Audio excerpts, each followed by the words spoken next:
Welcome to Manhwa Recaps, spoilers ahead, watch out, and take care. The manhwa starts off with us being brought into a noble's room, and a man reading a note, about him being removed from the family register. He says it feels like the god of fate is ridiculing him. The man's name is Ed Roth Taylor, and his life was over. Some students talk about him, and say there's no point in being afraid of him anymore since he was disowned and kicked out of his dorm. They say he shouldn't have rigged the entrance exam. We see Ed sitting on a bench, saying this is unfair. Because the Ed they are talking about isn't even him. He entered a game that is based in a magic school called Sylvania Academy. The game was called The Failed Swordsman of the Sylvania, and usually in webtoons when someone goes into a game, they either get to be a genius ruffian, or an SSS rank. Out of all of the possibilities, he ended up as a third-rate villain that is kicked out at the start. He possessed the worst character at the worst time. Ed says this is hella unfair. He's always lived frugal and without greed. Some other students call him shameless for saying these things, since he's lived that way. They walk away from him. Ed watches them leave, and looks at his stats in a mirror. He starts to flame the stats, but says it makes sense, as he was only briefly in the story. Then he remembers what happens to him after, and how in the end credits he was begging like a bum. But it makes sense as he was suddenly thrown into the streets, so he's lucky to be alive. He wonders why he possessed the body, but decides since he knows how Ed meets his end, he won't allow himself the same fate. He explains how rather than a school, the academy is closer to a city inside the mountains.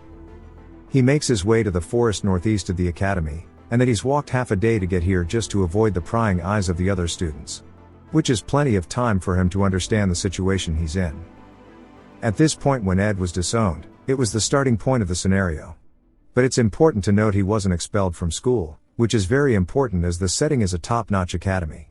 So if you graduate from it, you're guaranteed a good future. And as long as the game's set in the academy, he can use the information from being a player to make sure he does. So he can live a comfortable life, better than the one he left on Earth. The main goal now is graduation, but it comes with the issue of a giant tuition fee. This semester is paid for, but he needs to get a scholarship for the next semester. But his stats are straight booty cheeks. He needs to figure out how he's going to survive first. He needs food, clothing and shelter. He looks at the items he brought with his suitcases, and asks how he can get out of this. He has enough clothes, but food and shelter nope. He doesn't even have anywhere to stay tonight, given his reputation getting a job as a nope, and he can't go back to the dorm. So he is stuck in the woods for now. He's got a stream nearby which is good, and he has 10 days until school starts. So he plans to make himself suitable for attending school. We hear him chanting a spell called Windblade, and he's using it to cut some trees, but he's hella gassed out. He wonders why he's so gassed out after gassing 15 trunks, and it only made him hungrier. His stomach begins to growl, and he says he remembers his grandpa telling him when he was a kid that their food supply hit an all-time low, and he ate tree bark in the mountains. He puts it in a cup with water, and begins to boil it using the ignition spell. He says it kinda looks edible now. He munches on it and looks happy.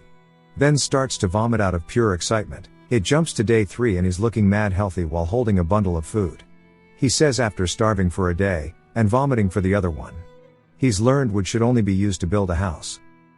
He starts to explain the building process, saying first you need to raise the frame that supports the wood. He struggles saying there are 4 supports, and it's not an easy job. Then he falls face first into the ground.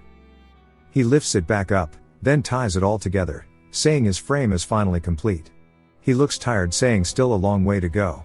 He puts his clothes on the floor saying he has no choice. He falls asleep, and then the next day we see that he's made substantial progress on his little shelter. And he looks up to see a window saying his crafting proficiency has increased, and some other stuff about the shelter. Just general life skill information and games. He's still hungry as hell though. Since the actual Ed lived his life as a noble, he wasn't aware he was more talented with his hands than with magic. He has handiness level 4, but he needs it to survive. He makes a simple harpoon, by tying a dagger onto a stick. Ed shouts saying time to get some food. He wildly stabs into a river saying he's running on 2 days with an empty stomach, so this is pure desperation. He actually manages to get a few fish, then starts to cast ignition and uses a rock as a pan to fry it up. He has a week until school starts, so he just needs to hold on until then. He goes to take a bite, until a woman appears. He is surprised to see her, and she calls out to him. He says he didn't think he'd run into her out in the forest, as she's the one who got him kicked out of the dorms. Princess Fina, She asks why he's still here. Episode 1 of the failed swordsman of the Sylvania, it's called Stop Bothering Alia, and Ed appeared instantly in the game. He used his status as a noble to hit on the main character's childhood friend, but ended up being hit. But since he's vengeful and malicious, he messed with the main character's entrance exam, only to be caught by the princess who was hiding her identity. Phoenicia Elias Clowell. She has an ability called Insight, that detects when someone is lying, and she used all of this to expose Ed. Which got him out of the dorms, and made everyone hate Ed. She asks him again what he's doing here, asking why he isn't expelled. He says that he was only kicked out of the dorms. She says that she'll keep it short.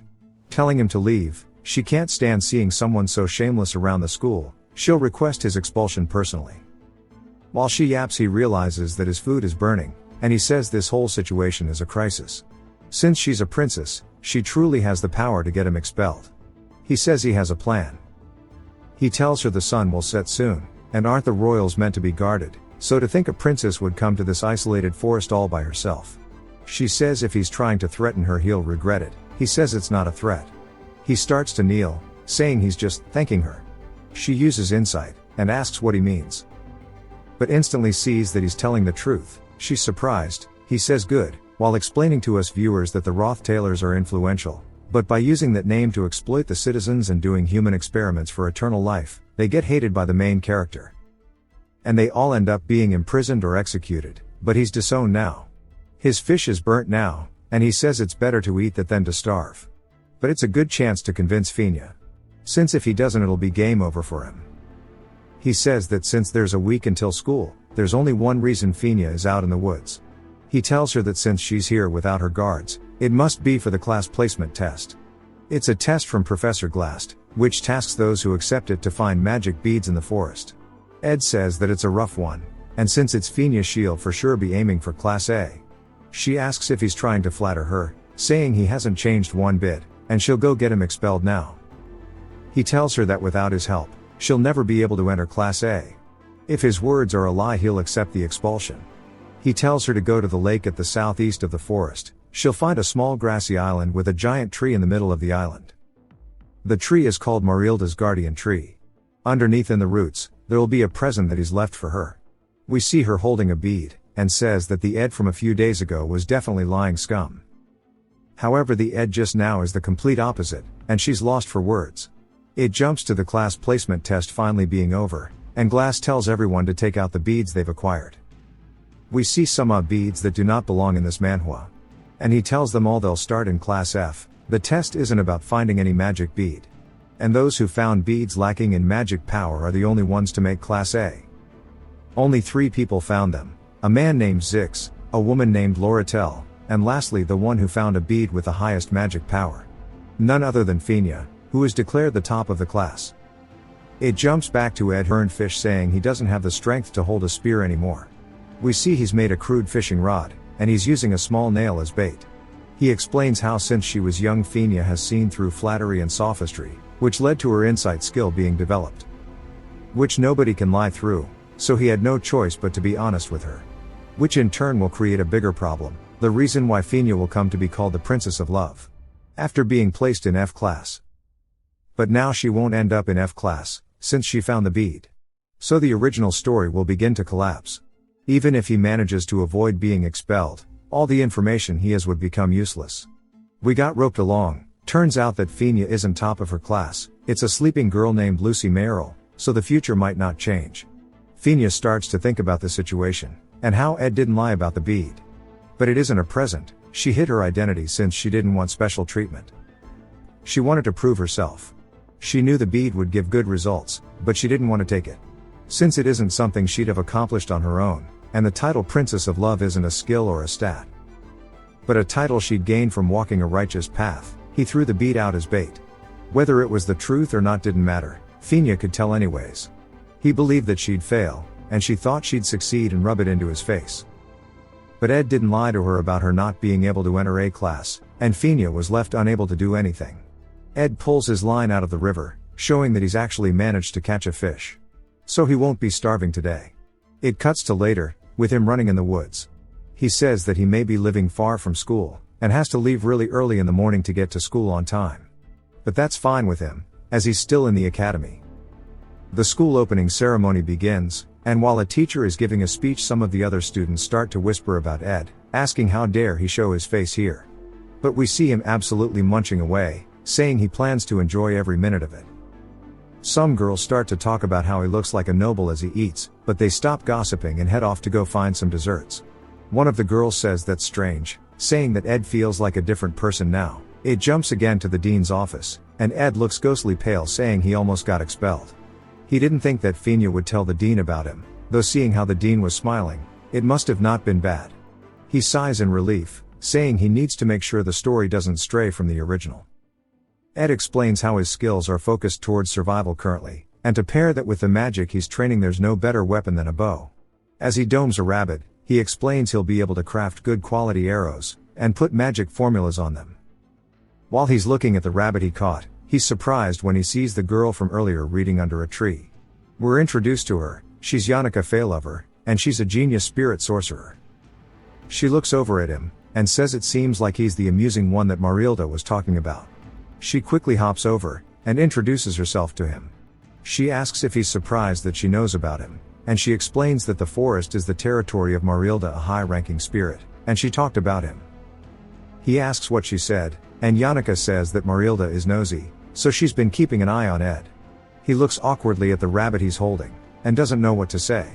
Yannicka reassures him it's fine, since natural order is for creatures in the forest to eat one another. Marilda doesn't mind. Ed says it looks like even a giant wolf has a tender heart, and Yannicka looks curiously, saying that's unexpected, and laughs. Then she says she has something to show him. She holds her hands out, saying that she signed a contract with this little guy yesterday. She asks if he wants to touch it, and he says if he wants to befriend her he needs to chime in at the right time, but quickly sighs, telling her he cannot see spirits. She's surprised that he can't, and he tells her yeah, and he only came for some food, so he'll be going. He decides it's best to try and keep the story just like the original, and Yannicka, someone who is very important to the storyline, is someone he must not get close to. She watches him walk away. She recalls him mentioning the wolf thing. Then pets Mardila, who is a wolf, saying it's interesting since it really seemed like he couldn't see her at all. So how'd he know she's a wolf? She jumps into Marilla's fur, saying she tried so hard to be nice to him, but he just answered with yep and yep over and over. She says geez. But it's not like they won't see each other again, so she'll just take it slow. Ed explains how the distance between his shelter and the academy isn't close at all. He barely makes it running at full speed, leaving at dawn. But it increases his stats, and if he wants the scholarship he has to study more diligently. He writes on a stone slab using a burned stick. On his way home he washes his clothes, then he checks if he has enough firewood and food for tomorrow. Which means he only sleeps for 4 hours. But that's not what is bothering him. He asks Yannicka how long she's going to keep following him. She's surprised he knew, and he says it'd be stranger if he didn't. He asks if she doesn't know who he is, saying he's the delinquent Ed, so why is she here? She says that's just what others think of him, and she smiles, saying she doesn't even know him yet. He says this is the type of character Yannicka is. She may look naive, but she's a really independent thinker. However, knowing what's in store for her in the future, he can't just respond with a blank smile on his face. Because Yannicka is the final boss of the first act. Even though she's the only character who smiles and is nice to him, he didn't want to do this. He says since destiny brought them together, can she do him a favor? She asks what all excited, and he says surely she can see that he's a mess. And that he's having a hard time. Then he asks her for some money. She turns into stone. He says he'll pay her back, and this is what friends are for. Asking how much money she has. He lets us viewers know that she's always the top of her class, so she has a scholarship. But her background is extremely poor, so without the scholarship she can't enroll or advance to a higher class in school. Being the daughter of a small ranch, her biggest weakness is money. She blankly stares at him, then says sorry while fading out. He looks guilty, and 3 days go by without her coming back. He says he feels bad about it, but he doesn't want to get entangled with the important characters. So he'll be careful so the story does not stray. He heads back into his shelter, then drops his basket out of surprise. Since someone even more important to the story than Yannicka just arrived, she's a rare genius and the most powerful character in the game. It's Lucy Mayerl, who is sleeping in his shelter. She wakes up, and he wonders why she's here. Saying he's too loud and she can't sleep. He says he wasn't saying anything, and she says not him. But the wolf behind him won't stop talking to him. Of course it's Marilda, who is asking him to someday save Yannicka at all costs. A few days later, Ed says Lucy has only been here for a few days. So surely it won't lead to anything, but of course that was just a complacent thought. It jumps to a joint combat training quest, with a ring and students cheering. It's a mock one-on-one combat exercise, to minimize the lethality students use fake weapons. Which will of course have the most important people in the game being put on the stage, and even the protagonist, who is the failed swordmaster, Taylor. Ed looks excited wondering if his match is next. He says he knows the results so he wasn't paying attention too much. Since the winners are first-year students like Taylor. Except for Yannicka, who tries to talk to Ed again. Who says he can't believe she's so nice even after he asked her for money. He says if Lucy is like a cat, Yannicka is closer to a dog. He tells her he doesn't care for the matches, and she asks what about his. He then starts to sweat nervously, asking if he has to fight. He says Ed would be expelled by now, so who is he even going to fight? Taylor gets on stage, saying he will perform to the best of his abilities. Ed says he just needs to focus on watching the match, since even if it was from a screen. He lived as Taylor for so long, from the miserable endings, to the true endings. He was there for it all, he did it countless times. There wasn't a single route that wasn't arduous and difficult, so he's cheering Taylor on to his fullest ability. Then the announcement asks for Lucy to appear on stage, and he wonders where the hell she went. He spots her feet sticking out while she sleeps, and he yells telling her to finish the duel first. It's Taylor fighting Lucy, and while Taylor has never held a sword before in his life, the first swing he does cuts through Lucy's lightning magic, which caught her off guard. He took the chance to close the gap, so she shot out another lighting spell, which overpowers Taylor, but Lucy gets disqualified for using intermediate magic. Making Taylor the first one to defeat Lucy, it was such a cool scene in the game. He watches as the match is finally underway, and Taylor charges in, to just instantly be deleted by Lucy. Taylor is knocked out, and Ed is completely silent. Lucy yawns, and the other students say nobody expected him to beat the top of the class after all. Taylor's life was always full of trials. He was a country bumpkin, and a failure of a student. He hadn't gotten a single decent grade since starting. He was a failure unacknowledged by anyone. We see Taylor slowly standing back up, as Ed says he's never lost hope ever. And he cheers him on in his head. Taylor charges back into Lucy, and as he gets close, Ed says now she'll use lightning magic, but he's surprised when he sees that she doesn't. She blocks Taylor's weapon with a wind spell, and he tries to break through it, but a beast made of wind roars at him, knocking him out of the stage, and into the wall past Ed. Brother's face is implanted into that shit, then falls down. Ed says this isn't how it was meant to happen. Lucy is declared the winner. And Taylor looks defeated. Ed is surprised since Taylor wasn't meant to lose. Ed watches Taylor walk away, and says this is a big problem. He cannot leave him alone. The magic used is due to forming a contract with Marilda. She approaches Ed, asking if he'll give her jerky. He ignores her, and Fina tries to talk to him too, but he ignores her as well. Which surprises her, since he looks pissed. He calls out to Taylor, saying he doesn't know if this'll matter, but it's better than just sitting still. Taylor stops walking and Ed tells him not to give up on his efforts. There's nothing to be embarrassed about. He tells Taylor he did great, and to be proud. It was just an unlucky matchup. He tells him not to let this get him down. He just really doesn't want to be the one to have to deal with all of the problems if Taylor isn't around. We don't get to see what Taylor said if anything, and instead the Emperor Cloel is telling Fina she's got a God's blessing, though her ability wasn't given by God, but rather as we know it's something developed from how she lived her life. Which is how she's so confident. The rest of the imperial family looked up to Fina, though it was empty remarks. She pretended not to know about it. We see Ed telling her to go easy on him, and she says the same thing to him. Some students mention how Ed was yelling at Taylor. One of them asks why he's making fun of someone who got bodied. Another suggests he's just trying to seem like a nice guy by cheering him on. Fina says they are right about how Ed acts. In the past he was definitely someone who was shameless. But there's got to be more to him now.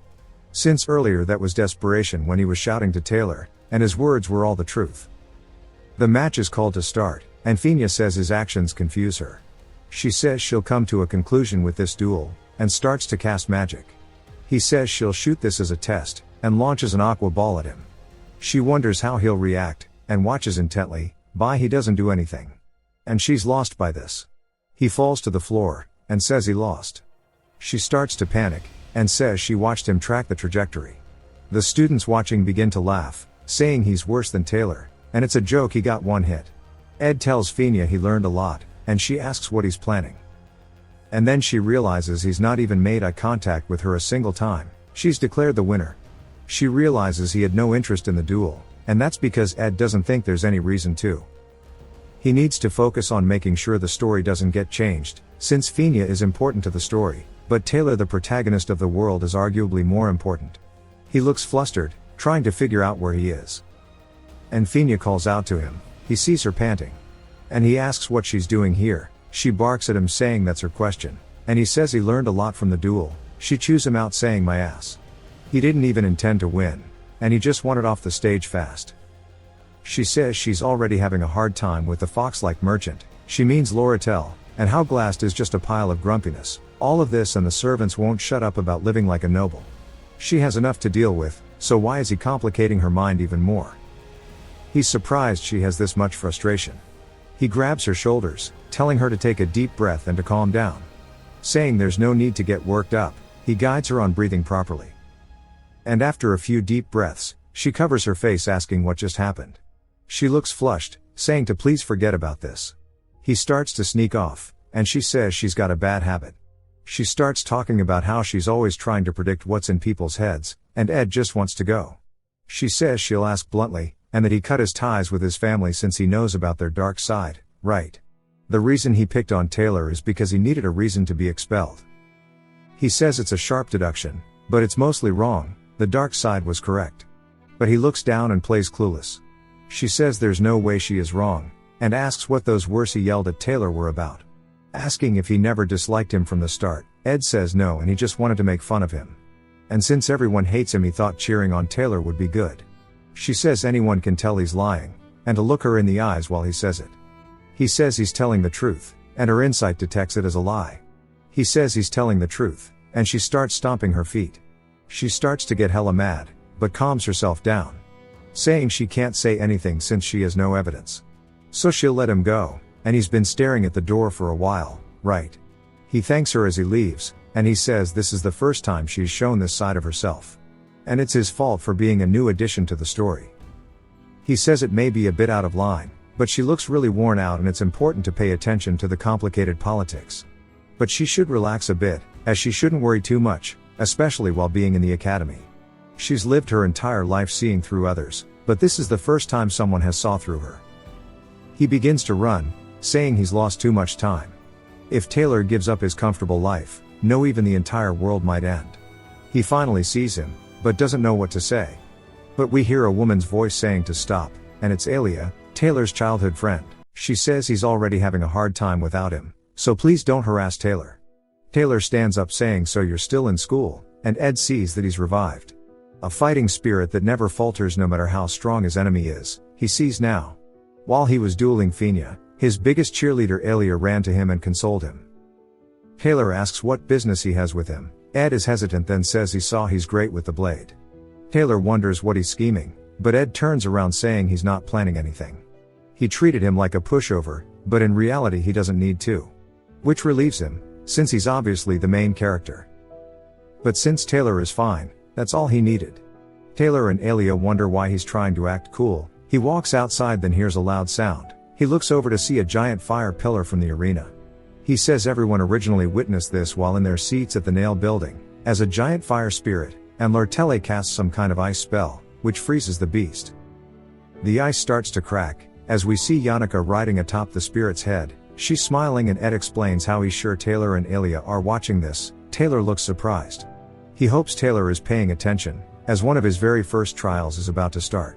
Which will be the final boss of this act, Yannicka. It cuts to her being congratulated by the students, and she thanks them while laughing.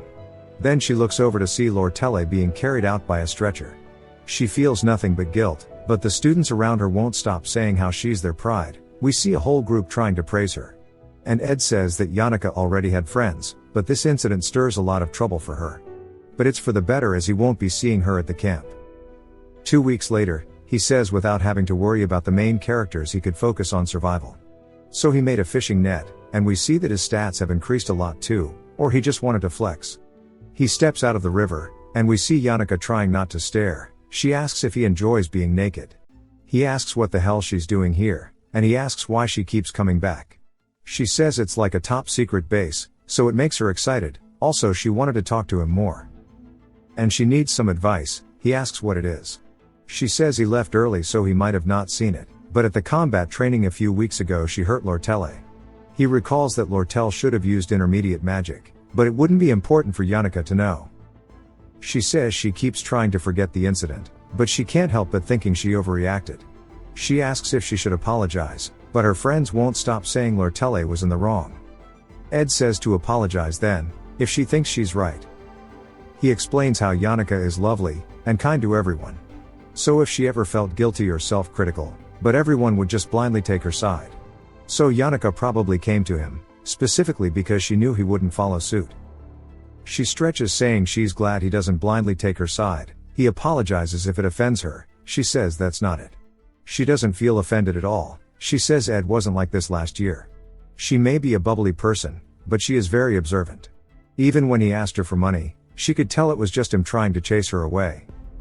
She says she finds him reassuring. She wishes everyone was more like Ed, and she laughs. The night continued. Then the next day we see Ed walking down a hallway, saying this is hella bad. While The Failed Swordsman of Sylvania is considered a masterpiece, only a few people have seen the ending. Since most people get bad endings early on, if you save a girl during an ambush in a kobold's test you'll witness the secret of the golden daughter Lortelle, then the Detective Conan guy would kill you. In another episode, if you skip partying with Alia, and form a unit with Lortelle, Alia will fall off a cliff and die. If you protect Lortelle from the fire spirit Tarkan that Yannicka summons, you die. We hear Lortelle talking to Ed, and he says he needs to go quickly since she's nothing but bad endings. He asks how long she'll follow him, and she says she didn't think he'd ignore her for so long. He says of course he would. She's the fourth main heroine, and the business magnate Elt Kesheln's only daughter. She smiles saying she'd like to buy 2 hours of his time. He explains how she's designated as a hidden hero. Unlike Fina, Lortelle is treated like a villain from the start. And her true colors are only revealed later on into the story. When players finally learn her true nature, they are given a crossroad between Fina and Lortelle. She calls out to him again, and he ignores her saying he can't fall for it, since if he does he'll lose his advantage. She says surely he can just hear her out, saying she just wants to help a little. She stops in front of him, saying that seeing him is an inspiration to her. Even under difficult circumstances he continues learning. Of course he's known for being arrogant and self-centered. She doesn't care about that. So listen to her offer. She says she'll give 3 gold coins as down payment. And she asks him to help her befriend Yannicka. He says those gold coins are some people's monthly earnings. He gets in her face, asking if she always buys connections with money. She puts the gold into his pocket, saying to keep it for now. And in regards to his question, she knows the more people on her side the better. He says she surely knows she's going to be in a political fight with Fina over control of the academy. So she's starting to gain allies. He smiles saying fine. And she smiles back, and they shake hands. He says that normally people who fall for this end up getting addicted, and some even sell their families away. So preying on that desperateness is simple. Sadly that's how it should have been. We see the gold coins in her hand, and she smiles saying that's amusing. As she watches Ed leave, he grits his teeth saying he really needed the money. But he can't get in between Yannicka and Lortelle. Later that night, we hear Lortelle call out to Yannicka. She says that she didn't expect to see her here. Yannicka says she looks really different with her hair down. Lortelle looks very intent on making Yannicka one of her people. She tells Yannicka there was a lot of fuss about her using intermediate magic, and she wanted to apologize if given the chance. Yannicka says she can see her wounds haven't healed yet. Lortelle says she's sure it'll heal quickly, so don't worry about it. Yannicka says her talk with Ed must have gone well. Lortelle asks what she's suddenly saying. Yannicka says she usually tells them to restrain themselves, but the spirits sure do love to chatter. She tells her she sometimes catches on conversations. Lortelle realizes that she must have heard her trying to pay Ed to befriend Yannicka. Yannicka walks beside her, saying you can't buy sincerity with money. And to her, the way Ed acts is much more approachable. Janix awkwardly laughs, asking if she acted too smug, saying she's quite embarrassed. But she heads off, saying she needs to get going now, and it takes a lot of preparation to form a contract with a high-rank spirit. She's been getting more support so she needs to work hard. Tells Lortelle there's one more thing, and that she's sorry about the other day. saying she hopes she gets well soon. Lortel quickly realizes that she is very different than she imagined originally. But she says that Yannicka looks strangely on the edge. We see Yannicka in her dark room, saying she has to work harder because when people expect good things from you. IIT jumps to morning, and we see Ed's clothes all being hung to dry, and Lucy says it reeks. And his clothes get instantly knocked off as she flies off. We hear a woman asking who is there. He looks over to find the senior maid of the finest dorm, the Awfulest Hall. Her name is Belle Maya, and she's the one who kicked him out. He quickly explains to her the situation, but she looks around saying Jancia already told her. But she didn't think he'd be living like this, and it's good to see a good change for him. Sadly her words fell on deaf ears, as he was staring elsewhere. He explains how the Awfulest maids are all pretty much Olympic Giga Chad maids, and they are all forklift certified. He's staring at the basket she's carrying, saying it must be the best ingredients she could find in this forest.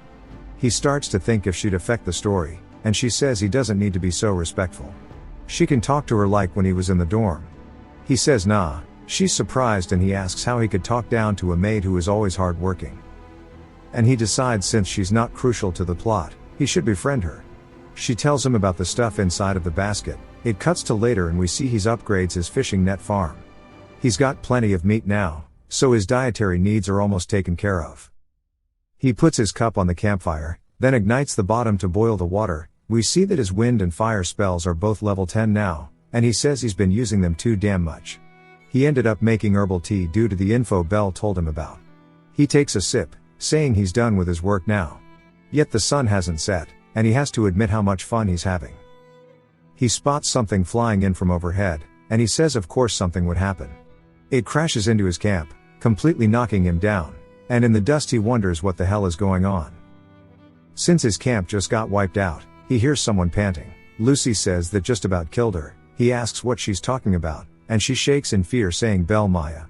He says she's a good person though. She says that she was really moody and came to her with her fist clenched. So she teleported out of there suddenly. She says she thought she was going to be hurt.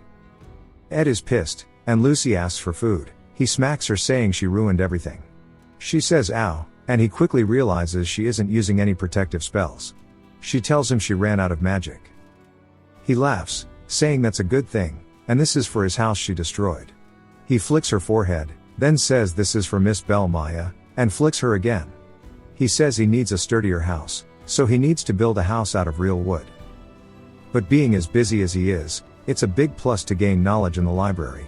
He says he figured most of it out, now he just needs to figure out how to smoothen the wood and finish the roof. A girl tells him it's closing time, and says he's studying hard. He asks if it's been a while, and apologizes. She says it's fine, and seeing someone work so hard boosts her motivation. She introduces herself as Elka Island. He says it's like she's using her puppy dog eyes to tell her his name. He reluctantly tells her his name, and she instantly makes an oh shit face. He says it's a familiar face. But it's fine, since he's used to the discrimination now.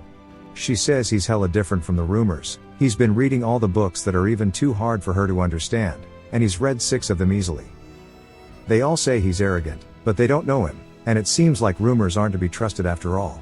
She says she knows someone who is just as sincere as he is. She says she'll be cheering for him, and he says thanks. She tells him to have a safe trip back, and she's going to clean up and head back to her dorm. Then a loud rumbling begins to shake the entire library. Elka looks up to see a shadow, as a bookshelf and all of its books begin to fly toward her. As it's time for the episode 1 final showdown, the Glaskin Showdown. A large purple beam can be seen from the academy. We learn that, thanks to Taylor and his friends' efforts, many students gathered at the main square. It's been 2 hours since the disaster started. Alia says she's seen this once. It's a summoning rune to summon the highest ranked spirit of darkness, Glaskin. Fenia says this is bad news, as only one person can summon this many spirits. And it's highly likely that the person behind all of this went berserk due to Glaskin, and that it's Yannicka Faylover. The students are speechless. Taylor says this isn't the time for this. If Alia is right, then the barrier around the students will only buy some time. If Glaskin is summoned, then there will be casualties, so they need to head inside the student center. The captain of the Royal Guard, Claire, says people outside the barrier will notice in no time, so if they deal with it soon. Alvira, an alchemy student, cuts him off saying it's not a problem that can be dealt with outside. Even the principal Obel is out of town too. but if everyone here were to join hands, they might be able to take down a high-ranked spirit. A man named Klebias says he's against it. Not only does she want them to get through the intermediate level spirits, but then they'll have to deal with 2 high-ranking spirits, Tarkan and Velosfer. He says that's suicide, and he's not doing it. Lortel asks if she did this all on her own, saying this is way too much power. Alia says it's most likely Velosfer's power, and it's using her as a medium to manifest it. And that spirits of darkness are the natural enemies of spirit sorcerers. Their enormous power is simply beyond a spirit sorcerer's control, and the demons take control of the spirit sorcerer, which is what all spirit sorcerers know. Yet how Yannicka was able to manage to command Velosfer isn't known to anyone. Zix says none of this matters, and the best thing to do is decide their course of action, and only one person can do that. So he asks Fina about it. She's hesitant and everyone looks to her awaiting for her order. And then she recalls Ed's words to her, about having some peace of mind. She says if only it were that easy. She says they'll enter in an hour. But only her guard Claire, and the top students from each year in class. So make preparations and ready yourselves, she'll take responsibility for it all. Some random appears, saying they are done assessing the teaching area. The Audrey Hall and Potion Archives are in the middle of a strike. So they won't join, she says then it's all up to them then. The random says there's no other students, until a woman appears saying there is one. She just came from the library, and in there is her friend, an apprentice librarian, with a sophomore student. Fina asks for her friend's name, she says it's Elka Island. Zix asks if she's really talking about Elka, she says yes. And he says he needs to rescue her now, since she's powerless. Lortel tells him to calm down, saying that Yannicka is their priority. Fina says that's right, and she said Elka was with another student. So believe in the student for now. Fina asks who the other student is, but the girl is scared. Zix grabs her saying to spit it out, she mumbles Ed. Saying it's Ed Roth-Taylor, Zix looks furious, she apologizes to him saying he was there until way late tonight. She was annoyed so she left it to Elka, and they all know what type of man Ed is, right? But Elka doesn't care about rumors. The other students start to say it's not good if she's stuck with someone so shameless. Zix starts to get pissed and Fina and Lortel quickly try to stop him from leaving. Fina tries to convince him to have faith in Ed. Everyone else is lost, as hell, and even she's a bit worried about what she said. Zix is silent then leaps past them all. But he sees some spirits in front of him. He instantly defeats them, saying if he touches even a single hair on her head, he will rip his off. We finally get some backstory on Zix. We see him tracking something in the woods, and he says he's found it. While he watches a deer from the bushes, we see a knife, and the deer is surprised, as it sees Zix flying at him from overhead, and he kills it. Zix was a descendant of the tribes in the north, but he was abandoned way before any of this. We see people looking at him with fear and disgust while he drags the deer in the street. They recognized him as a descendant of the northern grasslands, a barbarian, and see him as a beast. A girl asks for his name, it's Elka, and he tells her. She laughs, saying he's like a wolf in a human's body. She is surprised, and he drops the deer. She asks if he is okay. He begins to cry, realizing how lonely his life has been. Elka and her father welcomed him into their family. Chasing after the fast-paced life of civilization, his savage life became a distant memory at some point, and the wolf became a man. He says he's heard of the rumors about Ed, so he knows his reputation. He cheated on the test, insulted the princess and harassed a woman. We see Zix hauling straight cheeks down the hallway, then he spots Ed who is bloodied up. He asks who he is, but Zix ignores him asking where Elka is, and asks why he's here. He tells him where she is. He runs over him on his way to Elka. Then opens the door, asking if she's okay, but he sees her asleep, and Ed's jacket covering her legs. He starts to shake, saying thank God, and that he's genuinely grateful. He looks around, saying these bookcases are huge, and would be hard for a fully grown man to lift. Yet they are all places as if they're trying to protect her, along with the curtains to block the spirit's vision. Then he sees on a chalkboard, it says not to panic when you wake up and to wait here. Everything will be solved before dawn, so block the entrance, and not to act rashly. Zix realizes someone protected Elka, then he notices blood on the jacket, and that it isn't hers. And he starts to piece it together, that the blood leads outside to where Ed was laying. So Ed is the one who saved her, but why? Ed thinks that he was so close, and 3 hours ago when the bookcases started to collapse he saved Elka, and says he's glad he did some strength training. And based on the rune in the sky, it's the Glaskin showdown. He's sure Taylor will do it, and he should actively avoid the area with the main characters, since he cannot let the future change. Even so, he cannot sit idly, and he began to block everything off for Elka, and he says he'll just study more until it's over. Then he says that what makes Yanika's power so special is her strong command of spirit understanding and spirit connection. Since meeting spirits itself is part of Yanika's talent, and Ed can't see spirits, so raising his spirit stat is close to impossible. He sees a group of spirits charging at him, but prepares a wind spell. He thanks the event for the free meal, and his ignition leveled a few times, but his spirit connection and understanding both went to level 7. He says if only he got it to one more level, flashback ends. And he says one more level would have made it possible to contract a spirit. Zix comes out asking what he's doing here. Ed wonders why he's asking, and tells him training, saying he doesn't need to lie. Zix sighs, and thinks to himself only naive people would believe he's here training. It's true though. Zix says he understands what kind of person he is now, and that it seems like this is who he has always been. He bows his head saying he truly owes him a big one in the future. And when the time comes, he'll repay this debt to him. Ed thinks to himself saying he forgot Elka and Zix were lovers, since she barely came into the story. But Zix is Taylor's friend who followed him from the start of the story, so he's important. Ed says he must have left the student center to come here, right? If he's confirmed Elka's safety, then to go back and finish what he's meant to at the student center. He says to go help Taylor and do what he says. Zix asks if he means Taylor McClure. Ed says yes, and Zix says he doesn't know why Ed thinks so highly of Taylor, saying he's never talked to him. Ed says it's more complicated than that, but since the shell of Tarkan can only be harmed by element slash, it means Taylor has to be the one to defeat it. Zix thanks him again for the advice, and Ed says to move quickly. Ed sighs watching him leave, saying he hopes it goes like the original story did. Then he says wait a minute, wondering why Zix isn't friends with Taylor yet. Since they were meant to have sparred, and Taylor uses element slash to cut through Zix's magic, but still loses.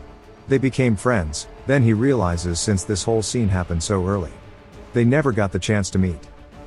But this means Taylor doesn't know element slash either, so nobody in the raid team can deal any damage to Tarkan. He didn't even realize how much the plot has begun to fall apart from it. Back at the student center, Zix comes back saying he apologizes for how he acted. Fina says to forget it, even with him here they'd have lost. They failed their first attempt. Claire says if they want to make another attempt, they need reinforcements, and he'll join once the pain in his leg is gone. Fina tells him to just rest, since he can't even walk. He tells her that if she cares about him to rescind her order.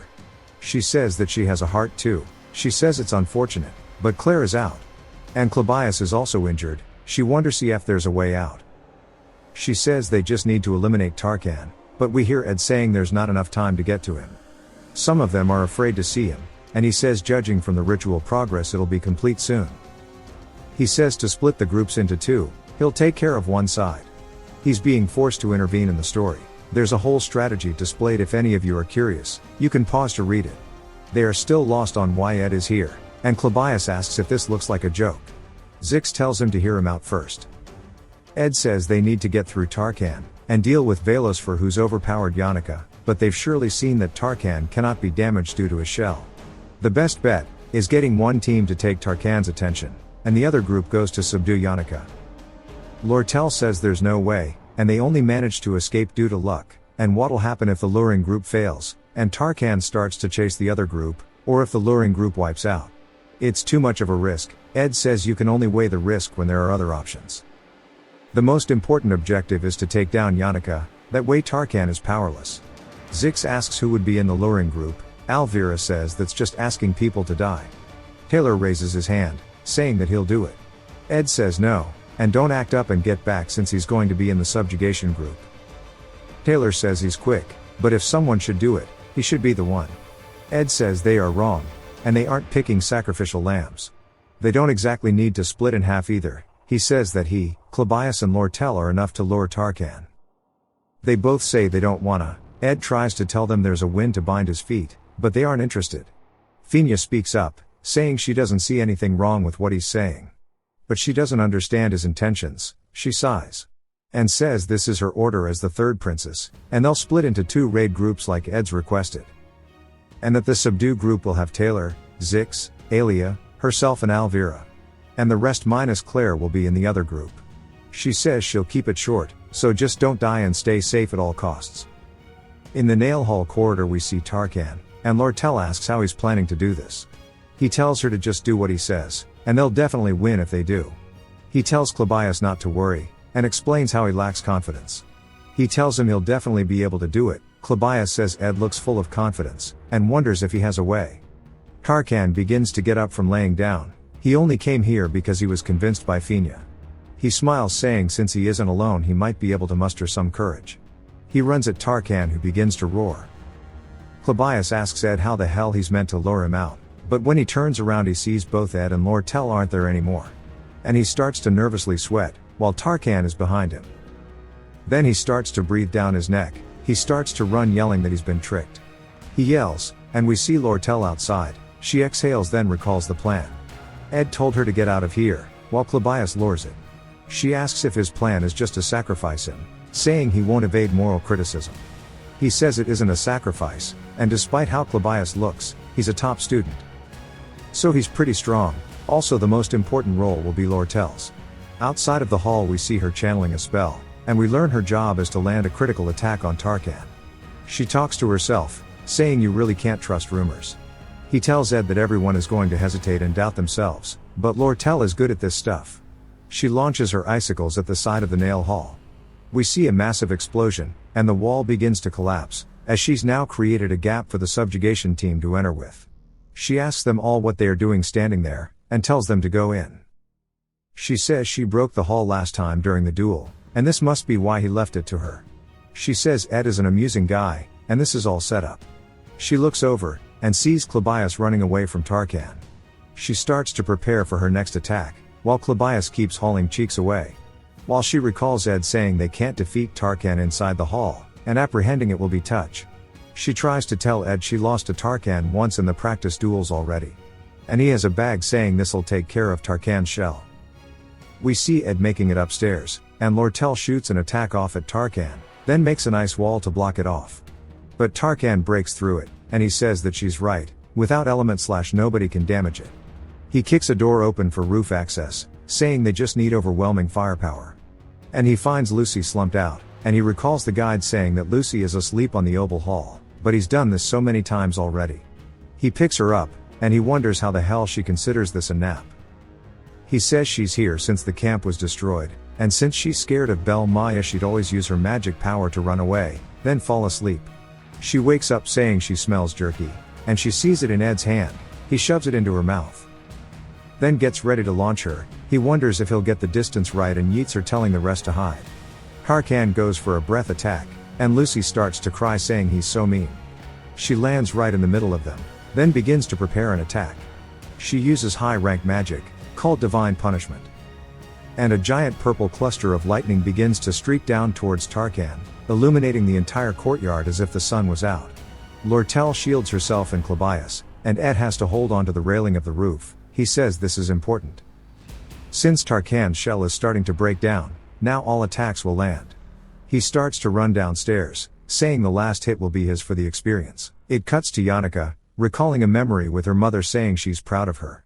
Then she starts to recall a bunch of empty words of people saying the same shit to her over and over, just singing her praises. And as if she's stepping on glass to avoid doing anything to make them dislike her. We see another explosion, and Yannicka says it looks like everyone is here. She says she should smile, and welcomes them all. And behind her is Velosfer, who has her chained up. He begins to float into the air while looking down on the students. It jumps to Ed, who wonders if they've started yet. He says it should end by the break of dawn, but he's not too late either. As he's made it to Tarkan, Ed asks Lortel where Lucy is. She says she's rolling around a corner. He says it'd be great if she finished the job, as Clabias runs from Tarkan. We see her slumped out. Ed says they need to cut Tarkan's throat, but magic won't be precise enough, so he'll do it. She tries to tell him to let Clabias do it since Ed is in the magic department, but he's afraid. He tells her he'll take responsibility and end this, so stop Tarkan's movement once. And he's betting on her with his life on the line. She sighs, saying he says this way too easily, and in reality it's just a gamble. He says the price of his life isn't cheap, and it's closer to an investment. She smiles, saying investments are her area of expertise. She starts to prepare a magic spell, saying she likes him more than Fina. Saying she'll put her life on the line for him too. Ed pushes in and Klabias runs saying he can't do it anymore. Tarkan roars, and begins a breath attack at Ed who is running in. Ed begins to cast some wind magic, but says he isn't close enough. He hears a scream and turns around, to see a giant red hand in the sky over the oval hall. Ed says this means Taylor's party is in their final phase, which means it's going well, but the timing is bad. Since the scene would catch anyone's eye, Tarkan begins to launch his attack toward Ed, but Lortel hits it, blocking the hit for Ed.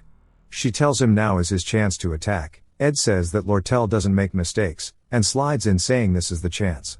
He says he's cast this spell thousands of times. He shoots off a wind blade, which takes Tarkan's head off. Tarkan begins to fade out, and a status window says he's taken down Tarkan, and all of his spirit magic stats begin to increase, and he unlocks the ability to contract with a spirit now. He looks back saying it's Taylor's turn. He leaps into the giant hand in the sky, and a bright light can be seen, as it gets hit with multiple slices from Taylor, causing it to shatter and explode. He begins to fall out of the sky, and Ed says he's the protagonist for a reason. The purple barrier surrounding them begins to shatter, and fades out, meaning it's over. Morning comes around, and Lortel says she's met many people saying they are risking their lives, but they are cowards. Ed gives a simple answer, and she says that they just went through so much, but he's lacking sentiment. She says she'd like to reintroduce herself to him, and reaches her hand out. He shakes it with her, then sees the gold coins from earlier. She says she's won this time, and now he owes her a favor, so what'll he do now? She smiles, saying she'll see him later. He notices someone Taylor running over, and he says that he's still resenting him. Ed is fanboying saying he looks hella cool. Taylor says despite what happened in the past, a debt is still a debt, and bows. Thanking him. Klabias tells Taylor he doesn't need to respect someone like that, and he almost died because of him. Zix, Lortel and Fina all tell him to shut up. She then tells Ed she can recommend him to the student council, but he says he'll pass. Lucy was the biggest contributor in taking Tarkan down, and Taylor took down Velosfer and Glaskin. So focus on that. Alvira asks why he's throwing credit away, asking if he's embarrassed. Zix tells her to show respect, since he's a senior. She barks at him. He repeats it. Ed says he's been trying to avoid the main characters, but seeing them like this, he can't help but feel warm and fuzzy. Since he's spent so much time with them, helping them with their problems too. Taylor who grows with every trial, and Alia who grew with him. Fina who embraces her destiny as a monarch, Zix who finds his path in human civilization. Klabias who finally gains confidence, and Alvira who realizes life isn't about only fun and excitement. Lortel who spent her life with gold, realizes that's not all that matters. All of them are important to the story, and the reason he was successful is because he knew about them all. Lortel looks over to see Ed is gone, and we see him lifting a rock, and he's rummaging through the rubble of the fights, and he makes his way to the sparring stage. He sees a cupboard on the ground, and opens it and he sees inside that Yannicka is laughing, but covered in wounds. He realizes he couldn't leave without her. It flashbacks to him asking Lortel if she knows why Yannicka went berserk. Lortel says she has an idea, and she happened to see Yannicka's room. Everything in there was a symbol of gratitude and sincerity, but there wasn't any space to do anything. All of the post-it notes probably weighed down on her. The solution was easy, she just had to remove everything and put it into a corner, but she had the inability to do that. She was too obsessed with trying to honor all of their goodwill. But that was dangerous and Velosfer exploited that weakness. But why did it happen a month earlier than he was meant to? Originally the hero of that scenario was Taylor, but with Lucy bodying him all of the students flocked to Yannicka instead.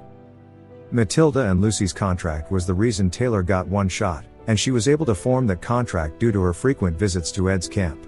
And the person who allowed all of that, was a character who was meant to be gone in the first episode. It ends and Yannicka says she understands why Lucy naps here, it's cozy but she didn't expect to be found so easily. She says the others forgot about her in the midst of the chaos, she thought they'd look for her after. She tucks her knees in more, saying she'd like to have stayed inside for a bit longer. He asks her why, and she says it's because she's about to ugly cry. Ed looks at her, recalling Marilda's words, and he says it must be for this situation.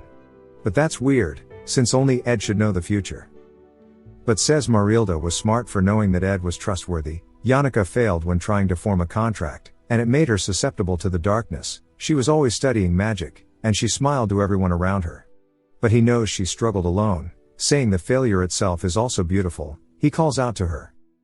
Then tells her that she's worked hard. Ed says on the front stage a parade of proud main characters exist, but behind the stage is dark and quiet. As the first act's villain exits the stage right as the main characters emerge.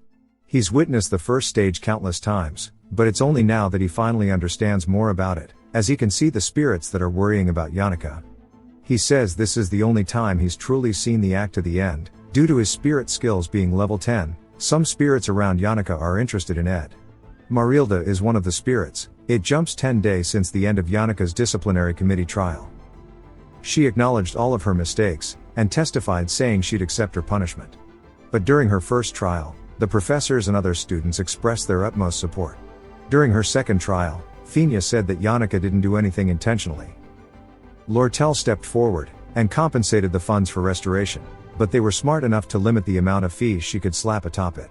The outcome of all of this was the removal of any benefits to top students, taking back all of the prizes and decorations, and disqualification from entering the Ophilis for the next semester. They only suspended her for 20 days, and took expulsion off the table. Ed said it felt like a heart-touching moment in a drama. We see the students can tell she's under a lot of stress, and they decide it's time to step up. They bring out a mountain of diabetes, and tell each other not to mention the incident. We learn their names are Anis and Clara. And they both stare at Yannicka waiting for her to eat, but instead Yannicka asks if there's a difference in liking and loving someone. They are both confused, asking why she's saying this. She says it's about her friend, and her friend had a dream where she was making a crown of flowers, and a man appeared on a horse. It's just Ed on a horse. She puts the crown on his head, and they laughed while running through the field. Yannicka tells them it's her friend's dream, and they completely understand she's talking about herself. Anis asks what else her friend said, and when Yannicka starts to say she can't stop thinking about the man, Anis quickly flees. Clara makes a PTSD face, and says she's got to be very careful. She turns and looks at her, and says she can't let anyone else find out she's in love. She tells her that she shouldn't think of this without any complications, and whether you like or hate someone it's a mystery. Clara says it's better for her to be honest about her emotions, her friend she means. Yannicka says that she's hit the nail on the head. Clara tells her to be careful about talking about the topics, as it's not good for her friend's reputation. Yannicka says she almost goofed. She says she's got to go back to report for her suspension. Clara says she'll be there later, she's got to sort her thoughts out. She waves bye to Yannicka, then headbutts the table saying she did it. It jumps back to Ed, and he says that, thanks to Fina, his semester fees were waived. So with the gold he's been saving, he purchased some tools.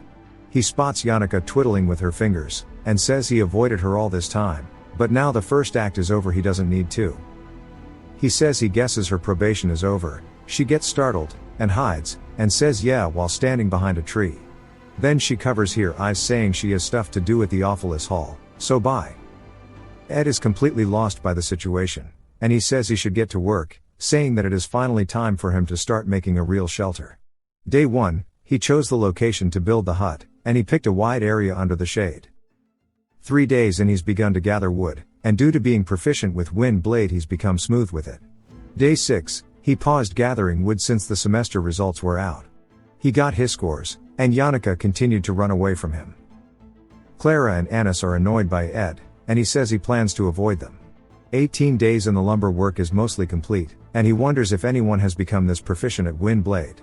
20 days in vacation finally started, so he can lay out the framework for his hut. And he checked the trap he laid out for Lucy, finding her slumped out as usual. Day 27 Belle Maya came to give him some herbs and mushrooms, and asked how things with Yannicka are going. When he told her she seems to hate him, she was confused. Day 30 it collapsed when he tried to start the roofing, and he realized he has to do more to make it stable. He ran into Yannicka's group at the bakery, and Clara and Anis got pissed again. Day 36 came to help him, and while they hammers the roof he said Taylor is a great guy like Ed said, and he asks Ed if they'll do this other side, but he says no. It's for the chimney. He makes one more notch on the tree to count the days, and drops his knife. As day 45 he steps into the hut, and sits down inside of it. Neither the flooring or walls are attached, and there's no furniture. It's just a hut made out of crude logs, but there are outer walls and a ceiling, and if he shuts the doors bugs can't crawl in. He looks very relaxed, and a window appears showing it's a crafting difficulty of 4 out of 5 stars, increasing his proficiency. He sits inside, and relaxes while listening to the forest. He finally has a home now. We see Yannicka peering over from a tree, and she looks like she's hyping herself up. Ed says he's done with the walls, flooring and fireplace. He'd like to put up a fence next, a storage for the firewood and a few others would be good too. Then a loud bang can be heard from the roof. He tells Lucy this isn't a nap tower, then he hears Yannicka. He looks over, to see her waving, and he asks what she's doing out here. She laughs, and starts to flash back a conversation she was having with Belle Maya, who says that she was surprised by what she found at Ed's, and Yannicka asks if she means the hut. Belle asks how she knew, and Yannicka says she saw it while passing by. She says that it was remarkable, and it made her surprised by how well built it was. She didn't know he had talent making such things. Belle says she wants to see what the inside looks like, and see if it's sturdy. Yannicka says she didn't think she'd also be curious too. Belle says of course, she's human, it's only natural to be curious about things like this. She's just letting Yannicka know it's normal, so she calms down, but she is totally in love. Yannicka starts repeating what Belle said to her, and Ed is a little lost but says sure. She says it's a great hut. He asks if the spirits didn't tell her that he recently built it. She nervously says they told her a little. She says it's just stuff about the hut, but recalls them telling her about his body, and they described it in great detail. As it was part of her daily report after all, she tells him that she doesn't know much. He asks if she wants to take a look inside, saying it's just a log hut, but she's welcome. She looks excited, then nods her head saying yeah. She starts to pog out of her gourd, saying it's crazy he did it alone. It cuts to later, and he's made a campfire. Yannicka says she owes everyone a lot, both Fina and Lortel, and some of her friends offered to let her borrow money. Ed listens intently, saying if she can't pay them back then don't. Saying you gotta pay what you owe. She says she didn't think of that, he thinks that's just like her. She doesn't understand that the incident happened because the weight from others was pressuring her to do her best. With her being temporarily moved to the Dex Hall, she'll have 8 other women in her room. But it won't fix her issue, as it's a cycle she'll have to stop herself. Ed tells her if she ever wants to be alone, she's always welcome, and that he doesn't mind her being here. She goes to say something, but smiles instead, saying that makes her really happy. She says she hopes if he ever feels overwhelmed too, he'll come to her. Because when that happens, she'll help him at all costs. He smiles and looks at her, then says if it's being overwhelmed. The second semester is starting soon, which means Act 2 should be starting. We see a small grimoire, and Lortel standing before it. She says that it smells of money. Back to Ed, he thanks Yannicka, but tells her it probably won't happen, at least not to him. Since it'll be Taylor having the hard time instead. He says he's cheering for him. Episode 2 is about the Awfulest Hall, and that the students of this hall are guaranteed noble-like lives here. They get seating choices in class, maids, special meals. This is where the problem starts. Due to heavy rain, and only the awfulest students being given carriages and boats to return to school, they were also given the perk of relaxing for a few days. Whereas the Dex Hall students weren't given any of these things, and feared deduction of points, so they eventually gathered in front of the Awfulest Hall. And all of this played out all within Lortel's plan. She got in touch with the rep of the Dex Hall students, and he only cared about screwing over the academy. The other students were also unhappy with the situation, and all they needed was a justification. Willain was good at manipulating others, pulled the trigger for them. They mailed in a letter showing the discriminatory treatment, and offered a proposal suggesting a proactive change in the deadline on returning to school. The Awfulest head maid and some of the academy administration were already on Lortel's side. So they'll support the proposal. But at this point it was irrelevant whether it was accepted or not. The students planned to show that they weren't tolerating it anymore. They planned to amplify the controversy by lighting the Awfulest Hall on fire. It's full of art pieces and furniture made by artisans. This way it would be hurting the academy's finances, since they are still busy with the Glasgow repairs too. It granted the Elt Merchant Association a huge advantage. The sealed grimoire that was shown earlier is like the heart of Sylvania. We hear Lortel asking when the rain will end, as she's looking out the window. She says there's not a single ray of light in the sky, and it reminds her of the slums as a child. She can't help but feel relieved. She looks out the window with resolve, and says the desk behind her is proof she's alive, never showing the slightest bit of sincerity and always betraying or suspecting others, while trying to survive desperately, while struggling to survive. This is what she's turned into. Which has made her always want to look for her own kind, even in Sylvania where people shine brightly, There are people among them who would acknowledge the disgusting life of a gutter rat. She looks out the window saying how lonely. Lortel was always dark in the game, and the players called her the hidden villain due to how she acted. We hear the students outside, chanting saying they can't take the inequality. Ed says in the original storyline, the main characters stop the Dex Hall students, and there are middle bosses on each of the 5 floors to stop the main characters. The middle boss of the first floor, Tote the decoy mocked Taylor by calling him a loser, but got his ass beat. His role is to overpower the rookie maid protecting the first floor. He kicks the door open, and the students outside begin to charge inside.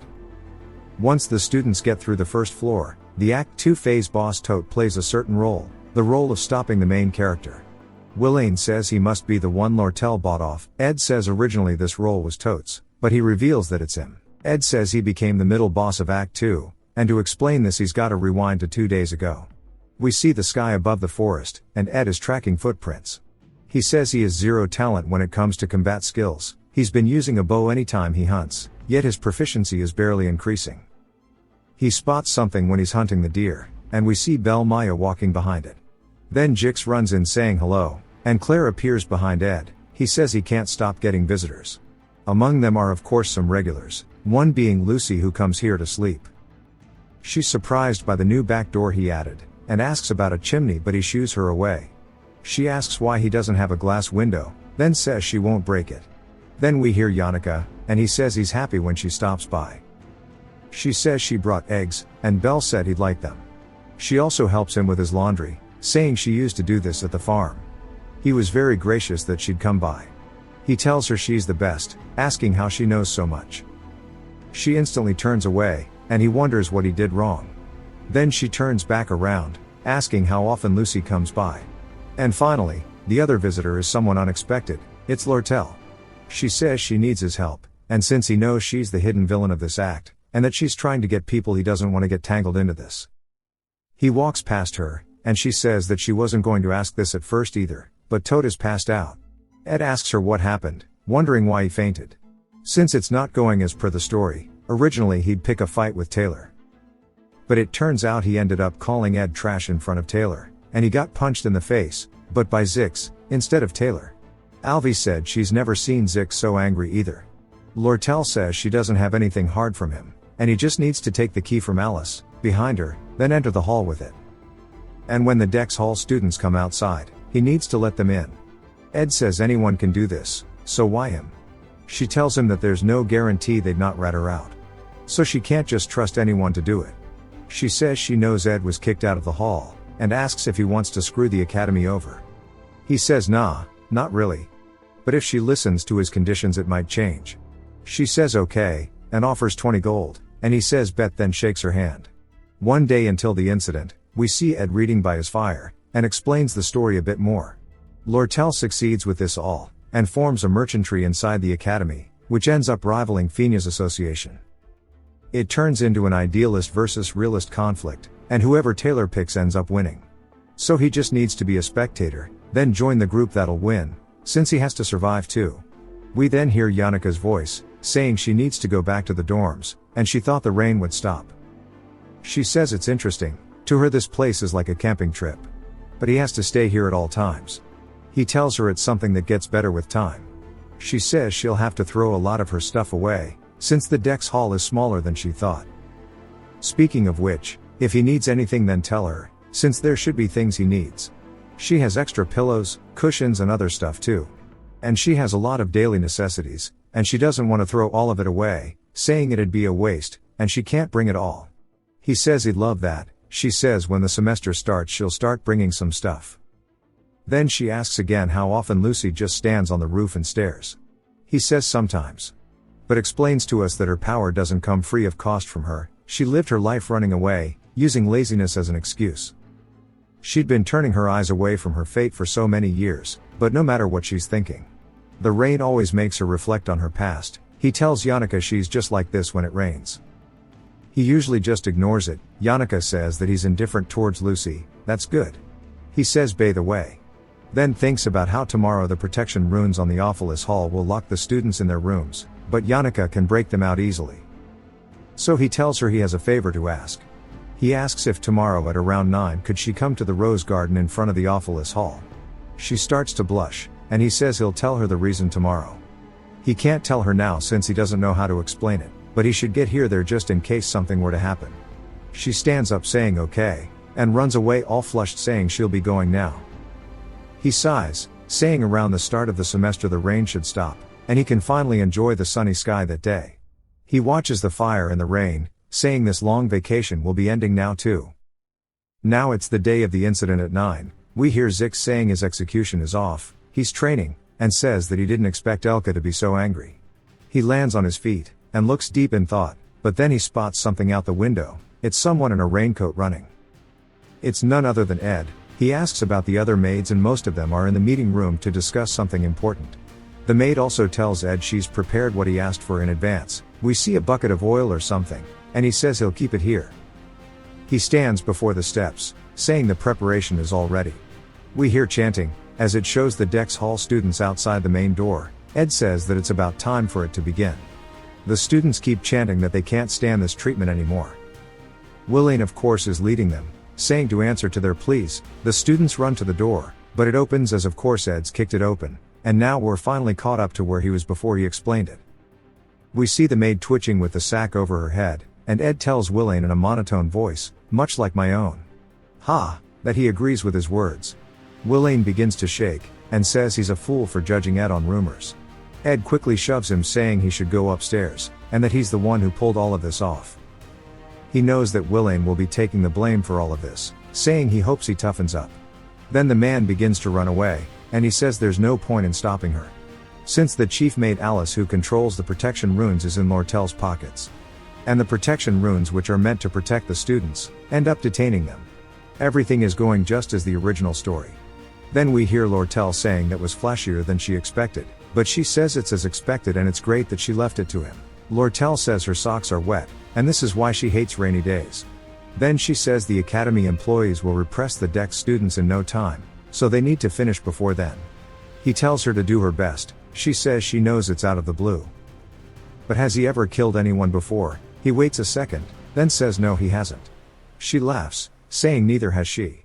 But she's done other crimes since she needed to survive. She's crushed others' lives, and to avoid being betrayed she's backstabbed others. Using nothing but their money as an excuse, and it's how she ended up with the nickname of Golden Daughter. She knows more than anyone else, she doesn't deserve sympathy. So she ends up looking for it from others. She calls out to him, asking if he could ever sympathize with someone like her. As the rain echoes outside, he stares at her. Then says no, she has to take responsibility for her decisions. She doesn't say anything, and smirks saying she said something quite unlike herself. Then fakes a smile, saying she'll go do what she's here for. She walks away, and Ed sighs then sits down, and says now that the plan is going forward. The story should keep going as normal, the command of the runes will be given to Willain, who will go berserk due to the spells, and he'll become a boss. The scenario is about defeating him, so he just needs to wait for Taylor's group. He'll do an average job, then lose and let them go handle the rest. He'll take a few hits, but that's bound to happen. At the Rose Garden, we hear Yannicka wondering why there's a horse and carriage here. Saying it must be someone important, she wonders if it'll be okay to be here. But she says Ed left her a note, saying he'd be late. She starts to blush, wondering if he's preparing something special. The horse carriage wasn't important to her anymore. For the last 3 nights she's been thinking about this, to the point she can't sleep. She kept up to what Ed was doing through Marilda. She learned it wasn't just Lucy at camp, but about Alice and Lortel too, and the rest. Learning there were other women there, made it heartbreaking for her. But it just made her decide to wait no matter how long it took. She starts to wonder if her hairpin should have been a different one, and she thinks about it. Saying she could hurry back and it should be okay. She decides to do it, and runs back to the office hall. Then we see Taylor asking if this is the right choice. Alvira says she refuses to lose the herbs in her room, and if she waits they'll lose their properties. Taylor tells Alia to talk sense into her, but she says that surely Alvira can defend herself. Taylor says he's not worried about her, but those around her. He tells her to stop, and she says she's going to her room. And if anyone gets in her way she'll force her way past them. She kicks the door open, and is surprised to see Ed sitting in front of the steps, with the place being trashed. Taylor calls out to Ed, and asks why he is here. Elvira looks like she knows, and starts to turn into Sherlock Holmes, observing all of the footsteps and the rummaged furniture. She says it's interesting, she didn't expect this, and asks if he's here to stop them. Ed says he's sorry, but he cannot allow them to go in there.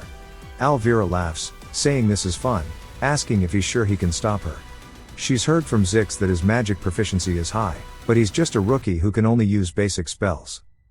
They've got a swordsman and a mage on their side, along with the best alchemist of the freshmen. Taylor asks him why he's doing this, saying to tell him about it. Ed stays silent, and Taylor dashes forward saying he has no choice, but to force him to speak up. Ed throws his chair at Taylor, who cuts through it with ease. Elvira says it looks like a basic magic spell that Ed's preparing, and he'll definitely focus Taylor, since he wants to avoid close range. But she watches, as Ed doesn't do that at all, and instead shoots his wind blade towards the chandelier on the ceiling, cutting the chain, causing it to fall directly towards Taylor. Taylor sees it, but barely manages to escape from it. The students upstairs start to panic, and Clabius is hella scared, wondering what's going on. Taylor asks Alia if she's okay. She says she only fell out of shock.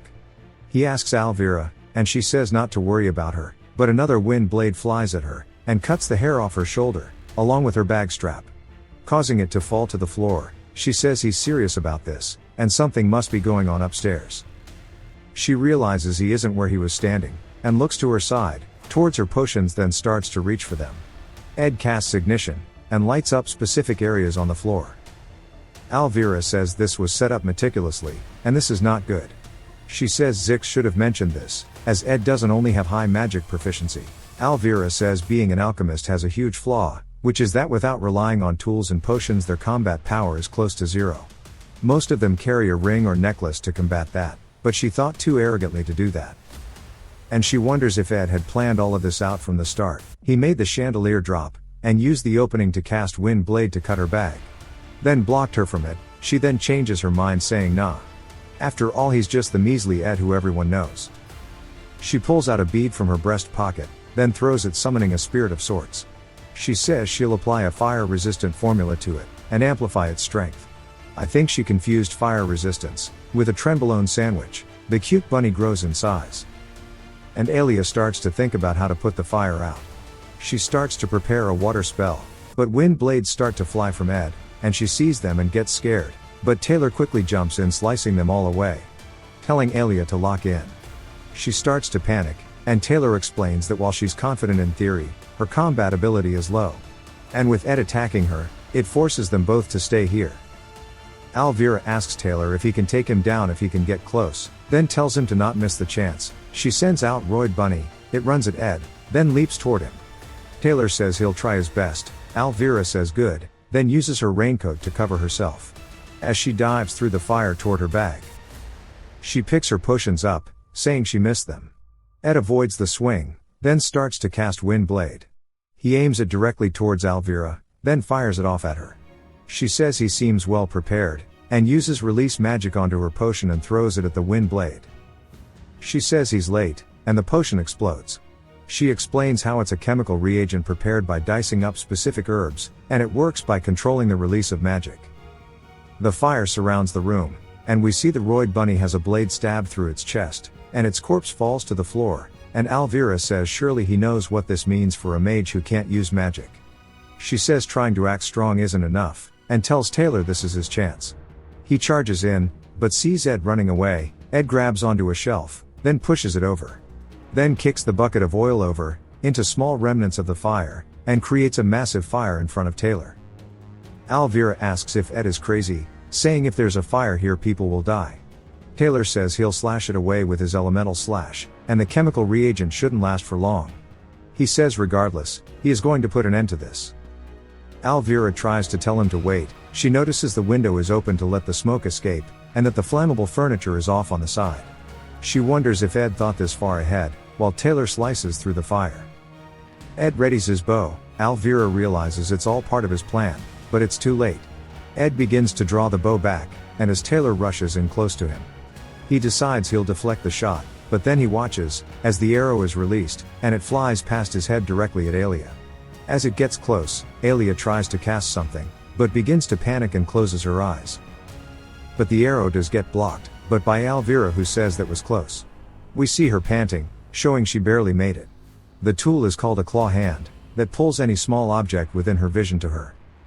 She wonders what's the deal with the arrow, because she spots that the arrowhead has been covered in cloth. She tells Taylor to be careful, saying he has another trick up his sleeve, but it's too late. Taylor attacks at him, Ed blocks it with his bow, and a noise begins to go off in the hall.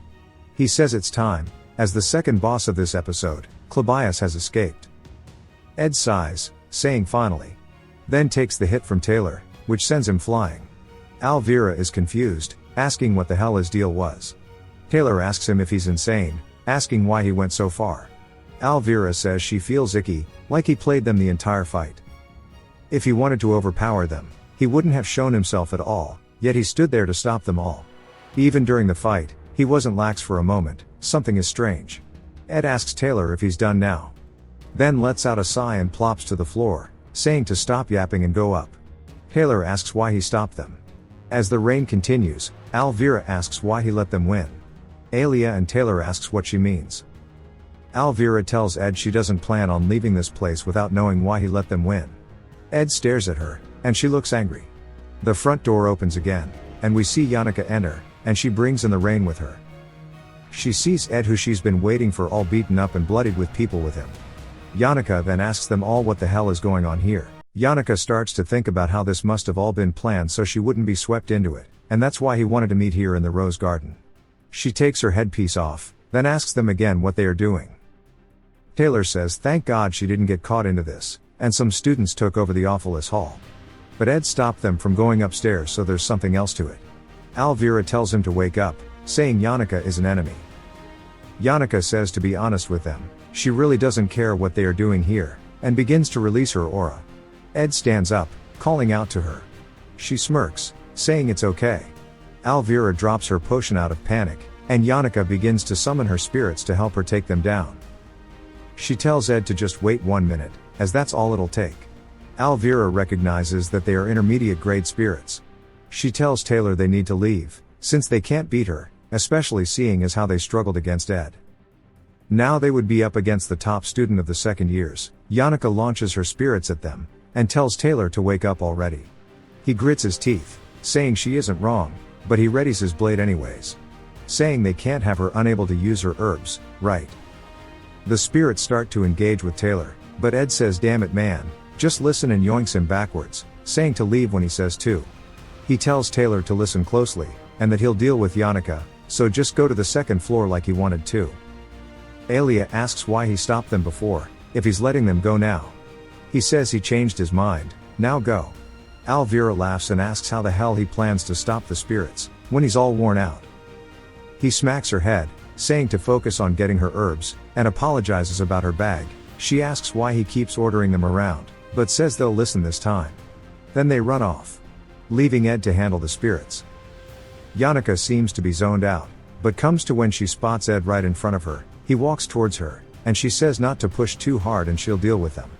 He raises his hand, and says that he's seriously fine. And puts it on her shoulder, asking her to calm down. She instantly calms down, and begins to blush. Her face turns red and she says his hands are on her shoulders. He tells her to send the spirits away, he can barely stand. She does so, and apologizes, saying she's an idiot. The spirits fade out, and glass falls to the floor. Elvira and the gang are surprised he stopped her. And he waves to them, saying hopefully they go up quickly. He starts to pass out, and falls straight to the floor. Yannicka screams, then a bit later. We see her asking why he keeps getting hurt, and she told him she'd help. He says this wasn't the situation for it, and she says regardless, they were too excessive. But she'll get angry next time they meet. She tells him to stop getting hurt, and to promise her. He says okay, then thanks her for worrying. He stands back up, saying the plans are slightly strayed, but he did his job. Now he can focus on camp. Yannicka then tells him about the carriage she saw in the rose garden. She couldn't see clearly, but she did see a golden crown. Ed makes a serious face, saying that's a symbol for the leader of the Elk Merchant Association.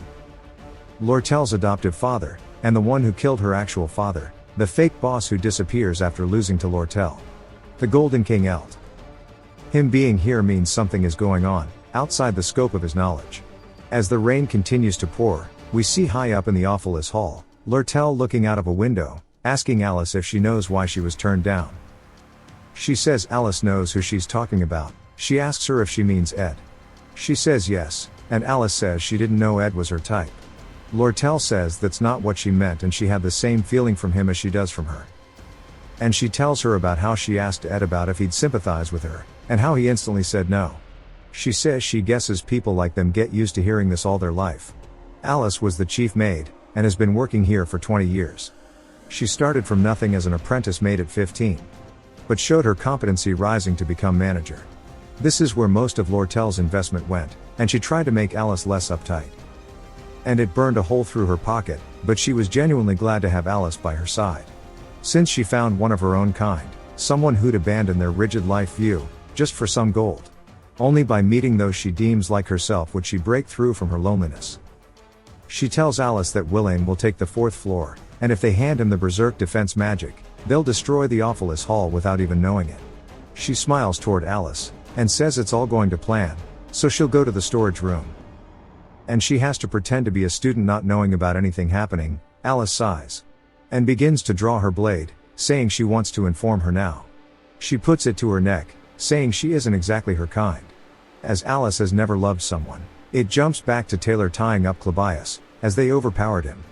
Making them join their party. Then they stopped Kelly the maid with ease, as she wasn't a match without her twin sister. They didn't question why her sister wasn't there and smoothly continued onward. As the only difficulty was the 1st floor boss.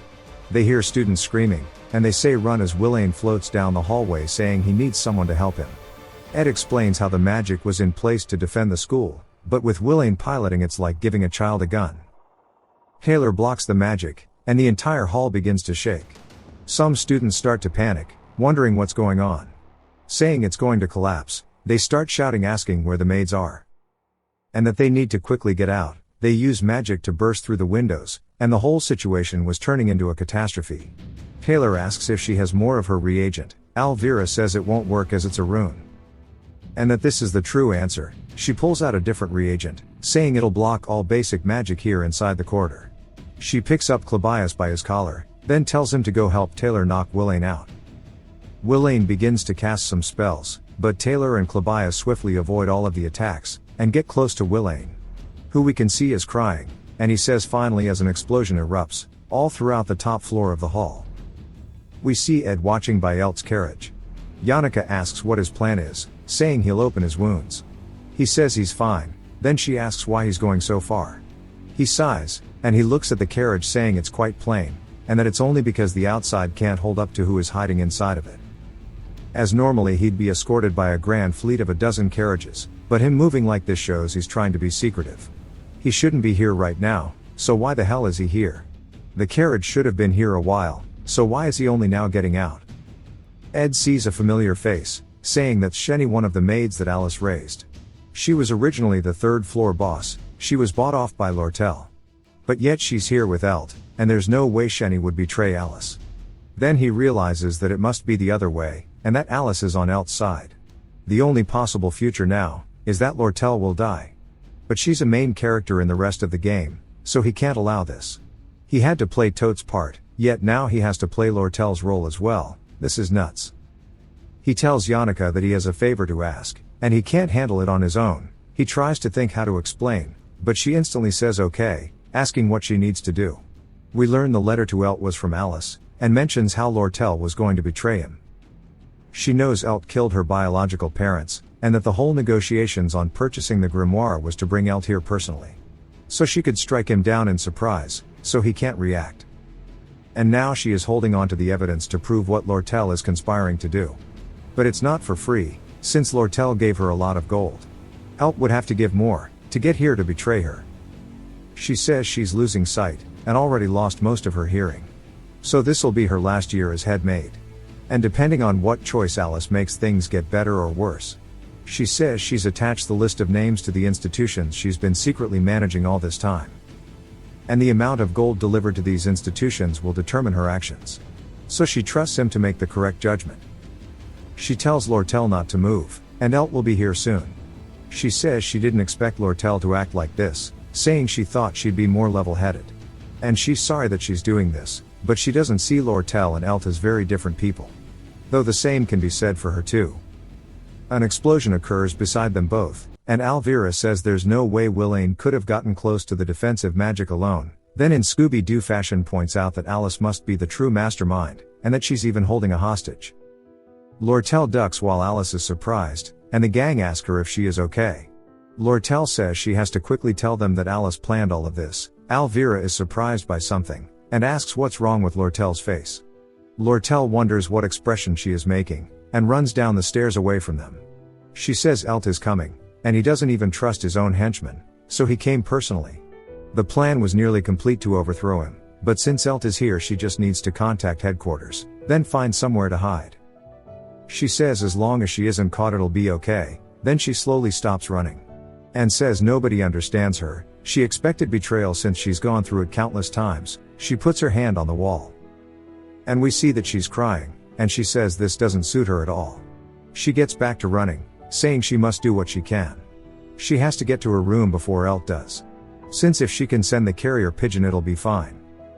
At the same time, on the first floor we see Elt makes his way into the hall. He asks someone if they are a student, saying they should evacuate. We hear Ed saying due to the risk of collapse, nobody is allowed to enter. And he won't let anyone through until the faculty and staff arrive. Elt asks if this was under the academy's orders. He says no, and he's acting on his own. He says only 3 people are aware of the story's flow. Lortel who wants to oust Elt for revenge, then Elt who plans to stop Lortel's plans, and then Alice who is using both of them to get gold. He's not sure why she betrayed Lortel. But he won't have to go stop her personally, as Taylor's party will. He'll let them take care of her. He trusts them because he confirmed their abilities when he fought them right here. So he has to handle this situation here himself. Ed says then says he can't believe it, that Elt Kecklin is here. He says he's sure there's a reason he's here, but how about talking with the academy first? Elt says he sees now, that Ed must be on Lortel's side in this. It jumps to 10 minutes ago, we see a wall being broken down, and Ed says it's a mess outside. Then asks Zix why he is still inside his room. He says there's no point in not training, it's not like the building collapsing will kill him. Then he asks why they broke the wall, saying it's gonna be cold when he sleeps. How the hell is he a mage?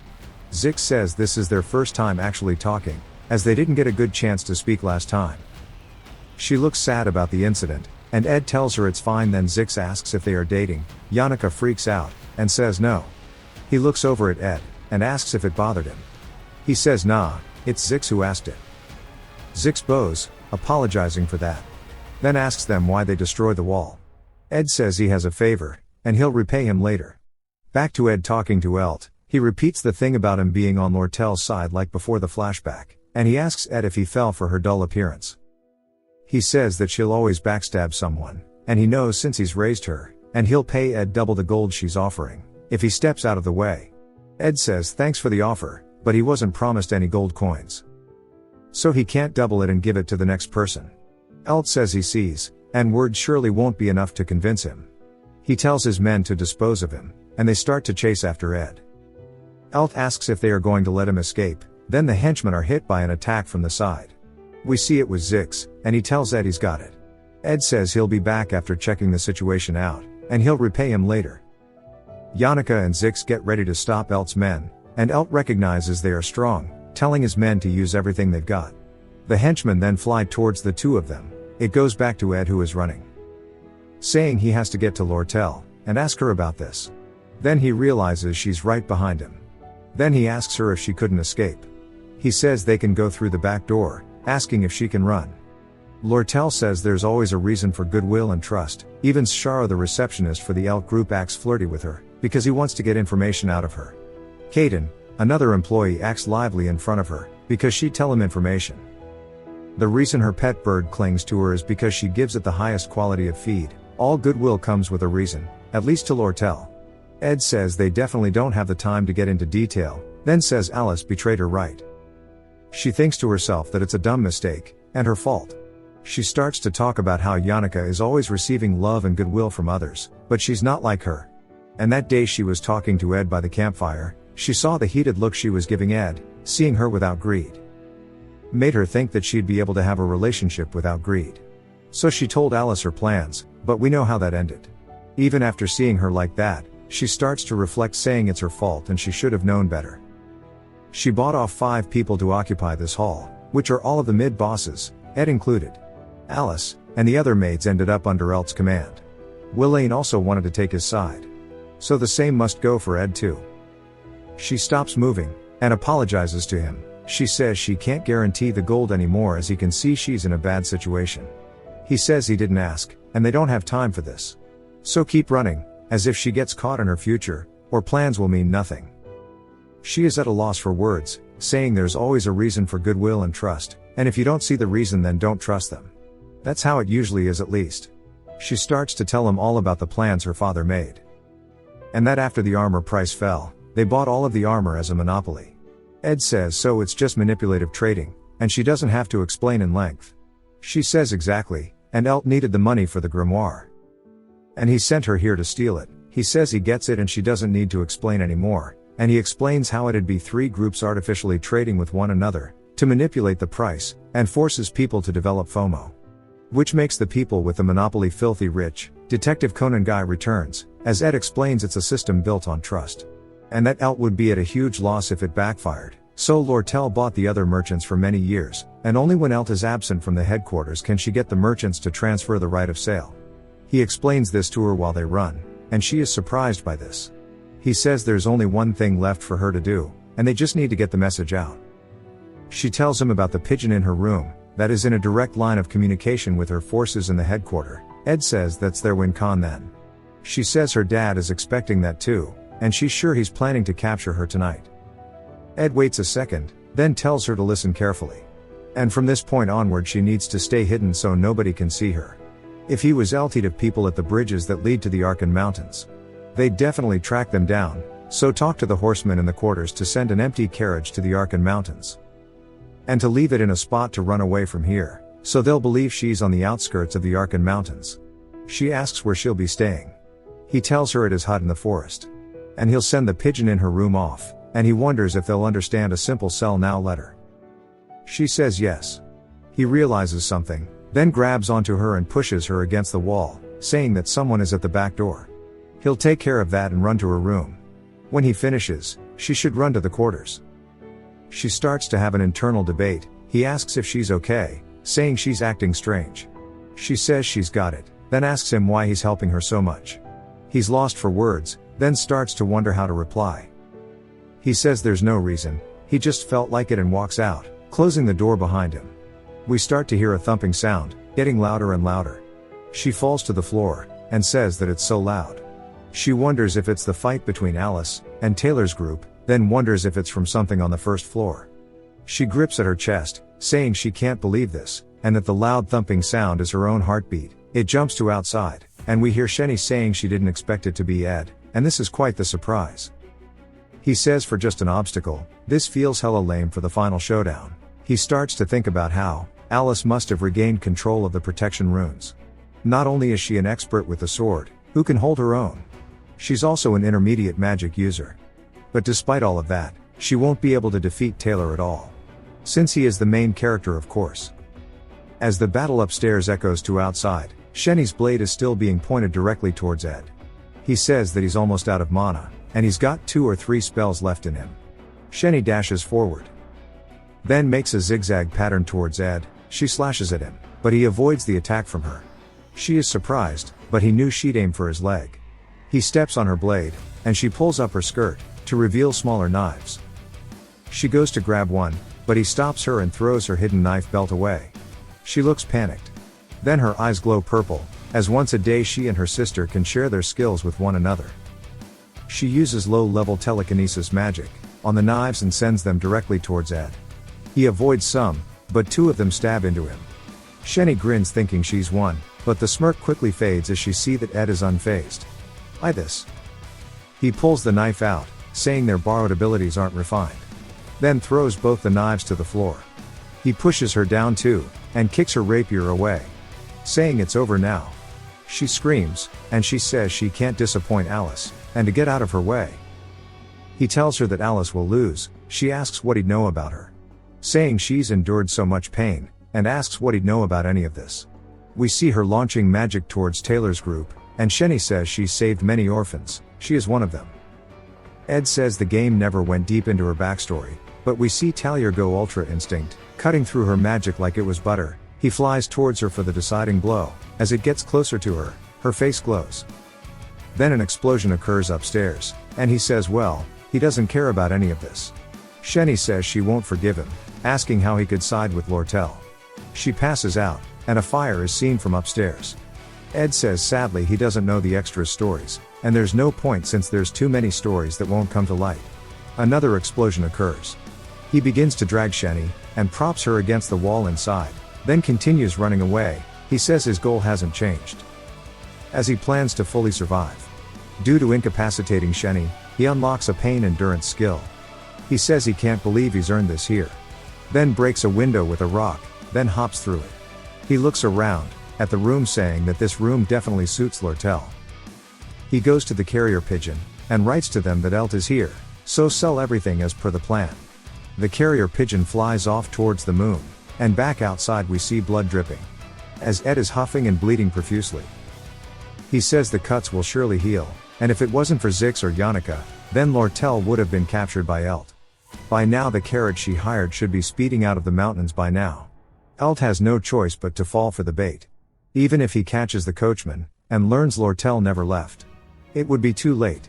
And if it went as planned, Lortel should be waiting at his hut. He sees her, and says greeting him is quite nice of her. He then is surprised, as she pulls out a knife and he says he was too complacent, since it's none other than the golden daughter in front of him. She knows now Ed is a variable that cannot be bought with money. So if she kills him here it'll be a success. And that she's the secret mastermind behind everything of course. He says he has to use his brain if he wants to survive, but his body won't move. As she gets closer, she raises the sword and he thinks it's over for him, but she begins to cut her robe and use the fabric to bandage him up, asking why he had to get so hurt. Then helps him back to the hut, saying it stopped raining so she built a bonfire, and they should spend this time and warm themselves up, together. He says she really did stick to the plan. She says of course. She's Lortel after all, and she made the horseman promise her, and he's willing to risk his life.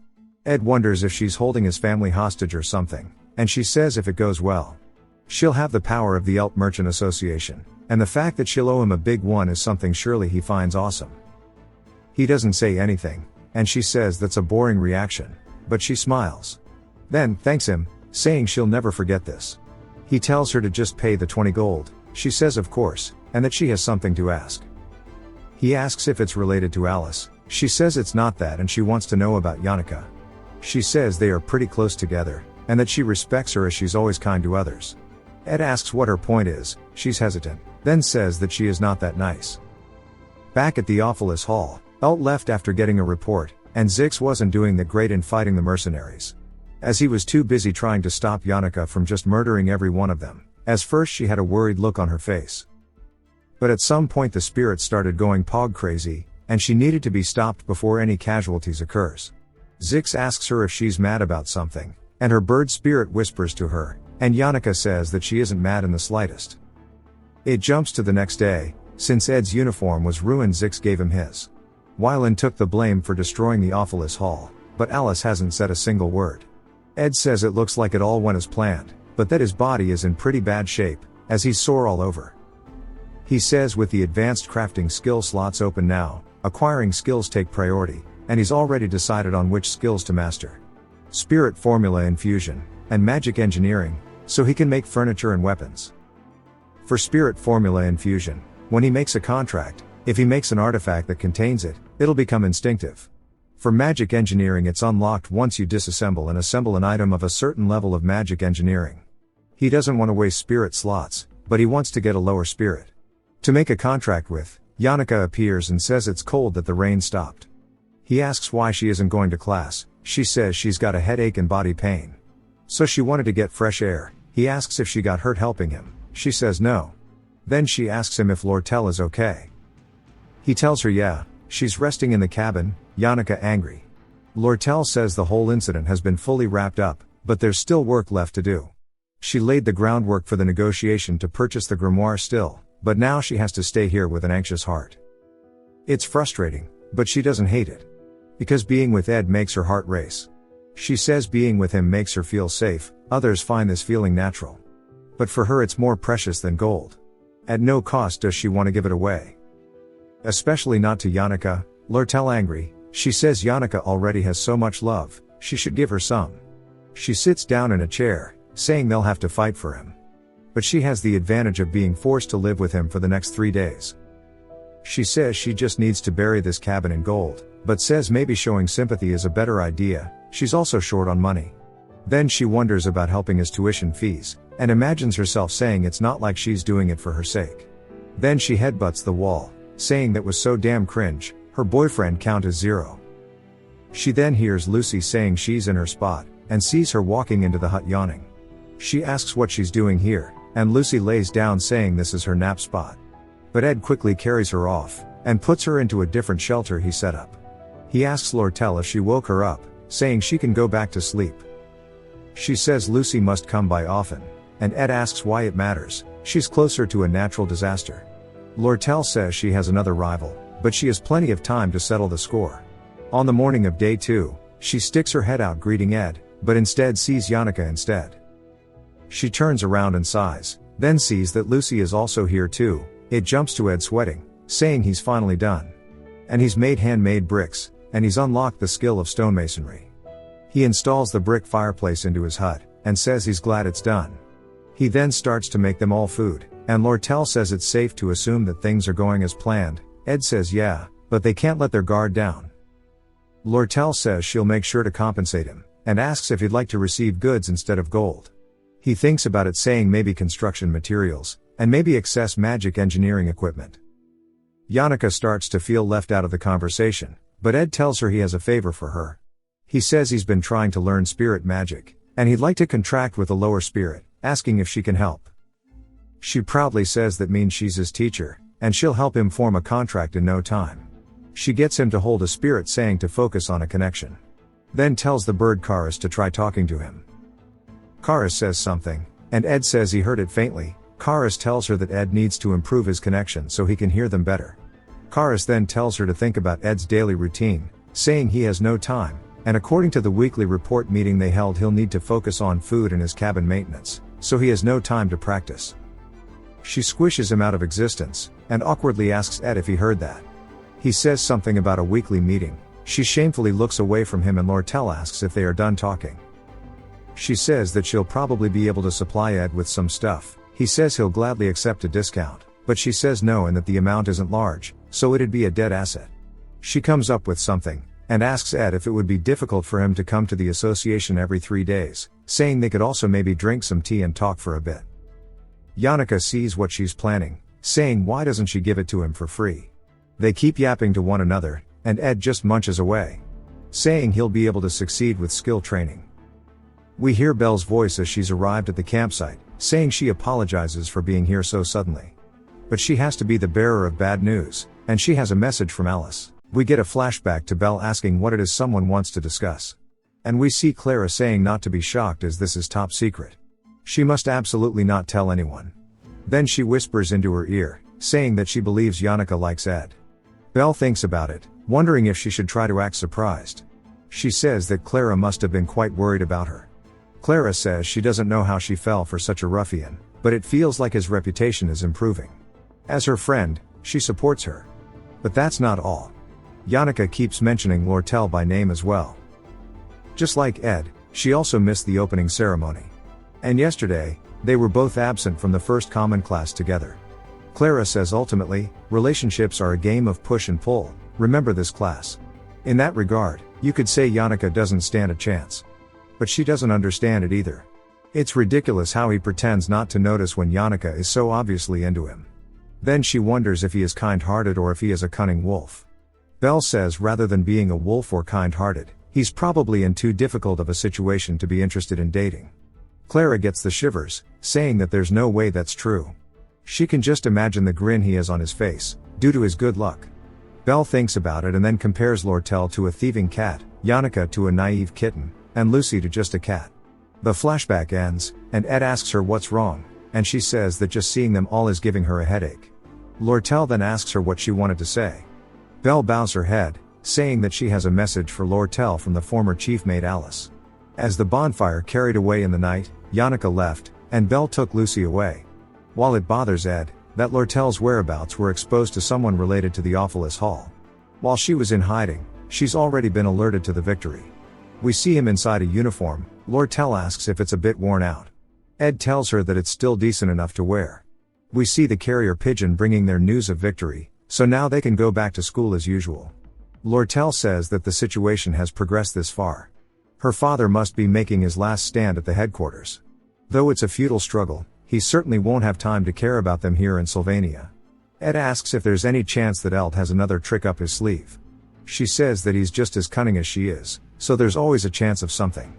The person who aspires to be the next chairman is supporting her, so she has no choice but to trust him. But her biggest concern was Alice. Now that she has been taken care of. Ed asks if this means Alice won't reveal that Lortel was the true mastermind behind all of this. Lortel says that she has no choice as this is already agreed upon. She was planning to side with whoever won between her and her father. The letter that Belle brought her was filled with the list of orphanages Alice sponsored, the maintenance cost, and how to support them.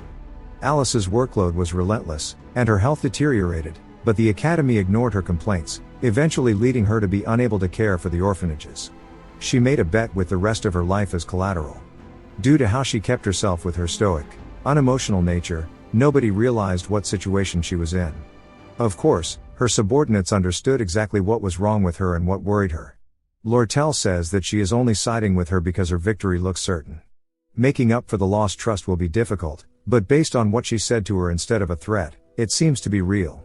Ed glances over at her, saying that in the world of merchants, there is no such thing as sympathy. If you make such a mistake, you will be treated as a fool, and Lortel must know this better than anyone. Lortel says from her point of view, nothing good will come from revealing that she is behind all of this. Then smiles, saying that she will just play along. As there is no such thing as permanent enemies or permanent allies. Ed can tell that she looked relieved. She says that she will be going now. Then asks him to stop by the Merchant Association next week. He says okay and then hands her a torch, saying that it will last for a while. She looks lost in thought, and he asks her what she is thinking about and that she doesn't need to take it. She says that it's just that he is much taller than she thought. He asks her why this is relevant. She says that it does seem rushed, but if she wants to win, she has to make some risky moves. Ed looks down as she gets closer to him. She puts her hand on his tie, saying that the essence of a relationship is about push and pull, check your notes. And that it looks like Ed's tie is all twisted. He says that nobody is even looking at him, so why does his attire bother her that much? She says there is nothing wrong with trying to keep himself looking neat, as they are students. He asks what she means, and then she quickly pulls him in. We see her standing on her tiptoes as she gives him a kiss. Lortel took the first W, her heels touch the ground again, and she touches her lips, saying that the raspberries they ate earlier were delicious. Just thinking about them makes her happy. Ed looks away, telling her to stay within her limits. She says that is upsetting, and that people don't like others pushing or pulling too much. Next time he should pull a little. In a very warm tone, she says that she needs to practice pushing him away too, after all. Then she begins to walk away. As she is walking, he watches as she completely faceplants into one of his traps. He says although he tried to avoid getting involved with the main scenario, this is just how it happens with life. We see that he is flushed from what just happened. He looks up at the stars, saying that they are still beautiful and the moon is bright. Everything is back to usual except for the fact that he is now in the dead middle of the scenario that is going to play out. He says although he has a sense of discomfort from being stuck in the center, his plan of watching the scenarios unfold themselves and not interfering has not changed. He walks inside, saying that he has no greed and that he will get his diploma and get good grades, sticking to his original plan. He says the realization that what felt like an easy plan was actually reckless and quite challenging came not too far in the future. Just like that, summer has finally passed and we are now in fall. We see a leaf falling through the air. We see one of Yannicka's summons. As she is being told about how Lortel kissed Ed, Karis tells her that they can't afford to sit by and if they don't intervene, something bad will happen. She asks what's going on and what they are talking about. Karkan says that they saw it too and youth is amazing, and that Lortel really knows how to play with people's hearts. Yannicka starts to get flushed, asking what they mean and how Ed reacted. Karkan says that from what they saw Ed put up a wall. Even after she kissed him, his facial expression did not change. He was cold to her, and it low-key made him cringe. Which means either A. he is impotent or B. He does not see her as a woman. Yannicka sighs, saying that as a relief. Tarkan tells her that regardless, men aren't as good at being defensive as they are at being proactive. As per someone who has life experience, people like Lortel cling and burn more intensely the more they are rejected. That is not good for Yannicka. Yannicka covers her ears, saying that Tarkan told her that Ed didn't have a reaction. As Tarkan is yapping, the other summons pull him away. The panther been a while, don't know its name, tells her not to listen to Tarkan and that she is the most charming when she is being herself. Tarkan instantly comes back, saying that emphasizing her naive and tearful vibe is also a good idea. The panther suggests that she should have a thrilling and exciting experience with Ed. With a flushed expression, she looks off to the side, saying that feeding each other would be nice. The spirit sighs. Then it jumps to Ed telling Lucy to go ah. He puts a spoonful in her mouth, and her face tells it all as we hear her yak it all up, saying that tastes like straight ass. Ed tells her that he's just testing spices, and she tells him to stop making her a taste testing machine. Ed says that he'll have to delay practicing his cooking skills until he has more ingredients. You can read his life skill details if you would like, but I'm not going to go over every one of them. He explains how key stats influence the proficiency of life skills, and raising just one stat drops the efficiency, so he needs to increase them evenly. The problem is with school just having started up again, he's too busy, and he can only spend about 5 or 6 hours focusing on his survival activities.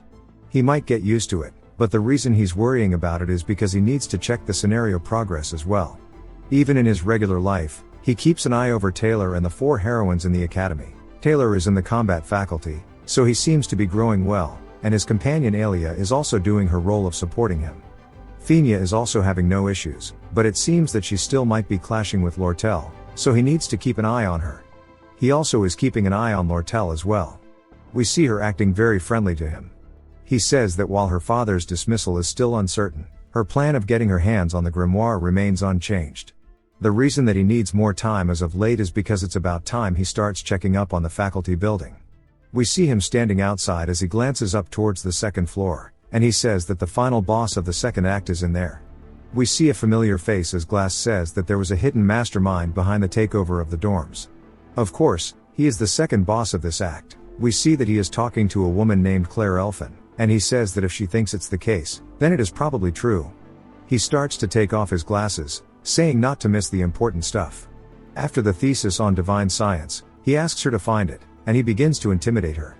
She quickly says that she'll find it by tomorrow morning, and then it cuts back to the Awfulest Hall. Inside Claire's office, we hear Anna saying that she has gathered anything related to the takeover incident, and that Claire slumped out in her chair, thanking her.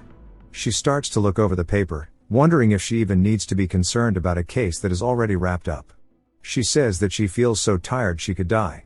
Something gets her attention, and she says that no matter how she looks at it, it's odd. We see her staring at a picture of Ed.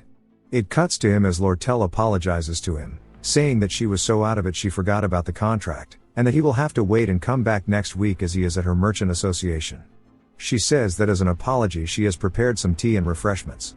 Then tells him that his magic engineering equipment is ready, so he can pick it up at the counter. She says that she has an important appointment, so she had to dress up a bit, and she asks him how she looks. He asks what the appointment is about, and she realizes that he is completely dodging her question, so she awkwardly laughs, saying that it's something he doesn't know about. She asks if his cabin is complete. He says that it's in the final stage. She asks what he's going to do for furniture, and he says that while he likes all of the furniture her company sells, they're too expensive for him. She says that giving them to him for free wouldn't be possible, and then breaks one of the chairs using her magic, saying that woodworking is his specialty, right? And now that it can't be sold, she'll discard it tomorrow. He looks at the chair, saying that he told her it's too high-end, and then takes a sip of his drink, thanking her. She gives him the stare. We all know what it is, and she asks him how it's possible that he cannot show a change in expression. Then we see her put her hand on the table. She sits down on it, saying that she's already made her winning move, reminding him about the kiss they shared. She asks him if he doesn't see her as a woman, reminding him that she sees him as a man and she can tell what he is thinking. She says that all of the help she's offering him is because of her ulterior motives. He says that he knows what answer she is looking for, and she quickly says that she wasn't actually looking for one, as she knows he does not take fights he can't win. While he is acting indifferent now, someday she won't be the only one who can't contain herself. She says that a seductive smile is always the same whether the odds are in her favor or not. We see her hand trembling as she says that it's a merchant's nature to never reveal their feelings. Back in the middle of the academy, we see Yannicka holding her staff into the air, saying that they should start their lesson now. She casts a fireball and puts it in her hands, and says that Ed should try to focus his magic and form a connection with it. He says okay and begins to pour his magic into it. A creature begins to form, saying that it's pleased to meet him, and we are introduced to Mug, a low-rank fire spirit. It salutes him, saying that it's an honor to be in a contract with him, and in accordance with the agenda of the report meeting last week, he passed the first test and cleared every other round for verification. He says a lot more that I'm honestly not going to read out. Ed starts to zone him out. Mug says that his body is already on fire, but he vows to set his heart on fire as well to serve him. Ed explains that when he played the game, he once got a spirit-type skill, and he would laugh together and joke around with it, creating a strong bond with it. This is not the same vibe he got back then. Mug is so strict. She says that he asked her to introduce him to a good spirit, so she selected one with a good magic power efficiency ratio. There was a complicated selection process as well. He asks her who planned the selection process, and we see that it was none other than Tarkan cheering them all on. She hands him Mug, and he says that it's warm, and he starts to feel excited from it. She explains that when he connects with the contract spirit, he'll be able to feel their physical and magic power even when they are not manifested. But be careful not to connect too hard. It'll be hard to keep him in control. He says that if he controls the level of connection, the firepower will change too, right? She says it's odd to refer to it as firepower, but she understands. We see his eyes filled with pure excitement as he looks down at Mug, saying that he has now got himself a portable heater. You can pause and read all of Mug's stats if you would like, along with his magic power details. Pretty much, Ed says that it's an unbelievably useful tool that won't consume firewood. Yannicka says that she's glad that he's so happy, and that he always has an exhausted expression on his face. She tells him that if he needs anything else, she'll teach him about the power of connection, and that he will always learn faster if he is with her. If he wants to quickly reach a level where he can form a contract with mid-rank spirits, they need to practice spirit combat. She will free up some time and reserve the combat training room. Although she has accessories that increase connection efficiency, they're in her room, and she'll bring them next time. She then stops herself from speaking and tells him not to get the wrong idea, as she is actually a very busy person too. The only reason she stopped talking is because she remembers what Clara and Tarkan told her. About that she needs to play it cool. She awkwardly says that it's too much for her to teach him spirit magic for free. He says that she is right, which surprises her, and he apologizes, saying that he took her goodwill for granted and he should offer her some money. He quickly starts digging for some, saying that he doesn't have much to give her, but she stops him, saying that he's struggling to survive as is, so he can't waste his money. He's confused, saying that she asked him for compensation and wonders what is wrong with her. She starts to get flushed and panicked, saying that Clara told her about push and pull and that she should say no more often. Ed tells her that Clara is not wrong and she has a good friend. Yannicka then tells him that she's actually not like this with everybody while looking embarrassed, and then says that she'll tell him the details later and that they can meet at the combat training ground next time. She waves, saying that she'll also bring him an accessory and anything else he needs related to the class. He waves bye to her as well, and he acquires the advanced crafting skill magic engineering, earning an advanced crafting skill slot. The supplies he got from Lortel were simple enough that he could analyze them in no time, and he's finally learned a proper advanced skill. He casts ignition on his fireplace, and he says that if he runs out of fuel, he will use Mug, and if he runs out of mana, he'll use the fireplace.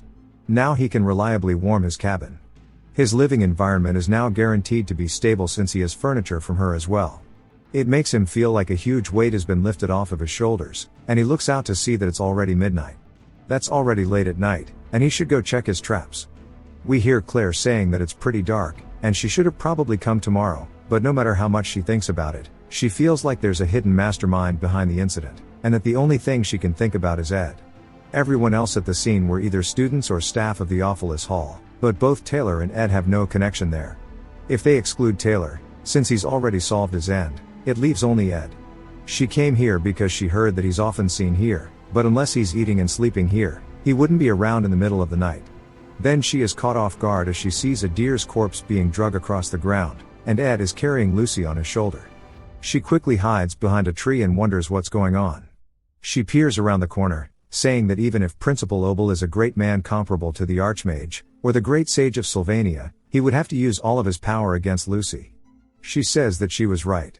Her gut feeling wasn't wrong, and that the true mastermind behind the incident must have been none other than Ed. She also says that she should probably be a detective. She follows him all the way back to his cabin and watches him as he continues to carry Lucy. She wonders what all this is. He drops the deer to the floor and throws Lucy into her little tent, saying that the plans were for early tomorrow morning and that he should go to bed early since he has a lot of things to do tomorrow. Claire is still suspicious and sneaks over towards Lucy, saying that she needs to rescue her. She stretches her arm out, saying that she needs to be quiet. We see magic quickly come out from the tent, as Claire is surprised. Lucy is wide awake, asking her who she is. She tries to tell her that she is the assistant professor of her year, and then realizes that Lucy has already gone straight back into the tent. Lucy glares at her, and all Claire can think about is that she's like a cat. We see her eating her jerky, and then she flies off from the tent, leaving Claire there alone. Claire is completely surprised, saying that it is just as she thought. Then we hear her putting stuff down onto Glass' table, asking him if he knows of a student named Ed who was disowned by his family. Glass says that he doesn't remember the names of talentless trash. She says even if that's the case, surely he knows about Lucy, and that Ed actually overpowered her to the point that she couldn't use her power. Claire tells him how she was investigating the Awfulest Hall incident, and she went into the northern woods. Glass tells her that her story is all over the place. She says whatever the case, she used magic that records memory on the first floor of the Awfulest Hall. He asks her if she got permission for it, and she says no, she just lied to bring the memories back. Glass tells her to write a letter for explanation as well as an apology. She says that she knew it would happen, so she already wrote it, and that she can plead that there were extenuating circumstances. We see Ed sitting on the chair, mean mugging it, and she says that he looks like a mastermind, and that surely Glass can tell based on the super evil pose, that he is striking that she is right. He asks her if this is everything she has, and she says no. As she told him earlier, Ed was carrying Lucy while she was unconscious. He asks her if she is sure that he wasn't just moving her while she was asleep. She realizes now that she was wrong, and then we see her get out of his office, as he says that next time, just bring the apology letter. She tells him okay, and then it shows him glancing down, surprised, saying that while it was written in the files, about how Ed tried to stop Taylor and his friends, they still managed to get past him in no time. Taylor was born with the way of the Sword Saint. Alvira was born with the natural instinct of an alchemist as well. There is no way somebody as ordinary as Ed could have stopped them both. Then he is caught off guard as he starts to watch the fight unfold. It cuts to a giant explosion as there is a dagger smoking while inside of a log. A window pops up saying that crafting has been completed and the proficiency has increased. Ed created a ceremonial dagger with a spirit formula engraved into it for explosion magic. Ed says that he has had this dagger ever since he started living on his own. Now that there are all these engravings on it, he feels kind of proud. Mug says the more the equipment is used, the better its efficiency will be. Mug then says he wants to sing a song and starts going to town, and Ed picks him up by his wing. Mug quickly apologizes, saying that he wishes to atone for his sins. He is ashamed, but what he is ashamed of the most is not knowing what he did wrong. So please tell him what he did wrong. Ed calls out to him, and Mug looks over as Ed tells him to drop the formalities. We learn that spirits that have left their physical forms, and entered the path of low-ranking spirits elevate their status, through contracts with spirit sorcerers. So he can understand why low-ranking spirits are pleased to have contracts with someone like Yannicka, but he doesn't understand why he is making such a big deal about being contracted with him. He asks Mug if Yannicka promised him something. Mug seems caught off guard, and Ed tells him to quickly just spit it all out. They are not going to be together for just a couple days, but for the long haul. Mug thinks about it and says that there is no point in hiding, and he begins to confess, saying that the overflowing respect and loyalty he has for him is not out of reverence, but rather because he wants success. Being in a contract with him and receiving magic from Yannicka will allow him to grow at the rate of a normal low-ranking spirit. Ed sighs, asking him what else.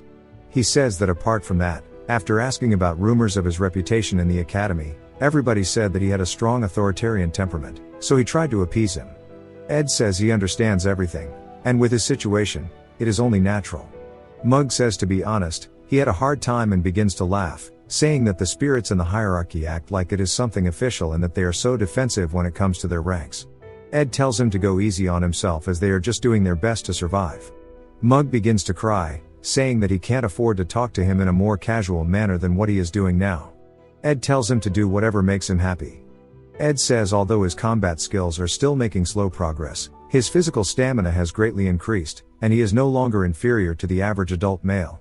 His storage is also stockpiled with meat, vegetables, and spices. He can master the classes with simple memorization as well. He says reducing his sleep and practicing will cram the information into his head so he doesn't have to worry about his lack of talent. He says that every day is rough for him, and while they may not be gentle days, they are better than when he started. We see him slowly zoning out, and then he hears Yannicka calling out to him. He snaps out of it and she asks him what's wrong. He apologizes, saying that he was thinking about something and was zoned out. She tells him not to overdo it, and it is good to work hard, but he should value his health. He glances over and says that he needs to focus as he has received 3 letters today. The first came from the academy, while the second was from the merchantry. Neither were that remarkable, but he needs to read the third letter with full attention because it is evidence that the flow of the story has already significantly distorted. The main event of Act 2 was the negotiation for the purchase of the sealed grimoire, and it is still in progress. It was a tug of war between both Finya and Lortel. And that, Kreppenrothstaler, Ed's father, got involved, which eventually resulted in a 3-way conflict between all of the associations. Ed's father planned to use the sealed grimoire to research eternal life, and when things went south, he jumped into the negotiations. He is a boss who appears in Act 4 and is so strong at this point, there would be no way to suppress him, so he must exclude him from this episode no matter the cost. If he gets the grimoire, he will just walk away with it. If he gets the grimoire after already being strong enough to be the final boss of the 4th act, it would be impossible to clear the game. The letter he has includes all of Ed's father's actions as well as an invitation for Ed. He goes to tell us who sent the letter, and then it cuts to a man telling someone that he is back from the woods as she instructed, and he delivered the letter. We see Finya saying good job and that it was none other than Claire, the knight, not the female teacher. The principal came to say that the financial situation in the academy is bad as it is a private institution. She can't support the academy as she wants, and if they continue as they are, the merchantry will eventually get the grimoire, and it would be embarrassing for it to be sold for money when it's the heart of the academy. So Obel secretly asked for her help. She says that it's strange, wondering how Ed's father knew to participate in the negotiation. Claire suggests that maybe Ed told him about it, and that he could have heard the rumors, and that if he were in Ed's shoes, he would do anything he could to return to his family. We hear Lortel saying that she doubts it, asking if somebody of such a low status such as herself can share a drink with the princess. Finya says this is quite unexpected as she thought she hated her. Lortel says that's unfair, and if she did, why else would she come to offer her advice? She tells her that Ed's father getting involved is probably because of her father rather than Ed. Finya is surprised, and Lortel continues, saying that from the beginning, Ed's father had requested her father to purchase the item, but she had no idea about it. Even though her father lost his position, his plan to purchase the grimoire has not changed. After all, the merchantry has put a lot of time and effort into it. Finya says it's strange that the merchantry is planning to sell the grimoire to Ed's family after purchasing it, and it seems to her like the interests of their two families align. So why did the merchantry and Roth-Taylor family appear to be competing for the purchase of it? Lortel says that it's because she has no intentions of selling it, and given the current circumstances, it would be better for her not to get too close to the business connections associated with her father. Finya asks why she is telling her all of this stuff. She says because the enemy of my enemy is my friend, and she'd benefit from keeping the Roth-Taylors in check, and she wants to obtain the grimoire. So it's a win-win situation. Lortel says that she also stepped in thinking that poor Ed might suffer harm. So it's also her looking out for her junior.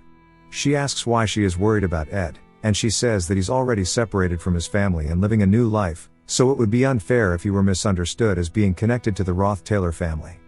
Finya wonders what Lortel is thinking since she's actually worried about somebody, saying that Ed is definitely useful, and that she might even ask for his help on a personal level. But if that doesn't happen, then she plans, but gets cut off as Lortel asks her what she will do if he doesn't agree. Finya says that she'll have no choice but to use him. Lortel's cup starts to shake, and we see that it's actually because she is. She says to deceive and exploit, and she begins to cry from laughter, asking who is exploiting who again. Claire starts barking at Lortel for saying that in front of the princess.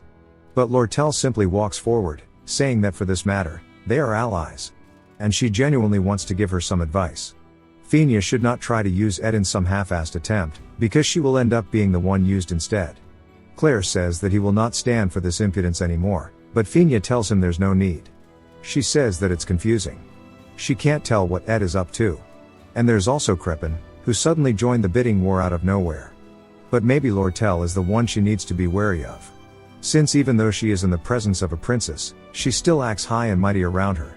She wonders if she'll ever get to see Lortel panicked without knowing what to do. And it cuts to her with that exact expression on her face, asking what is going on. We see Yannicka saying that it's been a while, asking how she is doing. Ed tells her this is just how things turned out. As they are at the merchantry, Lortel says that she did not know Yannicka would be coming, so she only prepared 2 cups of tea. In an annoyed tone, asking Yannicka if she would like some cold water. Also annoyed, Yannicka says that's fine. But it looks like the warehouse is full of tea. But she guesses since it's merchandise, she can't offer it to guests. Lortel says that's exactly why. And Ed tells Yannicka he will take the water, and she can drink the tea. Lortel then tells Ed that he should take the magic engineering equipment. He says he understands. And it jumps to a whole shelf full of potions and other engineering devices. Yannicka says these are clearly brand new, and that Lortel just said giving away merchandise for free is against her ethics. Lortel laughs, saying that Yannicka really doesn't have an eye for goods. And if she looks closely, all of the items are defected. Yannicka gets annoyed, saying that she did this on purpose. And Lortel says that what matters isn't whether it's marketable or not, but that it helps Ed. Ed thanks her, saying that it feels wrong to take it for free. And he didn't even pay for the item last time. And this is already the 4th time she's given him something like this. She says that he should just come regularly to renew the contract and there won't be a problem. Yannicka says that surely it would be better for him to just finish paying his end off. And Lortel says that is something for her and Ed to discuss, not her. As they start to talk, we see Ed beginning to zone out, saying that he can feel a familiar sensation taking over his body. He says it's like he's floating in water, and that he's been feeling like this due to his workload. He needs to keep an eye on Crepin, who butted in. But there are still 2 weeks left to deal with that. So his priority right now should be making a mattress for his bed. He says that he can stuff it with feathers or other fabrics and a sewn cloth to make it fluffy. And that he also needs to prepare the deer he caught the other day. Along with cleaning the inside of the cabin. And he can't forget about making more jerky for Lucy. As he starts to zone out, he hears both Yannicka and Lortel calling out to him. And he sees them through a watery lens. It jumps back to Finya's area. As she says it's about time she acknowledged Ed's determination while fishing at his camp, along with his calmness while giving orders during the Glasgow raid battle. His reputation among the students is getting better as he is focusing on his studies. So maybe Lortel's warnings have more meaning behind them. She says that maybe her insight was off, and that she needs to make sure of it one final time. Which is why she sent him the letter asking him to visit her here in the royal residence. She asks Claire what time Ed will be here, and he quickly tells her that he won't be able to visit for a while. She asks why that is, saying that he shouldn't be able to refuse a royal command. He then tells her that there has been a problem, as he has passed out due to exhaustion from overworking himself. We see he has a status effect for exhaustion, and you can read all of these symptoms if you would like.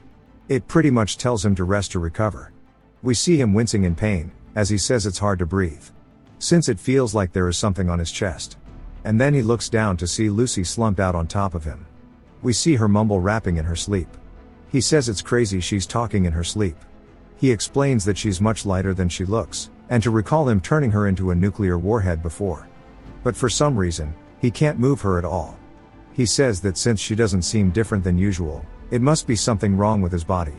And that he's having a physical breakdown. He says even though it's his cabin, the blanket is new, and he wonders where it's from. Lucy then wakes up, saying that she is hungry, and he asks if she does nothing but eat and sleep.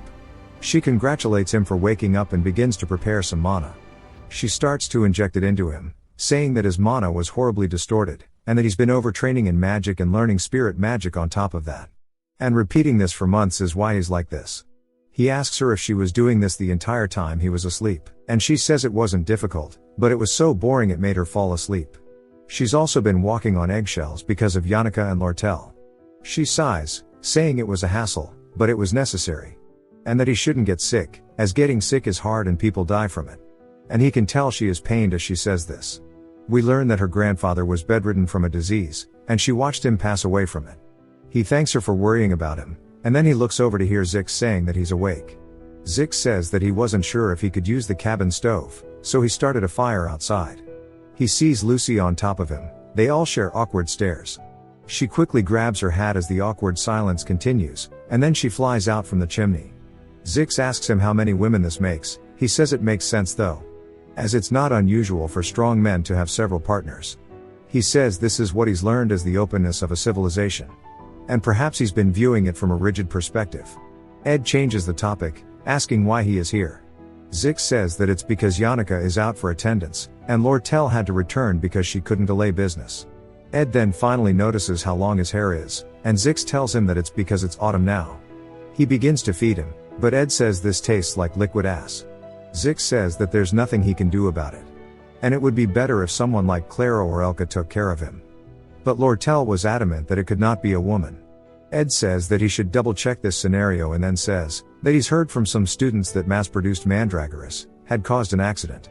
We learn that it was due to Alvira, but in the end, Taylor and Kremlin quickly handled it. Ed says that this was Act 2, Scene 5, and it wrapped up nicely.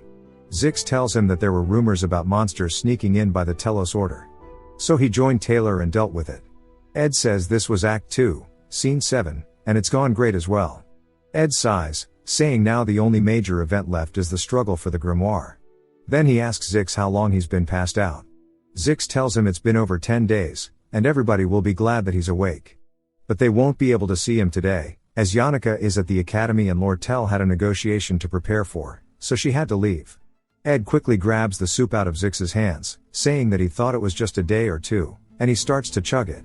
He then calls out to Zix, saying that he needs to send a message to Lortel right now, as he realizes he has no time left. Ed says that it's time for Act 2, Scene 10. As the struggle over the grimoire has finally started. We see Claire and Fina along with Lortel all preparing for something. Somebody else begins to enter the room. We see a shiny ornament on his tie, and that it is none other than Crepin, the final boss of Act 4, and Ed's father. It jumps to some time later as Crepin says that he's glad to see Fina looking healthy, and it has been quite some time, but he never got the chance to formally apologize to her, as he has heard that a member of his family gave her a hard time. They disowned him, but he would still like to apologize. Fina says that it's okay and not to worry about it too much. We see that Crepin low-key looks like he's got some baby hands as he strikes a T-Rex pose. Fina says that he's a noble, and you can feel the respect that his attendants have for him in every single action they take, but her eyes see the true him as she can tell he's clearly an evil man. He then calls out to Lortel, saying that she must be the proxy of the Elt Trading Company. She introduces herself, saying it's an honor to be in his presence. He says that he's heard a lot about her and the merchantry, and it's surprising to see her here. Lortel says that she'll go anywhere there is a good profit to be made. After all, they follow wherever the scent of money leads them to. Crepin says that he sees. We finally learn more about the negotiation for the grimoire. Each participant will write down their proposed bid price, and the highest bidder gets to buy it. Even though the treasure belongs to the Academy doesn't want it to be publicly known that they are selling it due to financial difficulties. So Principal Obel came up with a wise plan. Fina is going to vouch for it as an observer with her status as a princess. The vice principal, Rachel, will conduct the auction. It is very simple. Right here, right now, the highest bidder will obtain the grimoire. Fina says that she heard about this beforehand, and she looked into other book trades. There was a legendary book by an alchemist that sold for 8,100 coins. Another one about replication magic for 6,700. And then a travel log which sold for 7,000. She says that Lortel probably understands the value of the objects the best, as Lortel probably knows the prices the other books sold for by heart. Crepin begins to write his bid, and Fina says that the one who will probably take the grimoire home will be him. Rachel says that she has received the bid amounts, then thanks them both for participating. The key to winning this is to know the opponent's maximum bid amount, and that Lortel clearly revealed her intention to make a profit. Her highest price will be 8,000, as anything more would be hard to resell and be a loss. And that if Crepin bids anything more than 8,000, the grimoire will be his. Rachel starts to read it out, saying that she will reveal the bid amounts now. She says that Crepin bid 8,500 gold. Fina says she expected this as Crepin was not someone who would visit the academy just to make a profit. Rachel continues, saying that Lortel's bid was 9,400 coins, which completely surprises Fina.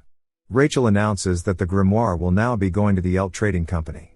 Fina says it turns out she wasn't going for profit. Crepin makes an annoyed face, saying that they will be leaving. Fina is still shocked, wondering what Lortel's real goal is. And then suggests and then thinks about something, recalling how they are allies in this matter. And that her entire goal here was to prevent the scroll from falling into the hands of Crepin. But she says there's no way, as Lortel's not the type to act out of justice. Even if she did, there's nothing to prove that Crepin is an evil man. At least she couldn't find anything out about him. So someone must have requested or ordered this from her.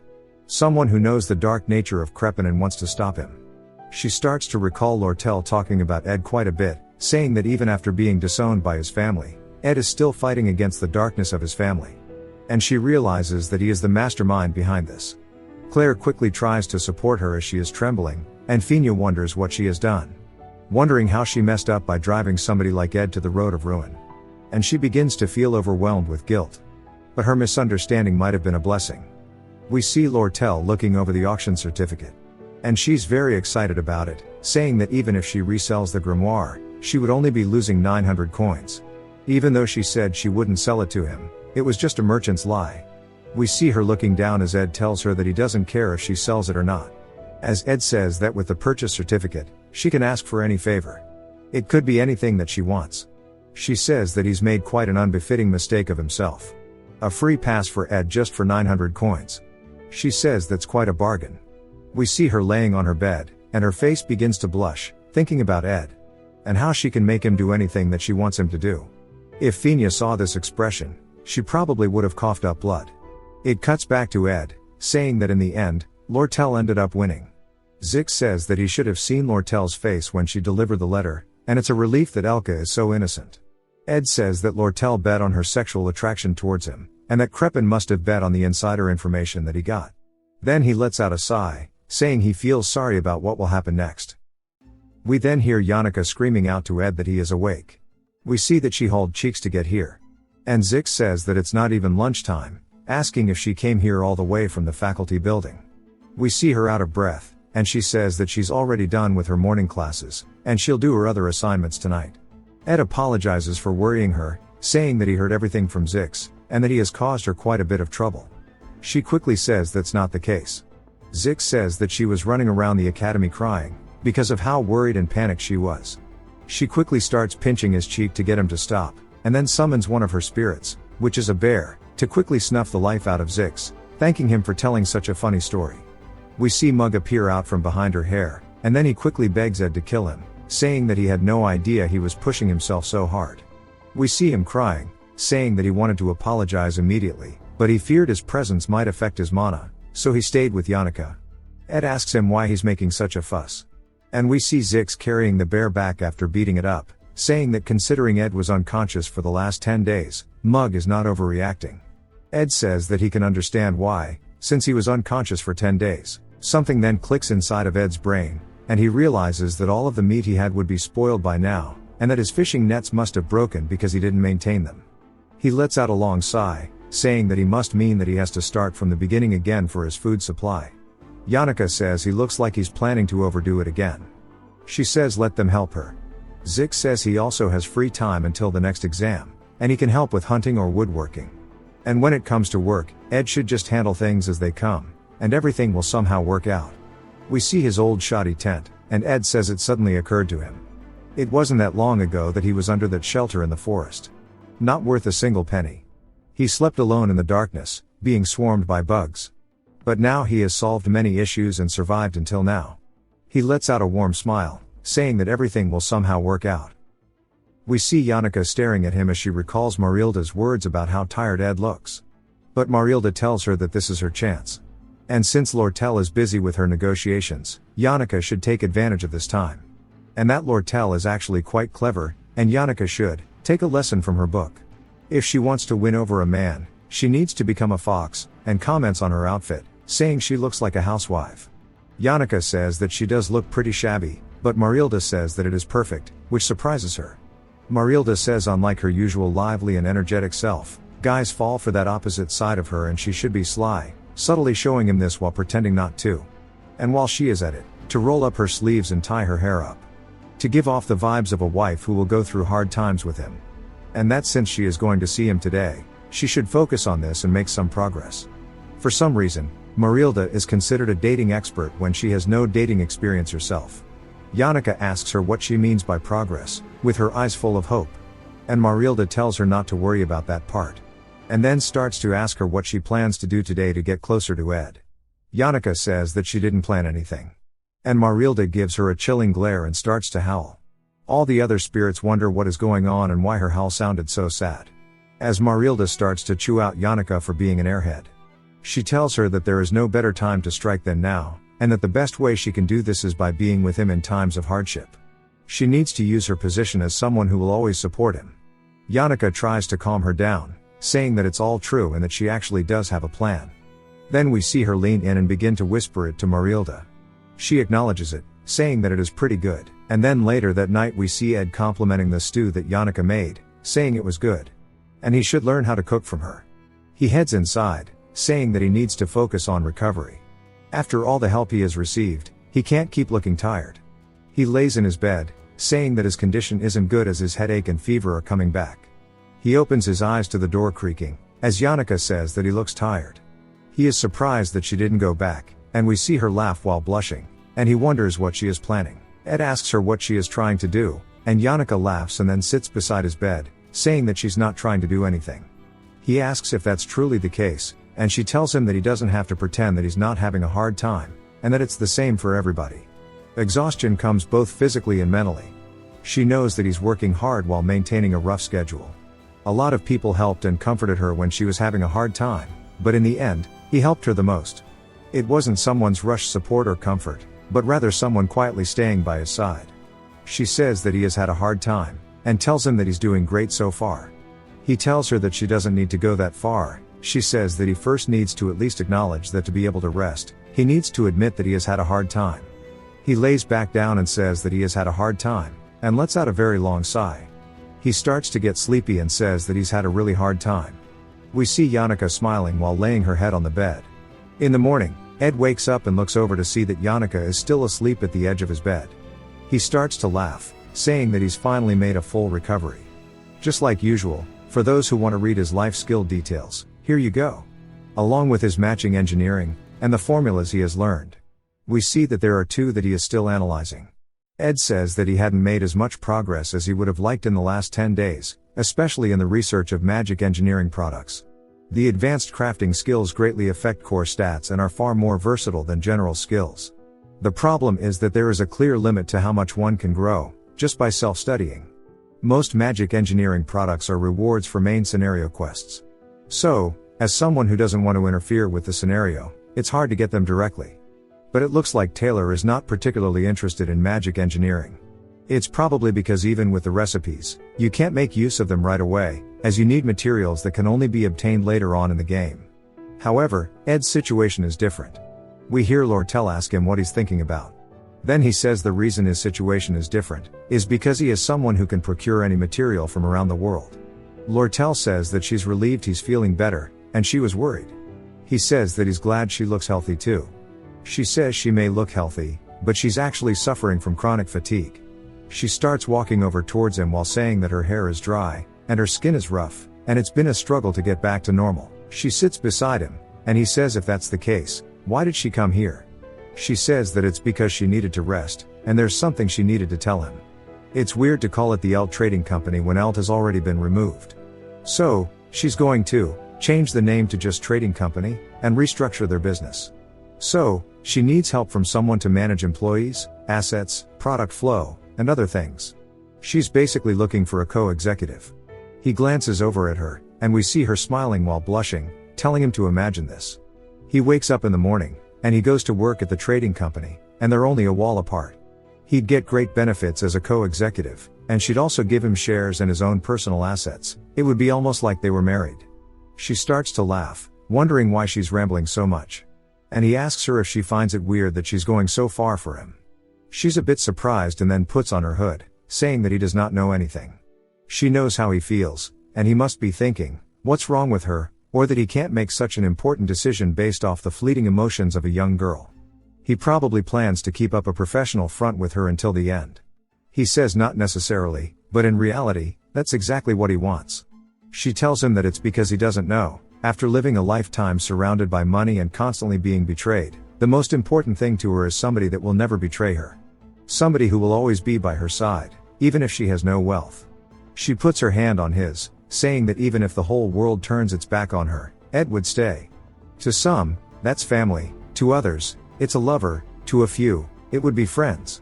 But to Lortel, who has seen all these things, the fact that she could be betrayed is a constant fear to her. She says no more and no less, asking him if he can just stay by her side. He calls out to her, and then tells her to try it again without holding in her laughter. She laughs, saying that she's surprised it didn't work, and it was a shame as she almost had him. He says that the way her tone changed in the middle was too obvious. She says that she's human too, and her spine kept tingling, asking how it felt to see a proactive side of her. She starts to make puppy dog eyes, saying that when she shows a timid side of herself, it makes people waver. And she says that it was a shame, but it's not a complete lie. Ed sits there for a second, then tells her that his main goal is to graduate, and he doesn't want to leave the school until he's done. We see she doesn't have the best expression on her face, and then he says that he doesn't have anything set up for after graduation, and she begins to smile, saying that she can wait until he graduates, but he should know that there's not really a choice, and she might use the free pass he gave her soon. And she very warmly tells him that it was great seeing him again after so long, and he lets out a sigh, saying that he feels like something terrible will happen in the future. As Lortel walks away, she says that was way too risky, and that she planned to hand him the free pass, saying that he belongs to her now. But seeing how he was acting made her change her plan, and if she got out any later, she would have shown her true face. She says that she even brought the change from the magic engineering products payment, but it would be awkward to go back, and that she can just leave it inside of the hut. She walks over towards it, and as she gets close, the door opens, and Yannicka comes out, saying that since Ed went to the river, she should prepare something for him before he comes back. Her and Lortel are surprised to see each other, and Lortel asks her why she came out of his house, but Yannicka asks her why she came from the river. This was the beginning of a new disaster for Ed. We hear Mug telling Ed that his intake of food is not enough, and he needs to make up for it at dinner. Ed says he understands, and Mug warns him that if he collapses again, he will die. For both of their sakes, he needs to be healthy. Ed says that it looks like Tarkan scolded him, and that there are unreasonable people anywhere you go, and he apologizes to Mug. Ed starts to look at the letters that he was given previously, saying that, thanks to Zix and Yannicka, he has enough food and firewood, and thanks to Lortel, he also has furniture. The only thing on his mind are the 3 letters he got before collapsing. One was from Lortel, warning him to be careful. Another was a personal letter from Fina regarding Crepin's movements, and the last one was from the Academy, but the sender was unexpected as it was none other than Professor Glast, and he said that he wanted to have a private conversation with Ed. Unfortunately, he couldn't meet him because he was unconscious, but he has no idea why he was summoned. With Glast being the final boss of this act, and the final scene already beginning, he doesn't know if he should visit. He remembers most of the contents of the final scene. Glast always believed that a select few of talent would change the world, and to revive the great sage, he researched spectral magic, which could distort the laws of the world, and for this, he needed the sealed grimoire. But the Academy fell for Lortel's plot and sold it. In his desperation, he stole the grimoire instead and tried to put Sylvania's spirit into Alia's body, who was born with spectral magic. Ed says that it was literally a madman's narrative, but then Taylor stepped in and saved her, of course, and breaks through the secret laboratory along with all the traps. After having his entire scheme ruined, Professor Glast made an abrupt statement before falling from the top of the tower. Despite only dreaming of academic advancement, his final words, and then Ed realizes he doesn't actually remember what his final words were, saying that regardless, the final battle of Act 2 is all about the sealed grimoire, and it begins with Professor Glast kidnapping Alia.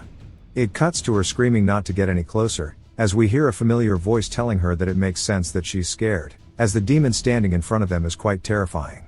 She tells him that it's his fault, asking why on earth he is here, and that she hates him, and we see that it is none other than Ed, and he says that she's being way too mean, especially considering the fact that they were both kidnapped. He lets out a sigh, saying that he is tired of this shit. The Glast Conquest War is now starting. We flash back to 3 days ago to Ed's cabin. He says that he has finished everything he hasn't been able to do in the 10 days he was unconscious, but not being able to train in that period feels like he wasted a lot of time. Especially with the war about to start, it's a shame he hasn't raised his magic engineering stats, but says it makes sense as he needs blueprints and materials.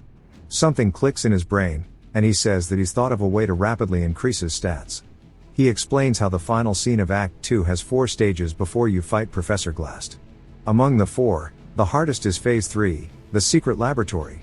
The boss of the stage is the spirit librarian, Reina. She's so strong that it's hard to clear it without the sword saint form, but that's a problem for Taylor to solve. What Ed is interested in is the contents of that library. It's full of magical engineering blueprints, and there are over a dozen of them, along with 2 legendary grade magic items. Ed says that it would be dangerous, but glances over towards Yannicka, saying that it should be fine if he doesn't go in alone. It cuts to Glass telling his students that Adele and Alia will be joining them next semester. Even if they join midway, there won't be any disruption to the class. So, don't worry about it. Lortel thinks about how if there are so many talented people, why are there only 3 students in their class? And that it's only going to be 5 next semester. But it makes sense as there have been years where there weren't any students for Glass to teach. Lortel says that while Alia may not be great when it comes to combat, but she has an incredible affinity for spectral magic. Zix raises his hand, and Glass asks him what it is. Zix says he is hesitant to say this, but asks if the criteria for Class A can be strictly determined by talent, and that students who put in effort might bloom in unexpected ways. Glass then asks him if he thinks he is ruining and underestimating them by neglecting their efforts. Zix apologizes, saying he doesn't think so. Glass says the surest way to ruin somebody's life is to give them false confidence and vague support. Lortel sighs, saying that before she joined the academy, she looked into the faculty. Glass' self-righteous obsession with talent is because of his daughter. His only daughter, Miri, was an average mage, but he had endless faith in her. However, she took it not as her father's trust, but as Professor Glass's faith. Due to this faith, she prematurely joined a monster raid at a young age, which led to her being killed in the raid, leaving Glass a complete wreck mentally, and that he has become extremely obsessed with talent only after it is proven. All he does is research as spectral magic. The truth is, he's not pursuing the magic itself, but rather its creator. The great sage Sylvania is what he's after. He's probably only wanting Alia in his class to further his research. Glass calls out to her, then sighs, saying never mind, since it's not related to the lesson, he'll call her separately tomorrow. She wonders if it's about the grimoire, seeing that he must think it's a shame, as the grimoire is essential for his research. But anything he says won't be of any use to her, because the connection ceremony for the passing of ownership is already around the corner. We see Claire ending her class, and Ed is deep in thought about his plan and what he needs to do.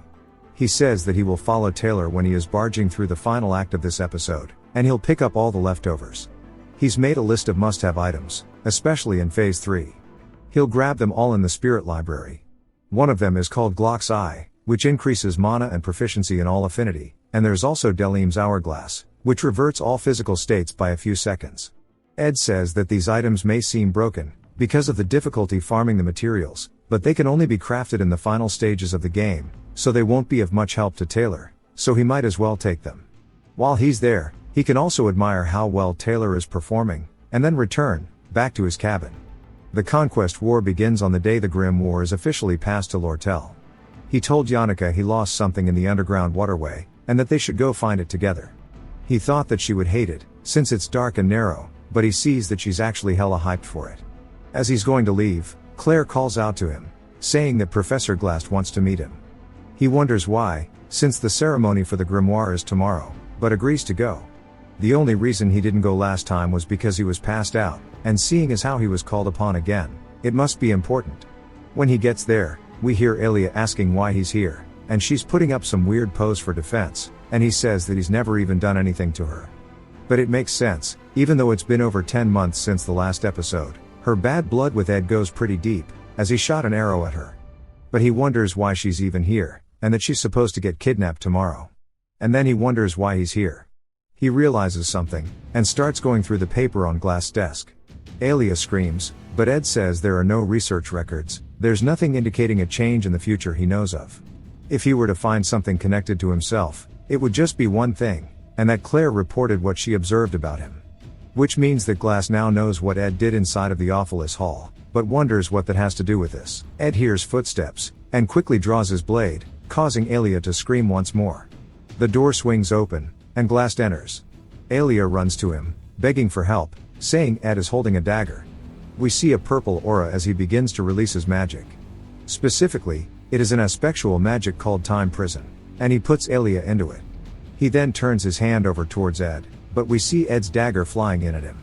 Ed calls out to Mug to ignite the explosion room, and we see Glass' face lighten up as it is soon followed by an explosion. Glass says he is quite quick to catch on to what's happening, and his response is exceptionally smooth, asking if he has scanned his research materials in that short time, but says it's strange as even if he did, It wouldn't be enough to tell him all of his intentions.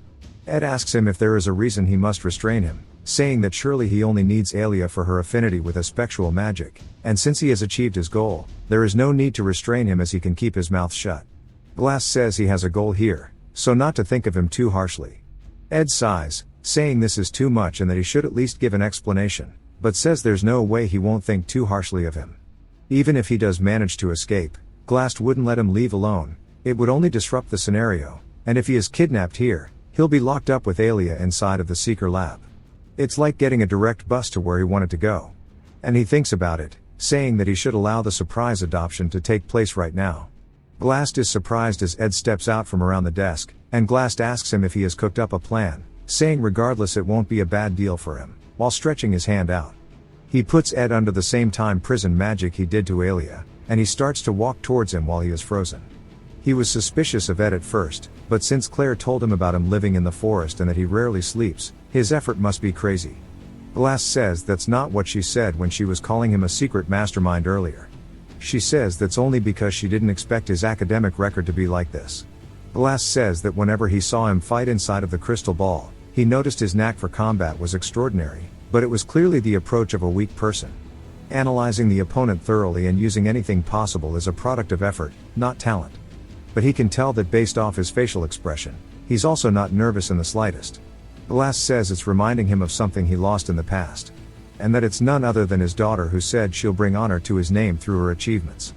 He looks sad, saying that it reminds him of that memory again. Mug takes this chance to fly away, and quickly escapes the room, flying straight back home to the forest. He gets close to Ed's cabin, and inside we see Yannicka making soup, while saying that Ed is running quite a bit late. It cuts to an old man, saying that with this, his magic travel log comes to an end. As he traveled the world, he realized that there were many magical truths that he had yet to discover, and the title of Archmage felt undeserved. His late master, Sylvania, passed away at a young age and still remains in his memory as a beautiful woman. Looking back now, those years where he felt he was lacking were indeed full of ups and downs. The sorrow that ate away at his heart on the day he lost his master accumulated over time and now remains as only an old reflection. Yet in this long life, longing pushes its way forward. He looks down, saying that sometimes, regret over what has been lost paralyzes rationality, and there are times when he has the urge to shadow the natural principles of the world and twist the truth. Just to see Sylvania's face once more. What is lost is lost. We see a young Lucy, and he says that those who have lost must become stronger. And he puts his hat onto her, saying to be strong. To her who has become the full stop of his life, he dedicates the last sentence of this book. And all it reads is Lucy. And we see her crying after receiving the book from her grandpa. It cuts to her kicking her feet on Ed's roof, saying how much she misses him. And that she fully accepted the fact he was gone, hoping for the day that she'll wake up and the pain of loss will be completely healed without leaving a scar. The only thing that helps her temporarily forget that longing is the satisfaction of jerky. We see that it's empty, and she looks down to spot Yannicka cooking the stew, and that Yannicka starts to release a menacing aura. Lucy's a little freaked out, and it jumps again to the tricks hall. This is where the handover for the grimoire is taking place. Everybody here is either a scholar looking to sell or a merchant looking to buy. Only elite members have gathered here. And most of them are focusing right now on Lortel. We also see Obel is there as well. Lortel says that he's around the same age and has a similar image to Crepin, but compared to him, he is different to a strange degree. After the negotiation to buy the grimoire was over, he came to find her and requested her to hand the grimoire to him. That was her plan from the start, so she was not planning to be discreet, but still, the amount that would justify going back on the lie she told Fina is too much. Never mind, she only asked for 12,000. Crepin instantly accepted without hesitation and asked her if she knows about Elt hiring a mercenary group and heading here, and that he is telling her out of caution, but to make sure that things don't go wrong again. His information was good, and she found a place to sell the grimoire, and preparations were complete. We see a Glass telling Obel to relinquish the right of the grimoire, and that Lortel needs to step up and receive it. Lortel says now that she has this, she will have the trading profit, and then begins to smile uncontrollably, saying that she will also have an all-access pass to Ed. Purple magic begins to seep out of the room, as none other than Glass begins to release his spectral magic. He begins to summon some golems, and while Obel is busy defending, Lortel watches as he takes the grimoire and begins to teleport away, vanishing from this spot. She starts to get annoyed that her all-access pass to Ed is gone. Despite Ed's absence, the story is continuing as planned. In his underground library, it's back to Alia, terrified of being in the same room as Ed. Ed says that surely by now, Glast has the grimoire, and he tells her to be quiet, as if she keeps yelling, the monster outside might wake up. We see a man who looks oddly like the Penguin from Batman. His name is Kome, and he tells them to consider themselves lucky. I'm going to call him Penguin. Penguin says that Glast advised him not to use them for experiments, since they are important people. In a calm tone, Ed asks if that's so. Penguin sweats nervously, saying that he is much more calm than he expected, but he will be monitoring them closely while reviewing the research materials. Ed sits down, saying there's nothing more to do, they just have to wait for Taylor to bring the subjugation squad and free them. By then, the library that Taylor passed through will already be destroyed without any hindrances there. So if Ed manages to sweep up all the replica magic recipes, his operations will be complete, and there would be nothing he would have to do or get rid of. The only thing now that bothers him is how easy it seems. So he calls out to Alia, saying that he can't believe he has to be stuck in here with her. She puts her hand up at an X, saying that if he takes even one step, she'll scream, and she'll bite her tongue off, asking if he thinks she is bluffing. He quickly glances away, saying that he has nothing against her, and if he wanted to hurt her, he wouldn't let such a perfect opportunity go to waste.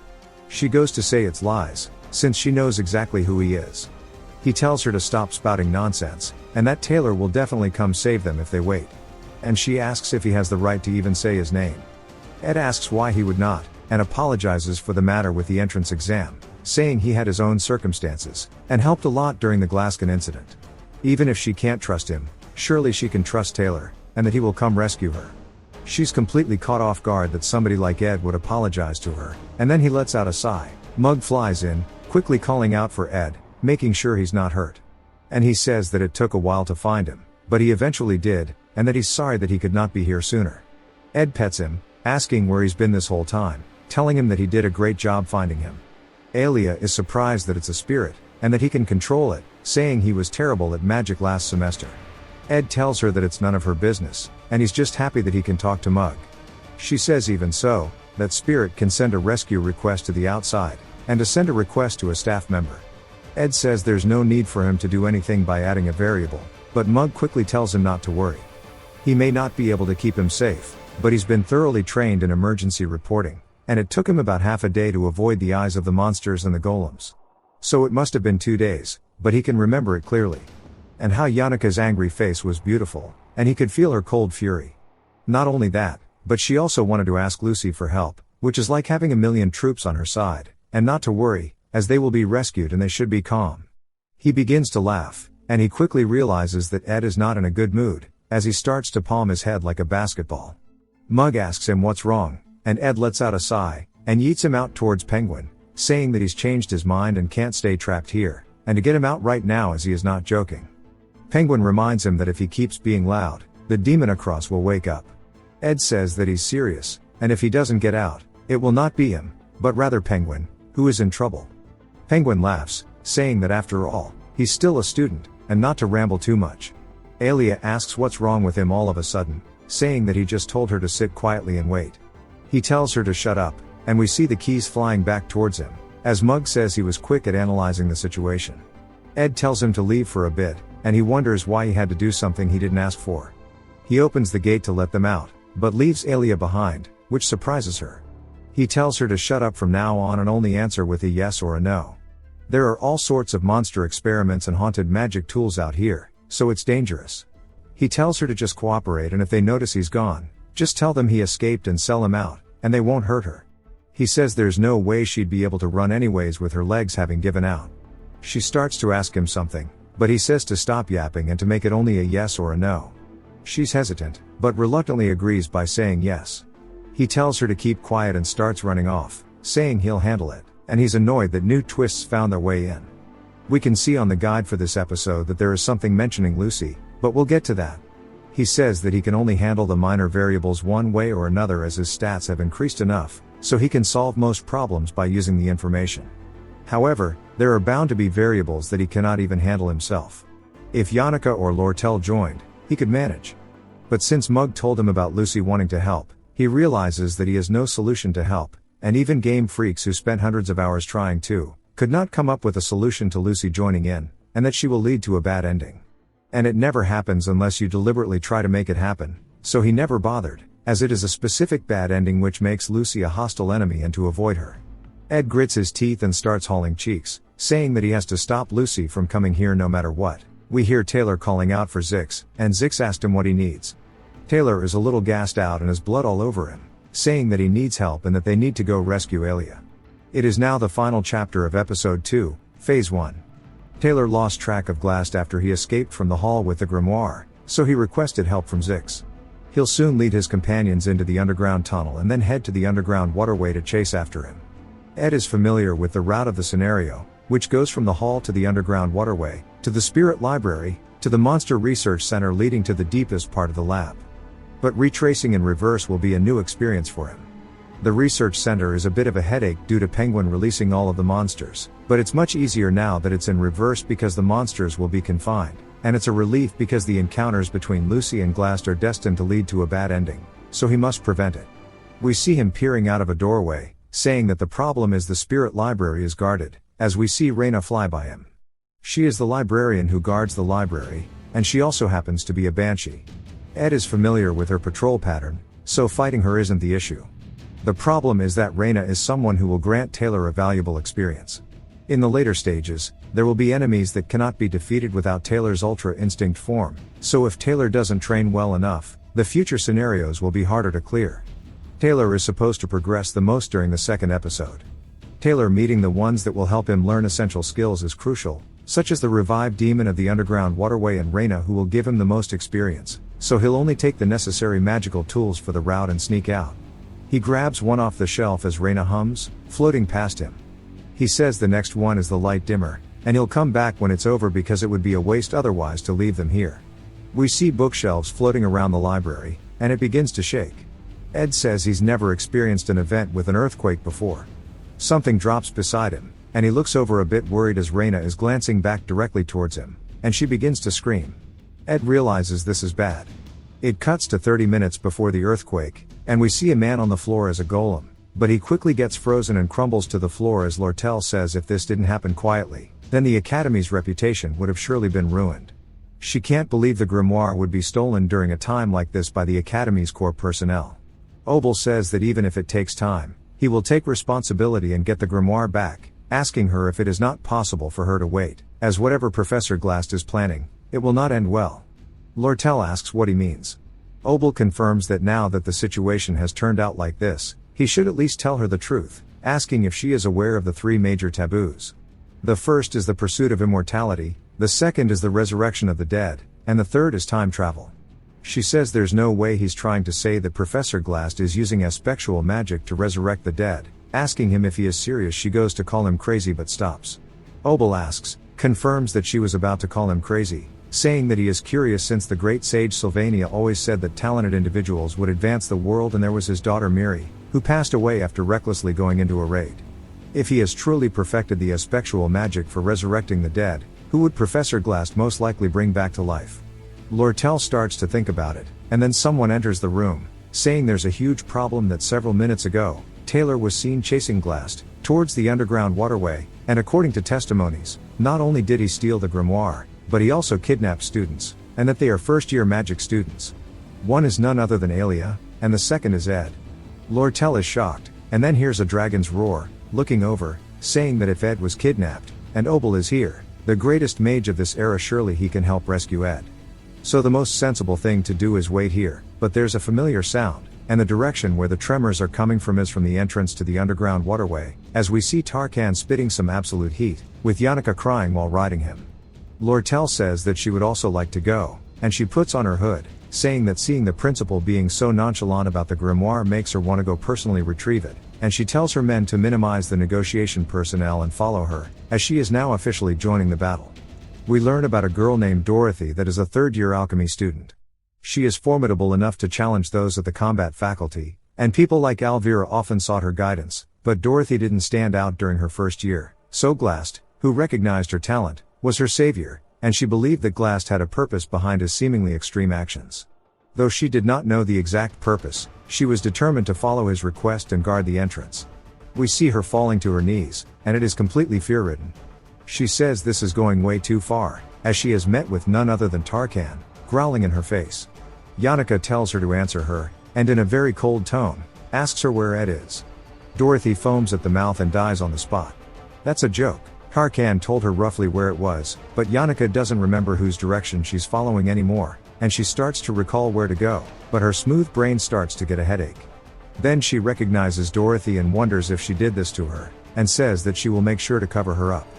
Then we hear Lortel calling out to her as she looks over to see Lortel. She forgets what she was meant to be covering up, and she puts it over Dorothy's face like she just murdered her. Lortel is obviously a little scared, saying that she understands that Yannicka will do anything in her power to ensure Ed's safety, and that if she succeeds, it'll be bad, as in her head she thinks that she's going to Princess carry Ed, and Ed will swoon for her, saying how amazing she is, and that it will lead to them ending up getting married, and having children.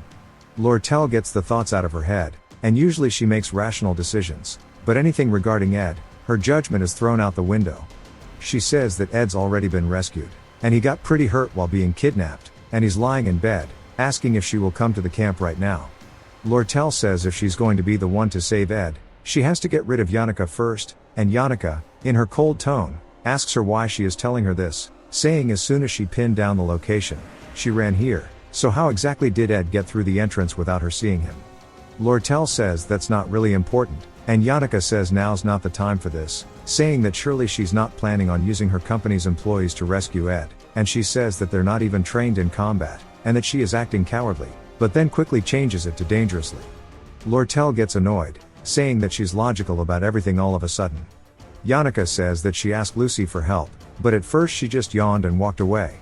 She never listens to others any more than she does to Ed, and so she is also alone here trying to rescue Ed. Lortel sighs, saying that she's right. This is no time for them to get in each other's way, and tells everybody to please stay here and wait. Yannicka heads to the east side, as Lortel heads to the west side, leaving everybody waiting in the middle until they figure out which side he is on. We see Lortel starting to run, but so does Yannicka, as they both want to be the one to rescue Ed first, who, keep in mind, is still face to face with Reina. As the earthquake continues, the ceiling begins to crack as it hits Reina directly.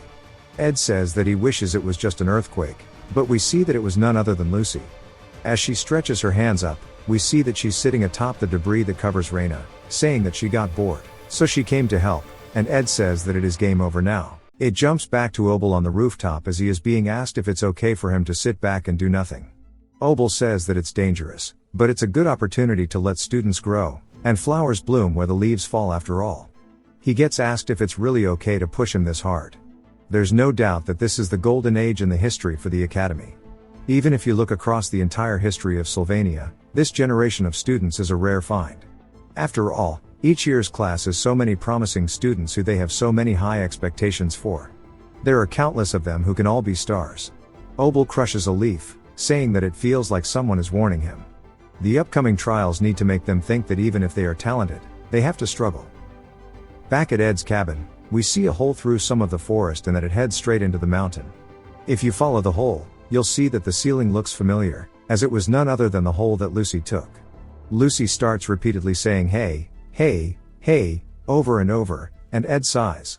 Her eyes shine as she asks if he has any jerky left.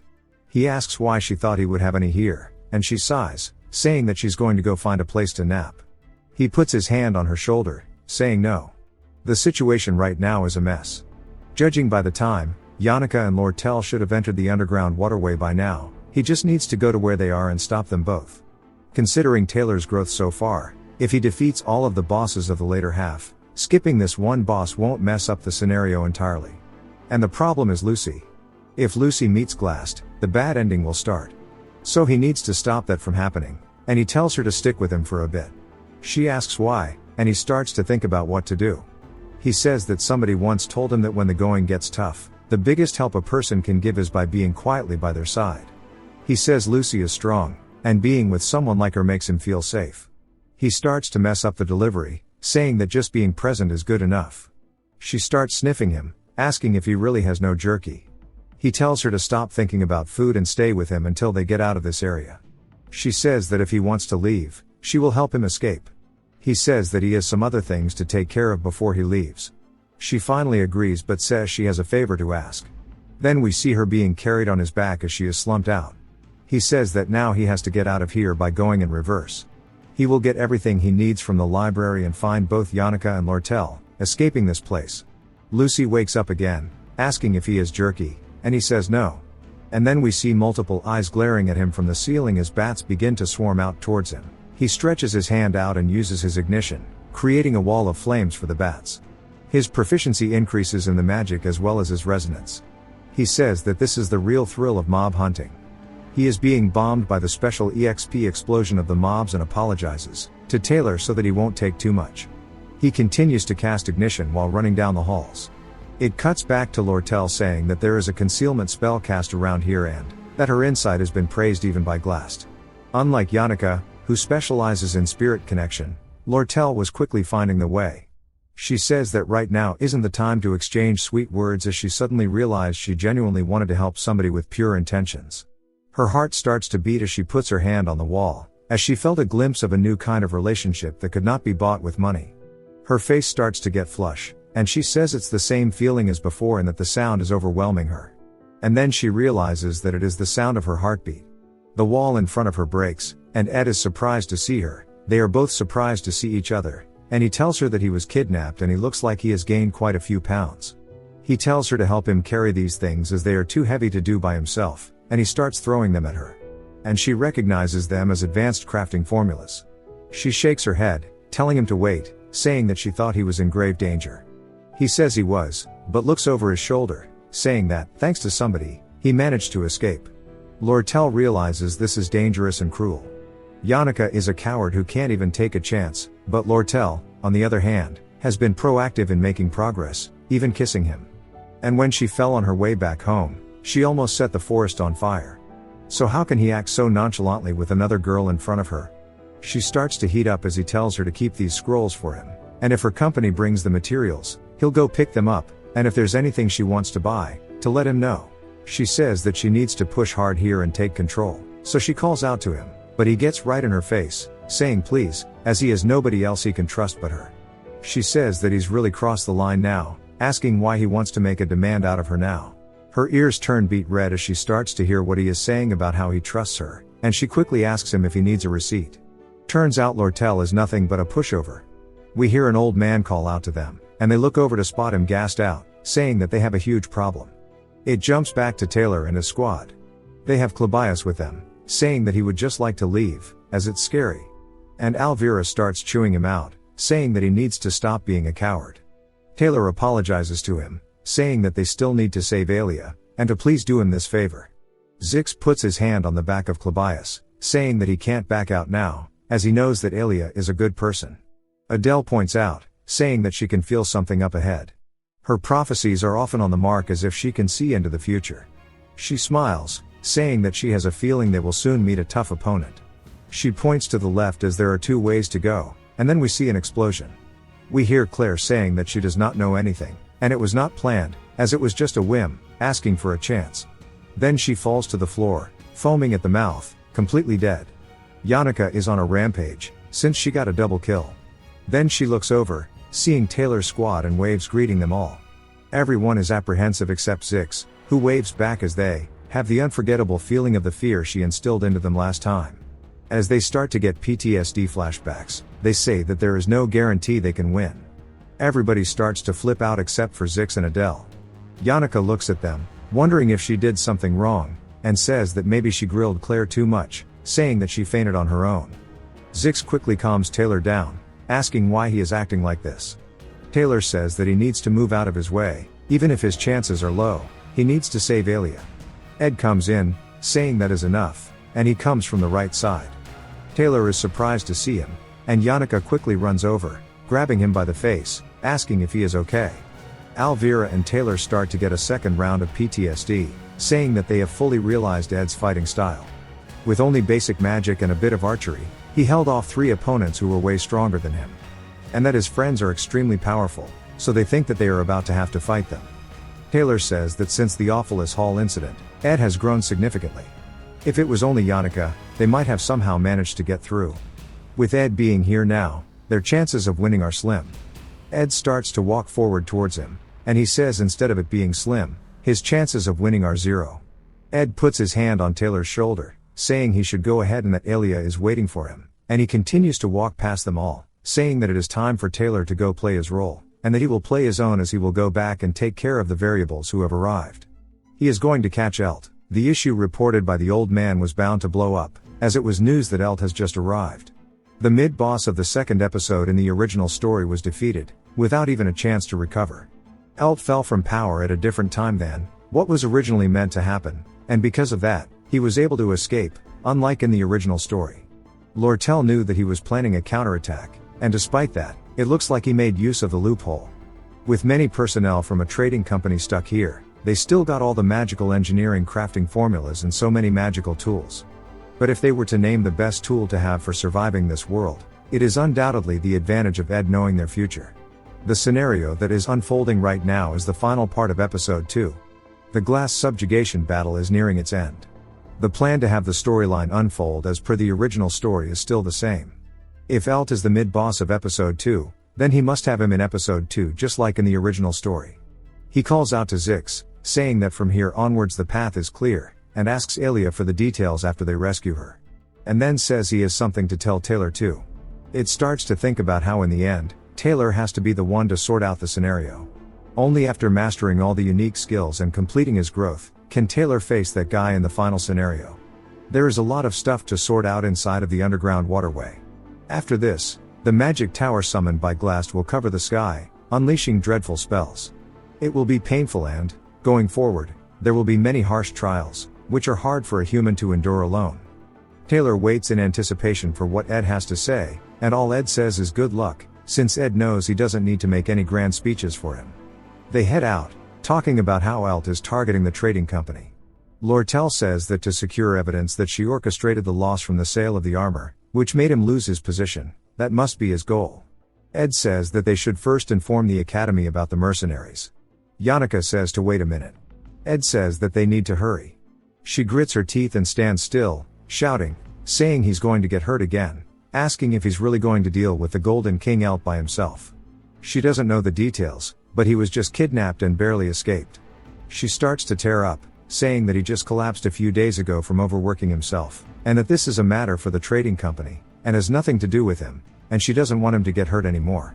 Ed says that she's right, this is indeed someone else's matter, but it's not like he can say that he has to deal with him for the scenario to line up. Fortunately, to capture Elt, Lortel will need both Ed and Yannicka, so she'll make an excuse to drag them along. But to his surprise, Lortel says that Yannicka is right, involving Ed in this is just her being selfish, and Ed should be resting somewhere safe. Ed says it's nice to see the two of them getting along, but it's not the time for them to be resting. He says he appreciates the sentiment, but unfortunately, Lortel's matters aren't someone else's business to him. They both give off very different reactions. While Lortel starts twiddling her fingers, Yannicka asks him what he means. He says that they need to hurry first, and he'll explain on the way. They start running, and he says that it's not someone else's business, and then he starts to think about an excuse to give. Yannicka comes in clutch, saying, of course, it's not someone else's business, because he has a contract with Lortel. She starts twirling her hair out of nervousness, saying that if she loses control of the trading company, his magical engineering supplies would be disrupted too. So it's definitely not someone else's problem. Ed glances over at her, realizing that she's actually cooking, saying that yes, she is right. Lortel's still in her feels, and he says that he's surprised Yannicka is so smart. All of this aside, he looks around at all of the golems, saying this is complete chaos. Obviously, this is all done by Yannicka. But he doesn't know this, and he says that Taylor has no regard for seniority in this situation, and that he's heartless. Then he sees Yannicka picking up her cloth off of Dorothy's face, realizing that she did this. She quickly says that she didn't, and it just ended up like this, and that she's not heartless, so don't misunderstand. They are almost at the exit now, and that they need to quickly reach the academy to ask for help. Lortel says that the carriage she came in is still at the entrance, but when they get there, they see it broken into pieces, and all of her men are face first on the floor. She laughs, saying that that was faster than she expected, as she sees none other than Elt there. Elt says that he taught her how to manage documents, so there wouldn't be evidence in the company's records, even if he were to scour through them. However, there was a gap in personal management. All it took was a simple threat to the old man, and he instantly folded. We see him looking away while apologizing. Elt says he knew she would smile now, and it took a long time for her to master that expression. He snaps his fingers, saying that it's a waste to ruin her with torture. Her subordinates in the water quickly open their eyes, and swing towards Ed with their blades. Lortel blocks their attacks using magical barriers, asking where they think they're attacking. She says that she figured Elt wouldn't be alone, but he really loves bringing mercenaries into the academy. Elt confirms that Glast fled with the grimoire, saying that there's no need to compare this to last time. And we see archers on the ready, as he says this time is different, as they are the continent's best mercenaries, and that they are entirely surrounded by a small militia. Elt says that excluding Lortel, he doesn't care about the lives of the others, and that they should finish them off quickly. They fire off their arrows, and as the volley flies in towards the group, neither Ed nor Yannicka panic. As it gets right at Ed's face, we see it break with magic, as he had full trust in Yannicka's defensive magic to negate all of the arrows. She tells him to be careful, and that their movements are definitely well coordinated. He thanks her, and looks over as Elt says spirit sorcerers are always a hassle. He reaches into his pocket, saying that he already said that this time would be different, and we see him holding some kind of paper with a formula on it.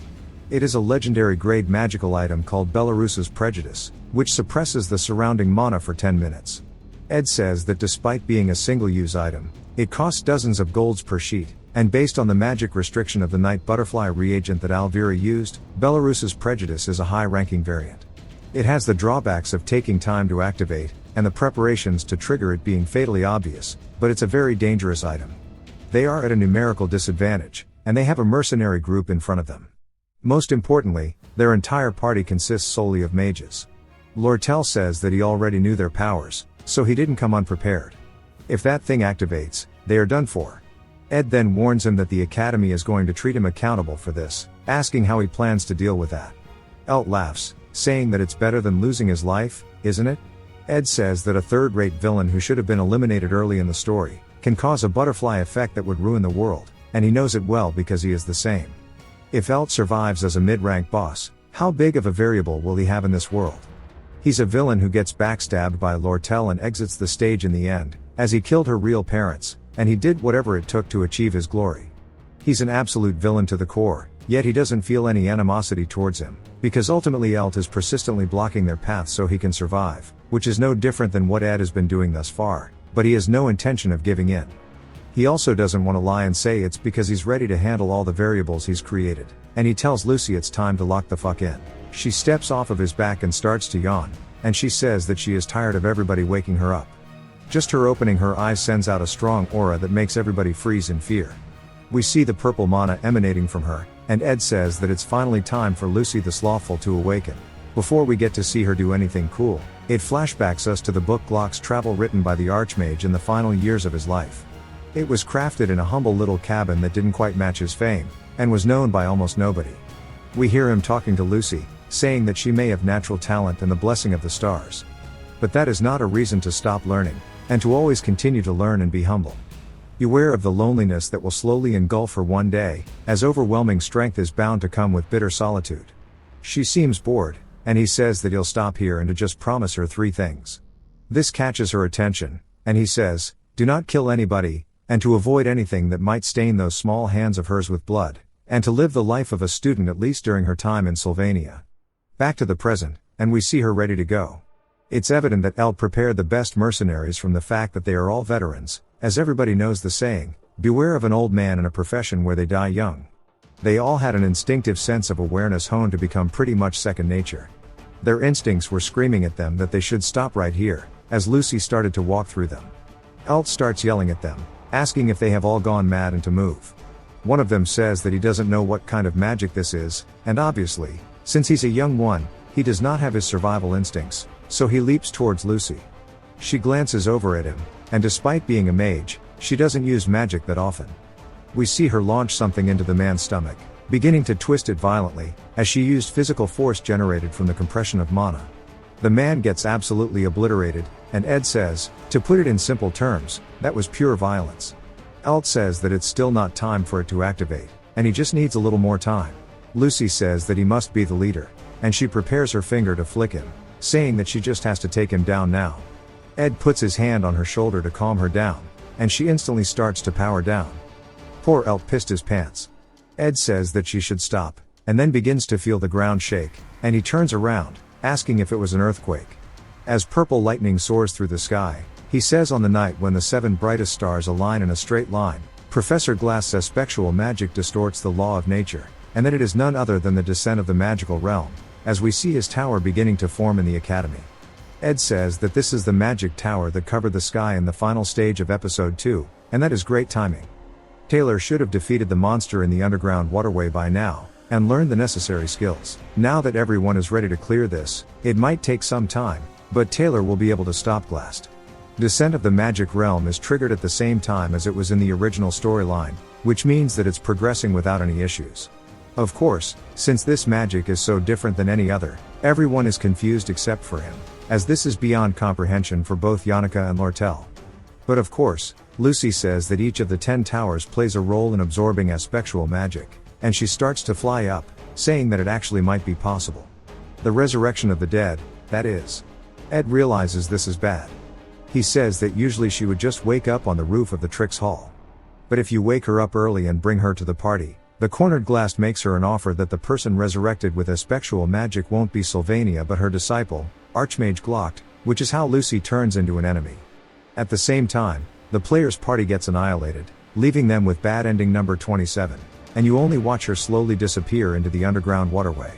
She was never meant to be defeated, and even the most hardcore and dedicated players who spent hundreds of hours trying to find a way to come to a conclusion said that there was no way to defeat her. Unexpected disruptions in the main scenario caused by variables that weren't of the original plot can still be patched up by his intervention. We see Elt grip onto his magic item, saying that sometimes these variables can prevent the bad endings, and for the next 10 minutes, all magic in the vicinity will be suppressed, as Belarus's prejudice is finally awake. The magic starts to suppress Lucy from ending everybody, and Elt tells his mercenaries it's time to attack, since they can't use magic anymore.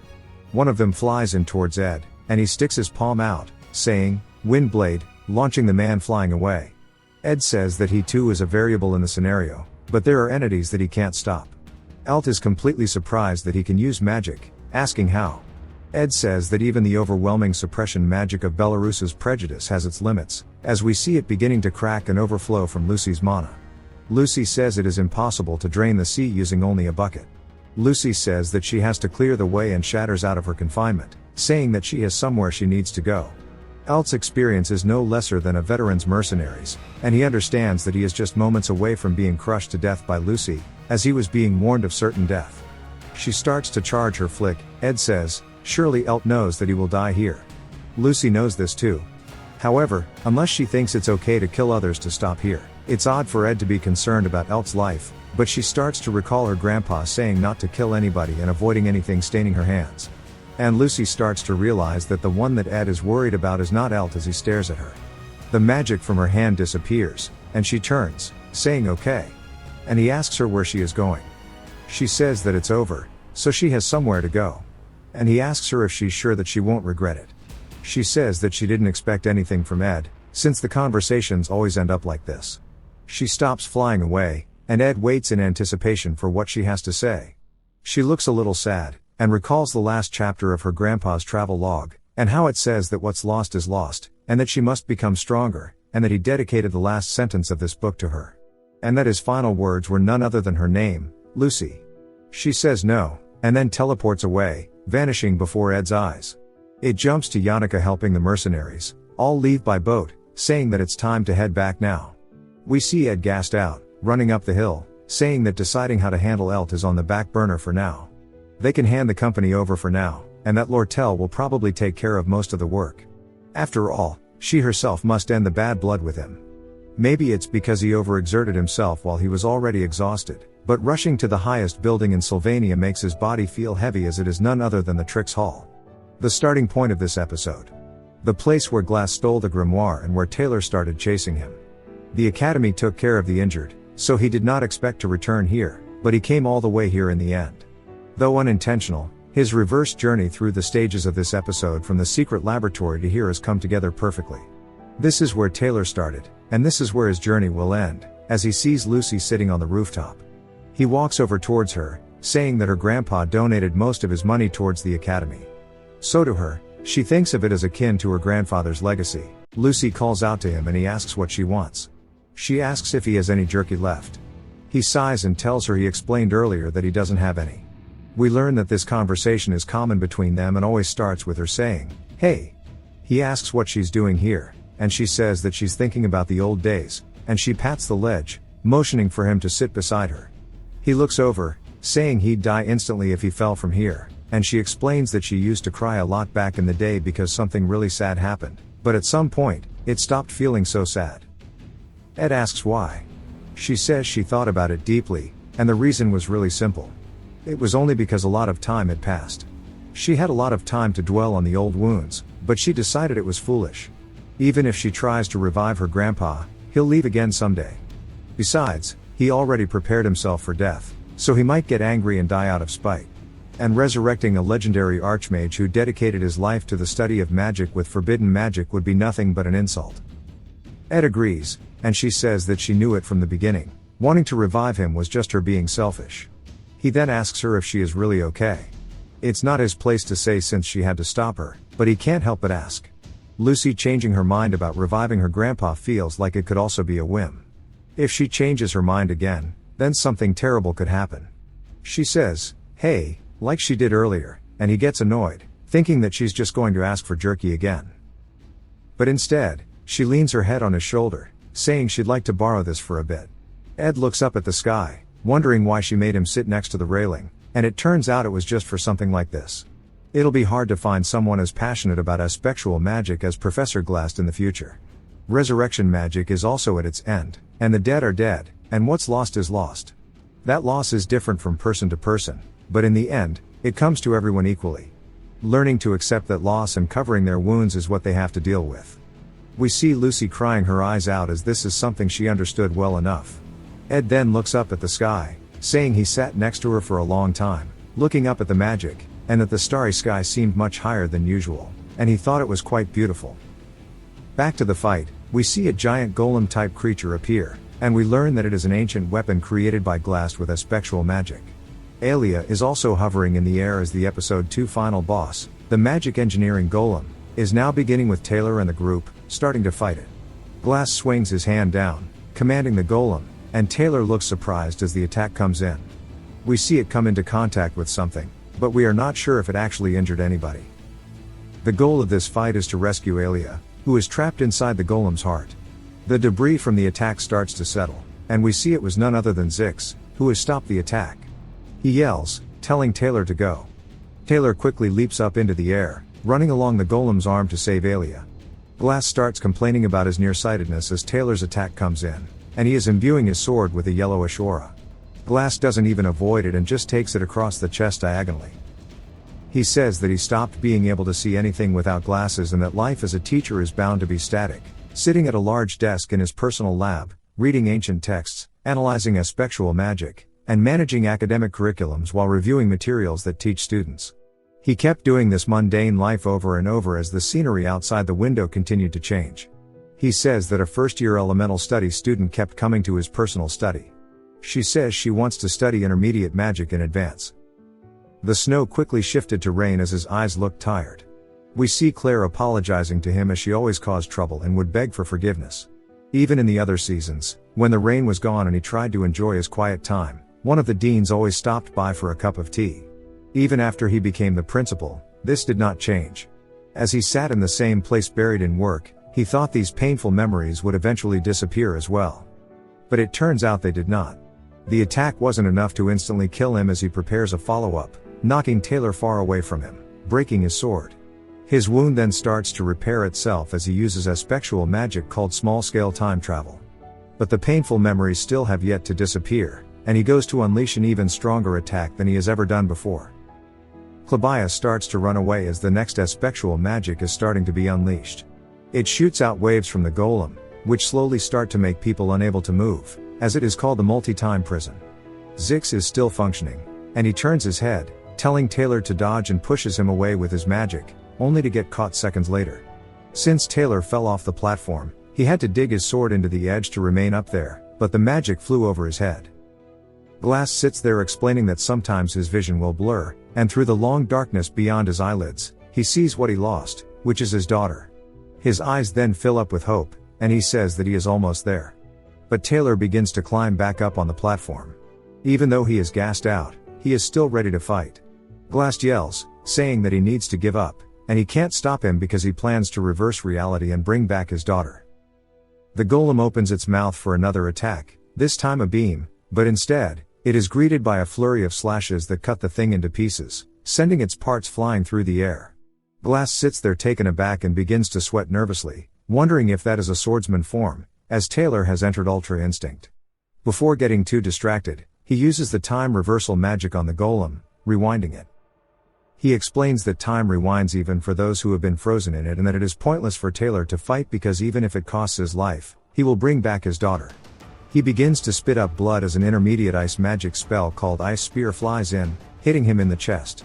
It was none other than Zix, who yells, telling the rest that now is their chance. Poor Clabius is crying. Glass watches them running in, wondering if this is perhaps the end. A bright light appears in his face as the golem explodes.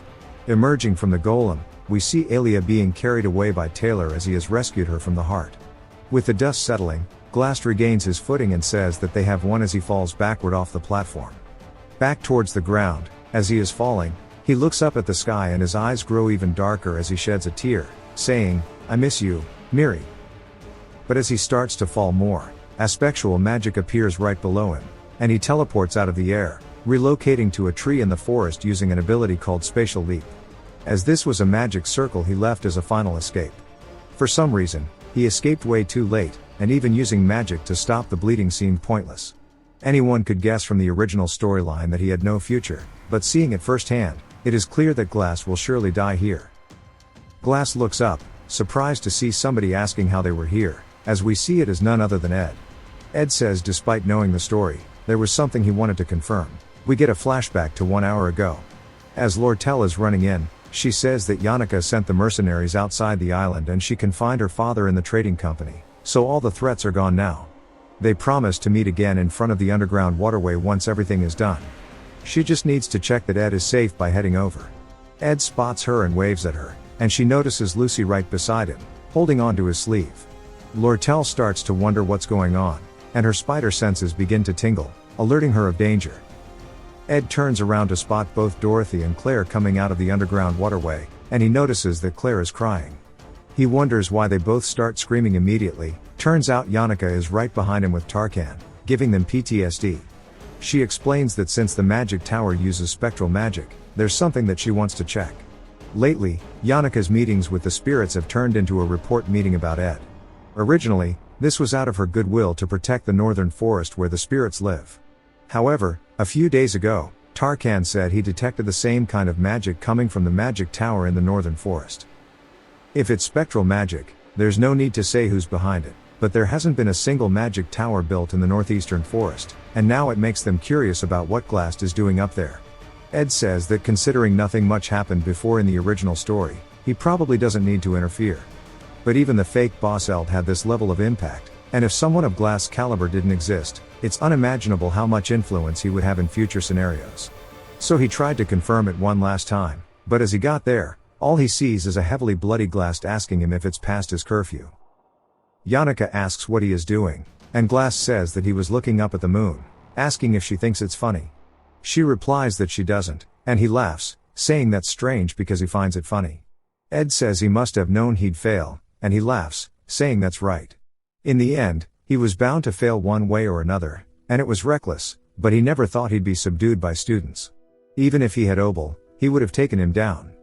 Glast wonders if Obel didn't take him down earlier due to their relationship over the years, saying he's not suited to be the principal.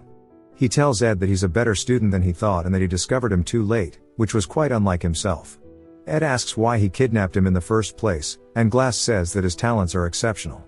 At first, he wanted to use him for his scheme, but he fainted from overwork, so that failed, and when he hastily went back to get him, he had already escaped. If he thinks of dying lonely like this as a way of paying for his sins, it's not a bad deal compared to the sins he's committed, but still, the 17 years he spent with his daughter weren't lonely. Ed asks if she was 17, and he says yes. He says some may say 17 is short, others may call it long, but to him, they were very fond years. Ed then takes a knee, saying that he's known Claire for quite a while, and that 4 years during the degree program and 5 years after obtaining a teaching certificate, if she had stayed until his retirement, that would have been almost 17 years.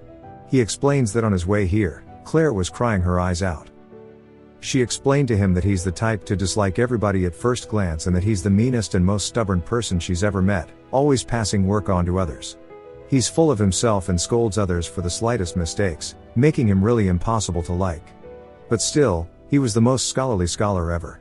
He was a person with an uncanny intuition for unnecessary things, and she must have had a hunch from what Professor Glass told her. Dorothy also spoke with a trembling voice, saying that she didn't know what Glass was planning, but that he was a precious mentor who recognized her. However, nobody can deny that he recklessly put the lives of students at risk, and nobody can deny that he went astray. Even right now, nobody is around him as he reflects on his life, and he says he'll die lonely, mocking his own fate. That was his misconception. If he thinks about it, Claire, who became an assistant at a young age, and even Dorothy, who's rocking the Minoru Mineta haircut, were both considered untalented, but Glass kept discovering and nurturing hidden talents like them while saying that talentless people like them had no value at the same time. As if he were saying his daughter was also so invaluable, it's been too long to consider a lonely death. In the end, he remained in the hearts of people, for some, a mentor, for others, a colleague. Due to his shitty eyesight and outlook on life, he couldn't see anything without glasses, not even himself. Glass sits there for a second and then says that before using Descent to the Magical Realm, he saw the Spirit Library. Ed made a flashy exit taking all the legendary rank crafting formulas, but there was no point in doing that. Ed asks if that means there was something else, and Glass pulls out a key, saying yes. They'll have to clean it all up with their own hands, so now it's self-inflicted, and from now on, that library will belong to Ed. Ed asks why he's giving him this, and Glass asks if he's not happy even after receiving the key. He begins to cough heavily, saying that the desk that Reina guarded has a secret safe beneath it, and just to make sure he handles it when the Academy's investigation starts. With his final breaths, he looks up at Lucy, saying every once in a while that she needs to look around her. He then makes an expression of surprise and smiles with his eyes, saying that she's wise. Ed wonders what kind of expression Lucy had, but unfortunately, he couldn't see it from his position. She tightens her grip on his clothing as Glass drew his final breath and closed his eyes, as if he were just simply falling asleep. He died peacefully under the moonlight in front of all of them. They all sat there, just watching for a while. Even if he was a villain, he was a father first. We then hear Obel explaining a whole TLDR of the situation, saying that Ed has terrible luck. Ed says that after listening to the same story all night, now it's the dean's turn. Obel asks him if he doesn't know why Glass kidnapped him and confirms that he escaped the first chance he got. During that process, he met up with Taylor's group, asking if that's all. Ed says it's just as he wrote in the report, that Yannicka and Lortel came to help him in a hurry. He asks if he really left Dahlia, who was also kidnapped, alone. He says that she couldn't move and didn't trust him, so he went out alone to call for help. Obel says that's enough, and to be honest, he's very suspicious of him. Ed explains that the story makes sense, but the repeated coincidences must look suspicious to him. Obel says he acts like he knows nothing, but he gets the feeling that he knows a lot. Ed thanks him for such an evaluation, saying it's flattering. Obel says the same goes for that sly behavior of his, and due to the Awfulest Hall incident and the recent events, he is a student who has suffered due to the negligence of the Academy. Ed is surprised when he sees that what he's looking at is not the report he wrote, because the dean is looking at his report card. Obel says that he's worked hard, and he must acknowledge it. The Academy wants to reward him instead. As Ed heads out, Yannicka calls out to him, and he says that he's sorry for making her wait, hoping that she didn't get hurt. He was worried. She tells him that she's fine and he shouldn't worry about her. Then the bird starts chirping, and she says that she might not be completely unscathed and that her body feels sore, thinking she got hurt a bit while saving him. He asks her where specifically, and she says that it was her back, and maybe it was a sprain. He says that he realized something from this incident. She wonders what it is, and he explains that she's always the one who works hard and suffers whenever things like this happen, and he thinks that he took that for granted too much. Now she even got hurt. The atmosphere starts to get heavy, and he asks if it didn't strike her after she saw the last moments. He said regret always comes last. He feels a bit of shame, as he seems to be a burden to her, and he's grateful for everything she does, but in the end, she's always suffering. He starts to bow his head and apologize to her, saying he can't believe that he keeps making her get hurt. but she immediately hits the sharpest bow of all time, saying that she lied and she's not hurt at all, and she's sorry for lying. He confirms that she's living in the Dex Hall, and he tells her that starting next semester he'll be living there. She gets really excited, and he says he didn't expect her to be so happy. A lot happened, and it was wrapped up quickly. In episode 2, they did pretty neatly too. Ed sighs in relief, saying he guesses he could say it's all finished now. Obel told him that he should end his lonely life as a wanderer and return to a normal student life, and that he deserves it. He'll allow him to move into the academy dormitories. Ed says that personally, he wanted to set up more fences, grow some edible plants, and reinforce the hut a bit, but it all seems futile now. He heads inside, wondering if his camping life is over. As soon as he opens the door, something falls behind him, and he turns to see Lucy in her pajamas, looking completely distraught. We get a flashback to Lucy asking if it's going to rain. We see her walking around, saying this is not Archon Island, but instead the northern mountain range, and she wonders why she's dreaming of her childhood. She heads to a cabin in the woods, saying since she's dreaming of old times, she might as well go see her grandpa's face. She opens the door to see the area inside is actually super worn down. Her grandpa slowly turns his head to show a decomposed skeleton and asks why she didn't save him. She had the chance, yet she ended up looking the other way. Lucy closes her eyes, understanding that she's in a nightmare, and then opens them again to the maid asking if she's ready to go to school. Lucy doesn't answer her and instead uses her spatial magic to teleport. She says for some reason she felt the urge to go to the northern forest right away. We see her gently land atop Ed's house and she watches him as he walks back. She smiles, saying she feels an unexplainable sense of relief after seeing him. Then she looks back up, wondering if it's going to rain, only to hear him ask if his camping life is over, and she falls off the roof. So that is how she ended up on the floor below Ed. The entire time, Ed is recalling somebody, telling him that cats are always unpredictable and they never play along like you would want them to. When you think you've gotten close and try to pet them, they act aloof and expensive, but when you lose interest and get busy, they get all clingy. He looks down at Lucy on the ground, and since the best way to control cats is to lose interest, he turns away, heading inside. As we see a man explaining all of this, saying to those of you who want a cat-type familiar spirit, they just need to stop giving them attention and act indifferent, and surprisingly they'll end up coming to you first. We see some girls enjoying his lecture, and the man says that this is actually harder than dating. In this monster ecology class, there was a section on these cat-type creatures. Ed explains that lectures of this professor named Flurben were very popular and everybody gets good grades. His grades were lower initially because he was late to join, but as soon as he got ahead in his preparation, there was nobody that surpassed him when it came to subject notes. Flurben says that he would like to end the class here today and asks Ed if he'd like to come to his office. When he's there, he asks if he knows about the Academy's student scholarship program. Ed says it's a system where you contribute to academic tasks in exchange for a discounted tuition. Flurben says that he's glad he knows it well and it would be a good opportunity for him. Ed asks what exactly he would be doing, and Flurben says that it would just be various tasks, assisting Professor Claire and teaching him how to make a good student record. Ed is assisting Professor Claire as she's having a lot of struggles handling glass stuff alone. Annis is also very capable, but it's too much to handle alone. So there's the duty semester end evaluations, and during the break he'll handle academic society's agendas. At the end of the break, there will be the freshman class assignment test, and he shouldn't be too strict when he meets the freshmen. Ed thinks about it, saying if the freshmen are coming in now, that means that Guy will also be there without saying who it is. It jumps to Lortel holding the magic grimoire, saying that she can definitely sense that the magic resonance is extremely high, but regardless to her, it's all whatever. But we see her actually second-guessing herself as she doesn't know if it's okay to sell this to Crepin. The fact that Ed made such a desperate request means that he didn't want Crepin to have the grimoire in the first place. She ends up still struggling, saying even though she bought it to resell it, there's a lot of money tied up into it, and that she needs to be more ruthless as her motto is to never put off today's work for tomorrow. She sees a note from Ed that says if he could just get the Sage's grimoire purchase certificate, he would do anything for her, and he means really anything. She begins to blush, and her eyes brighten up and she starts laughing, saying that she just needs to do this then.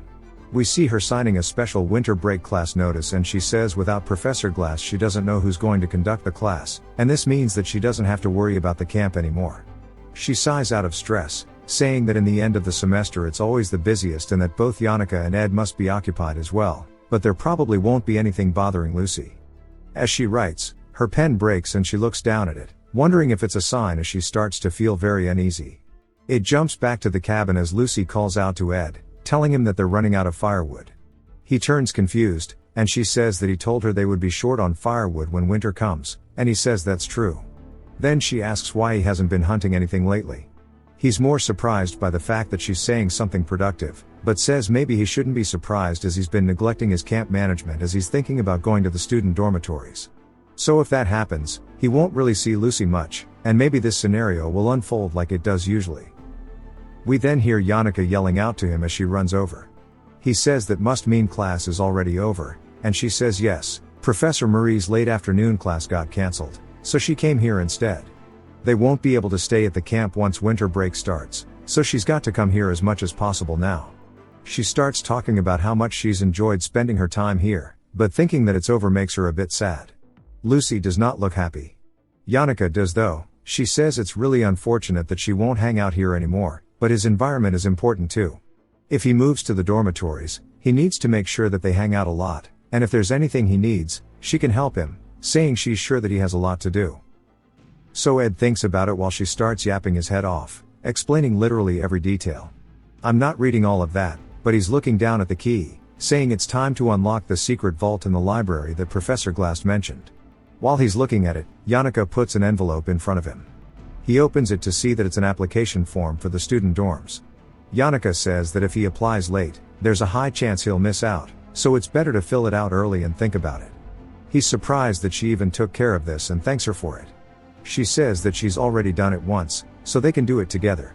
And she says this should start with the application, but immediately Lucy jumps in between them, trying to stop it. We see her sweating a lot, and she takes a couple of steps back and puts her hands up in a weird motion, telling Yannicka to stop. Then she looks back at Ed with worry, saying that he shouldn't take that. He is confused, but explains that it all began on this day. As we see Yannicka telling him that his steady experience is paying off and his growth is really remarkable. His spirit resonance already surpasses that of ordinary novice spirit hunters, and his basic mana resonance has also significantly improved. We see Yannicka looking a little anxious, and she asks Lucy if she's done something wrong as she's watching from behind.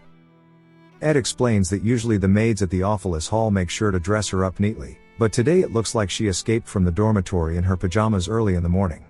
Ed starts flipping through a book, saying that his magic power must have increased too, and it's time he tries out some intermediate magic. As we see, Lucy is actually in his lap trying to block him, and then when it jumps to him trying to eat in the cafeteria, she's hugging onto his back, and he wonders what is going on with her. She's even growling at Yannicka, who says she's sorry if she's done something wrong. Ed says she's really hostile towards her, or maybe it's more fear than hostility coming from Lucy, but anyway, intermediate magic is harder to learn than he thought. Even after practicing all day, he still doesn't master the basics. Lucy then calls out to him, and he asks what she wants. She asks what he'll do if she leaves, and he says there's somewhere he needs to go. He also needs to check the campfire and fireplace, as the temperature drops below freezing at night, so if he's not careful, he could freeze to death. But if he moves into the dormitories, he won't have to worry about anything like this, and he can go once he's done with all of his work. She says hey to him once more, and he looks down wondering what it is, only to see her putting her hat down and looking up at him. Then her eyes start to shine brightly, and she says that they should go together. It jumps to a tree with a rope tied around it. We see the rope going down the hole towards Professor Glass' library. It's none other than Ed, and he's asking Lucy why she followed him to a place like this. She says that she could have helped him get down here with her magic. He sighs, telling her to forget it, saying he needs to make sure he's able to come down and get back up by himself anyway. Since he won't be able to take everything all at once, he'll need to come here a few more times anyway. He moves one of the desks over to the side, seeing the vault underneath, and he says he didn't think that there would be a secret safe here. Yet, for some reason, Glass held onto the key until the very end. As soon as he twists it open, a strong shockwave comes out, followed by a bright light. Ed says he can't believe there was something hidden like this in here. It then shows him heading back out as he is slowly climbing back up. He says it's almost time for Lortel to send the magic engineering item materials that he asked her for. He should ask her for a ladder too. If he had not trained his stamina, he would have given up already. Lucy then finally asks him what he got out of this. We see it's a legendary ring magic tool called Glass Golden Phoenix Ring. It distorts the timeline and brings the magic you possess in the future to the present. Sounds busted. Ed explains that you can receive your future magic and use it. In that case, he'd be able to use high-level magic right now, theoretically. However, depending on the amount of magic you borrow, you'll be unable to fight for a long time. If he uses it impulsively, the price he'll pay will be massive. That means there's only one way he can use it in a battle. He is driven into a corner and he'll use it as a secret card for his final all-out attack. But if not in a battle, for example, a spirit contract, the reason Yannicka can command countless spirits isn't just because of her sensitivity, but because she has a huge amount of magic. For beginner spirit sorcerers like him, he only has 1 or 2 slots, and the reason they need so much practice to even hold a conversation with a low-rank spirit is that his maximum magic capacity is lacking. If he were able to temporarily increase his magic capacity, he would theoretically be able to contract with a high-ranking spirit. Of course, that's a reckless guess and there are many risks. Lucy looks at the ring, saying if he had the time to make that. She goes to finish her sentence, but Ed tells her no, saying that's all in the past. There's no point worrying about it because even if they search through the entire library, there's nothing more precious than what he just received, as there's no way Glass would have wasted time. Glass said it was a sin to promote those of ambiguous talent, but this is an object that can destroy the wall of talent called maximum magic capacity. This must have been the reason that Glass was researching magic engineering in the first place, and the reason that he hid it all so nobody would ever know until the very end. It was all a gift for his daughter. Lucy then calls out to him, saying in the past one of her sleeve buttons fell off. The button on the very end of the sleeve, she never noticed it when it was on, but once it was gone, her sleeves were so loose that it was uncomfortable, so she suffered for a long time. Ed asks if that's so. Lucy says it's often that she only realizes the importance of something after it's gone. Something she thought meant nothing was actually very important. She followed him because she had something to ask, and that is if he is really going to the student dormitories. Her eyes look sad, and she asks him if he will go. Ed, surprised, says it was a difficult line to come out of Lucy's mouth, but his mind maintains neutrality to enter the dormitories or to continue his camping life. I personally hope he stays camping. Ed says entering the dorm would be more comfortable. It's not normal to live outdoors like this in this cold winter. Lucy says that makes sense. She looks up, wondering if it's going to rain. Lucy saw the clouds in the sky and felt the moisture on the bridge of her nose and could actually sense that it was. Ed says no, saying that she's not always right. He tells her it's not time for that. As they both continue looking up at the sky, Ed says you cannot be certain that what will fall from the sky will be drizzling rainwater. However, at the end of a long monsoon season, you think that rain will come thoughtlessly, even though the rainy period is over. He then calls out to her, saying he has so much to do these days that he hasn't got enough firewood for the winter, and he doesn't think he'll be able to do it alone. So she should help him. She said herself that they don't have enough firewood. She instantly jumps at him, yelling really. He even falls to the floor, and she's asking him over and over. He says he's already completely adjusted to camp life, so if they improve their surroundings a bit more, he thinks there are many more problems. He's asking her if she can help him. She says yes. He explains if they can make the camp more suitable, it'll be better for him than the dorms. Ed just lays there and accepts it. That's how the second act ended. It's now officially the third act where the scale of the trials has grown. There's so much to think of when he closes his eyes. Princess Fina, who's aiming for the student council president position, and her fight with Lortel, and the new enemies and main characters that will enter the school as new students.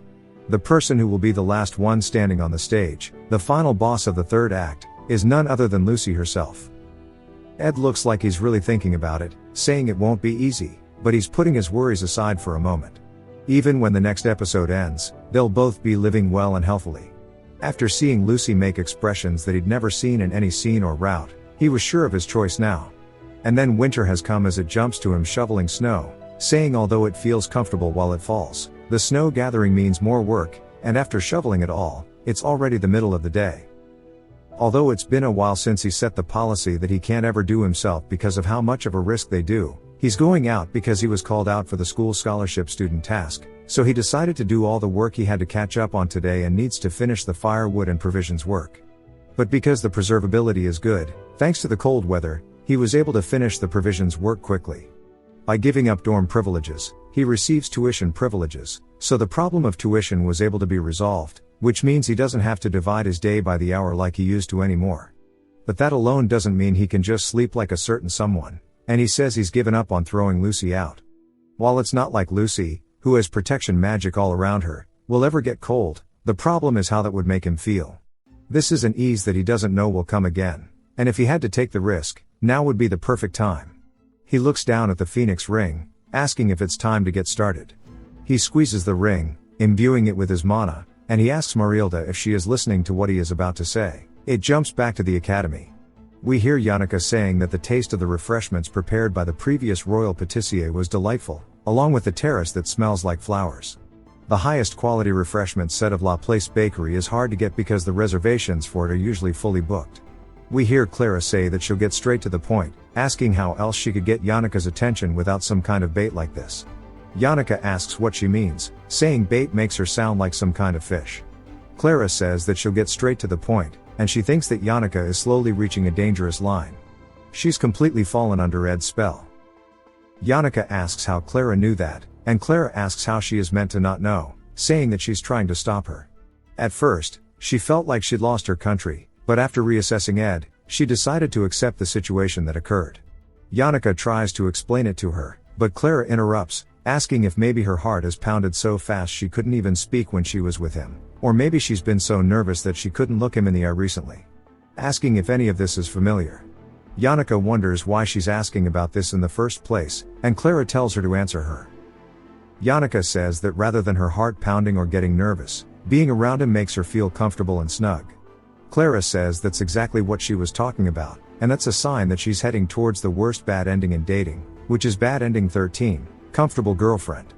Clara asks what's the point, if the emotional exchange only happens unilaterally, and she has to make him think of her with desire. Asking what kind of relationship it is if she's just following him around, saying that's no different than being a follower. She says that she needs to forget it now, as it's time for winter break. She says Ed's face isn't half bad, so he has a lot of luck with women, and they need to find a solution soon. She feels super anxious because she's going home now.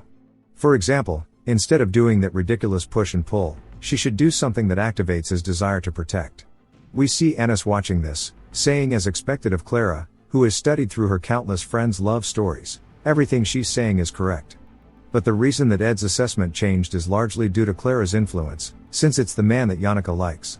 Since everybody has been saying good things about him, it seems everyone now trusts him, but she has a bit of a different thought. She then starts talking about Claire, who is being scolded for having no dignity.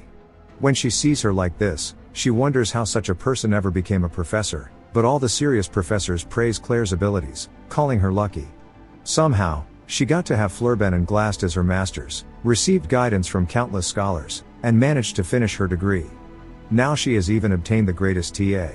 This is the reason that Claire, who has an incredible academic mind, but is terrible at work, managed to handle all of her important tasks, because of Anis, who we learn has the last name Halilan. She's the second year who made all the academy workers nod their heads, and was given the nickname of the greatest advisor. The reason that the clumsy Claire was able to keep her office clean was because of Anis's hard work.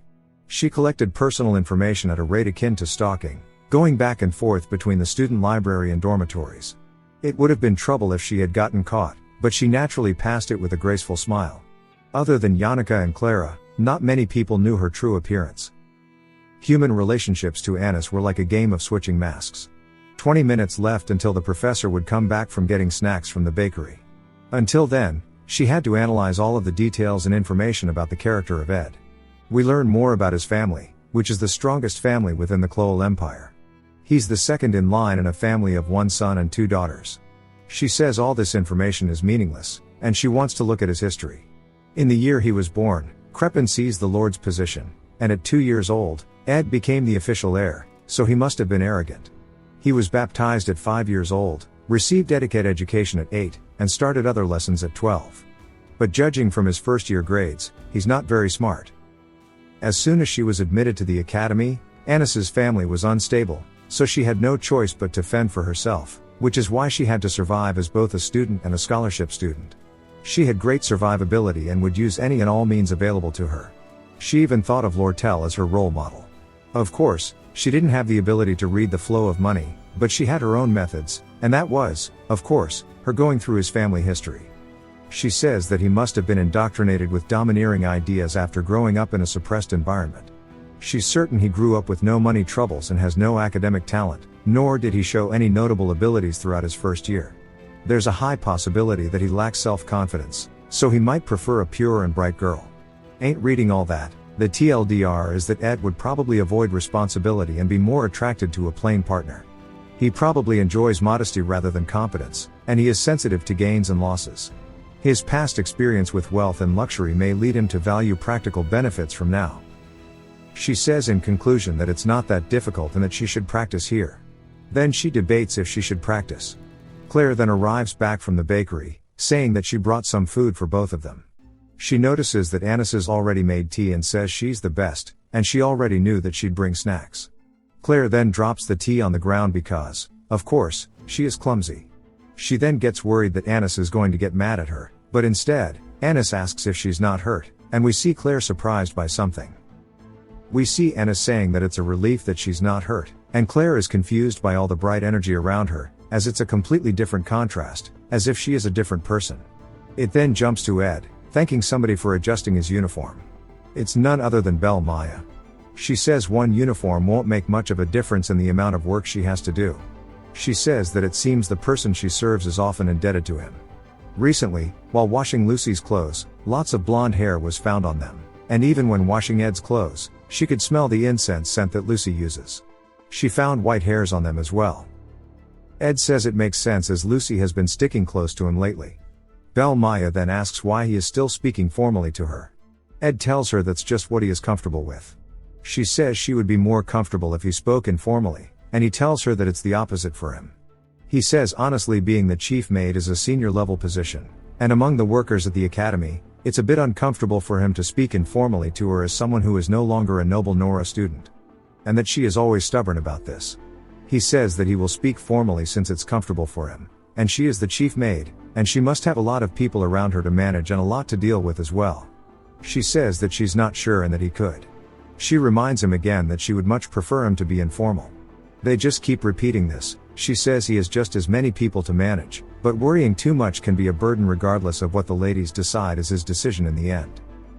She can do laundry for him whenever, and it's fine now that the workplace is stabilized and the restoration of the hall is complete as well. Ed is surprised that it got fully restored in a single semester, saying the academy must have used all their energy to restore it. She says that since the new students will be entering soon, one of the 7 new students who will be attending from this break onwards has already requested to move in and is in the process of moving in. Ed says that one person must be none other than Tanya, his sister. Belle Maya says that she thought he would be aware. Ed says it seems this break is going to be really annoying, as his younger sister is coming here. Back at his cabin, we hear Zix saying he's going to his hometown this break. Ed asks if that means that Elka is going home too. Zix asks how he knew, saying that since he wanted to spend time with Elka, that must have been how he figured it out, and asks if he's going to stay in his camp during the entire break. Ed says probably, and he'll be a 3rd year soon and needs to be able to use medium tier magic to save face, so he's thinking of studying. Zix says he thought he was at the basic magic level just 1 year ago, telling him not to push himself too much, saying that he can't even sense any magic, asking if he trained his magic until he hit his limit. Ed coughs a little bit, and Zix checks his temperature, saying it seems like he has a bit of a fever, asking if he is sick. Ed says there's a reason why, and he won't be able to use his magic for a while. Zix says if that's the case, he trusts him. Zix's greatest strength is his indifference. If he says there's a reason, he always just agrees with him, which is comfortable. Zix says that Alia was talking about him, and it seems there were some misunderstandings. She said she would drag Taylor here to apologize properly. She asked where his cabin was, but he did not tell her since it's personal information. Ed says to just tell her that he doesn't care for an apology, he's not upset, he just literally doesn't want it. He has no negative emotion towards her. Zix says it seems more like indifference rather than just being tolerant. Ed quickly changes the conversation, saying that since Zix is so good at keeping secrets, he must help him before he goes home and throws him a bag of money. He tells him that he's using Professor Glass's basement laboratory, but it's such a mess that he needs the manpower to organize it. Ed says he doesn't need the money, as he can just treat it like training, but wonders what use the library will serve. Ed says he's going to use it as a workshop. Zix says on top of all the other things, like the camp and archery, Bro is pretty much a fantasy version of Johnny Sins at this point. He's even starting to work at the academy, and it must be those like him who succeed, but he just doesn't want him to collapse from overwork again. We see Ed looking over his winter break to-do list, as there is a whole lot for him to do during this break, and I hope we get to see every single part of it. We hear Claire groaning, and we hear Anis thanking somebody for coming, and she tells them that Claire currently can't communicate, as she has turned into a zombie, having been awake for 44 hours. We see Ed is there, and Anis says that so instead she will communicate the important things for her as the teacher's assistant. What the Academy Scholar students need to do is to do the basic preparations for the class assignments exam for the new students, as well as providing supervision during the day of the exam. Ed explains that the class assignment exam is something that Professor Glass was in charge of, and it will not be taken care of by Claire. Just like last time, Ed obviously knows the results, although it's a bit unexpected that Clabius is with them. We see Anis handing a paper, telling him that he's to get the equipment that she has requested on this, and there's another man that we introduced to named Onyx, and she tells him to assist Claire. And she turns around and grabs something else. Anis explains that there's something that Clara and Yannicka are overlooking. There are too many girls near Ed, and his face looks just like a player's. Since she's working with him as a scholarship student, it's a good opportunity to test him. After looking at the research, she perfectly created the type that he might like. If he can't resist her seduction and is a pathetic man who will fall for her, she'll take responsibility and rip him away from Yannicka. I think she'll fall for him. It jumps to the northwest in the Orne Mountains. Anis says that it's not very big, but a mountain is still a mountain. There are some dangerous parts, and because of the time of year, some students might get pretty hurt by slipping on the snow. Then she says that she's actually really tired, and she's surprised that Ed isn't. Ed says it is about time that they take it easy and rest, and they should take a break. She puts her hair behind her ear and laughs, thanking him, saying his stamina is good and he's considerate, and she's had a lot of misconceptions about him. He asks what she means, and she says that he must know, to an extent, that she's close with Yannicka. So she was worried that Yannicka might be spending time with a bad person. That's why she acted so cold to him. Ed brushes it off, saying it's fine, he doesn't really care about any of that stuff. Then he moves on to the next thing he needs to check. He says that she must have been tired from having to be a student TA by herself, and she's worked hard. She says that's true, but it's okay now since he is here, and she grabs onto his arm. She says, of course, the other two people are helpful as well, but she feels very supported now that he specifically is here. She's sorry if this might hurt him, but she asks about him being excommunicated from his family, saying that she was actually the same. Her family became unstable as soon as she entered school, but she still wanted to keep it together, so she endured it on her own. It felt like she was alone for a miserably long winter. Ed says that he definitely gets the impression that she has a strong ability to survive. Whether they were financial matters or otherwise, she solved them all on her own. He tells her not to be too distressed about it, and she's been enduring it well. She laughs and lets go of his arm, walking in front of him, saying that they share a lot of similarities while blushing. He says rather than being this emotional, he remembers her as being more cool-headed and realistic. She then starts to trip, and he quickly catches her, telling her to be careful. She blushes for real this time, saying she's sorry and that she tripped on a stone. He looks around, asking where the hell it is since he can't see it. She starts trying to fan herself with her hand, wondering why she's so warm and that she should calm down. If he just waits, she'll be right back. Bro is confused. She says that he's really reliable and trustworthy from the outside, wondering if it's an act. This is all ambiguous. A comrade who endured a difficult academy life is how she explained herself to him. She has the impression that she appears competent, but on the inside, she's really weak, which makes him want to protect her. She doesn't know if he likes the mature or the cute and naive, so she tried doing a mix of both. She tried creating some points of contact a few times, and one more in the end on the facade of an accident, and it's almost all according to plan. Then she wonders if maybe she got too immersed and she starts to blush again, saying she wasn't expecting it to be this way, but he is actually in really good shape, and he acts like a nerd, but he's really muscular. She thought he'd be a noble family young master who grew up knowing nothing, but he's better at work than she expected as well. If you pair that on top of his appearance, it's no wonder Yannicka fell for him. She starts to see him in a whole different perspective than we do. Her heart starts to beat really fast, and then she immediately says that she understands it now, and this is how he makes women fall for him. She calms herself, saying it won't be the case for her since she is built different. Then we see Ed sighing, saying that it's actually a beautiful view. As he's looking over the mountain, he says that it makes him forget all of his worries, but there are some things that he can't think of any solutions for. For example, the issue regarding his sister Tanya, the villainous young lady. These are the words that best describe her. As expected of a young lady who grew up in a duchy, Tanya is a genius when it comes to politics. She instinctively developed her ability for politics and trickery. With that as her basis, she tries to become the first student council president in Sylvania history. Soon, she will start gathering characters with influence in the academy. Belle said that Tanya was entering the dorms earlier than the others, and the reason for that is so she can cement her position as much as possible before the semester starts. Tanya isn't an extra, but a villainous character, so there are a few things he remembers, and because of that, he thought he'd prepare for her at least.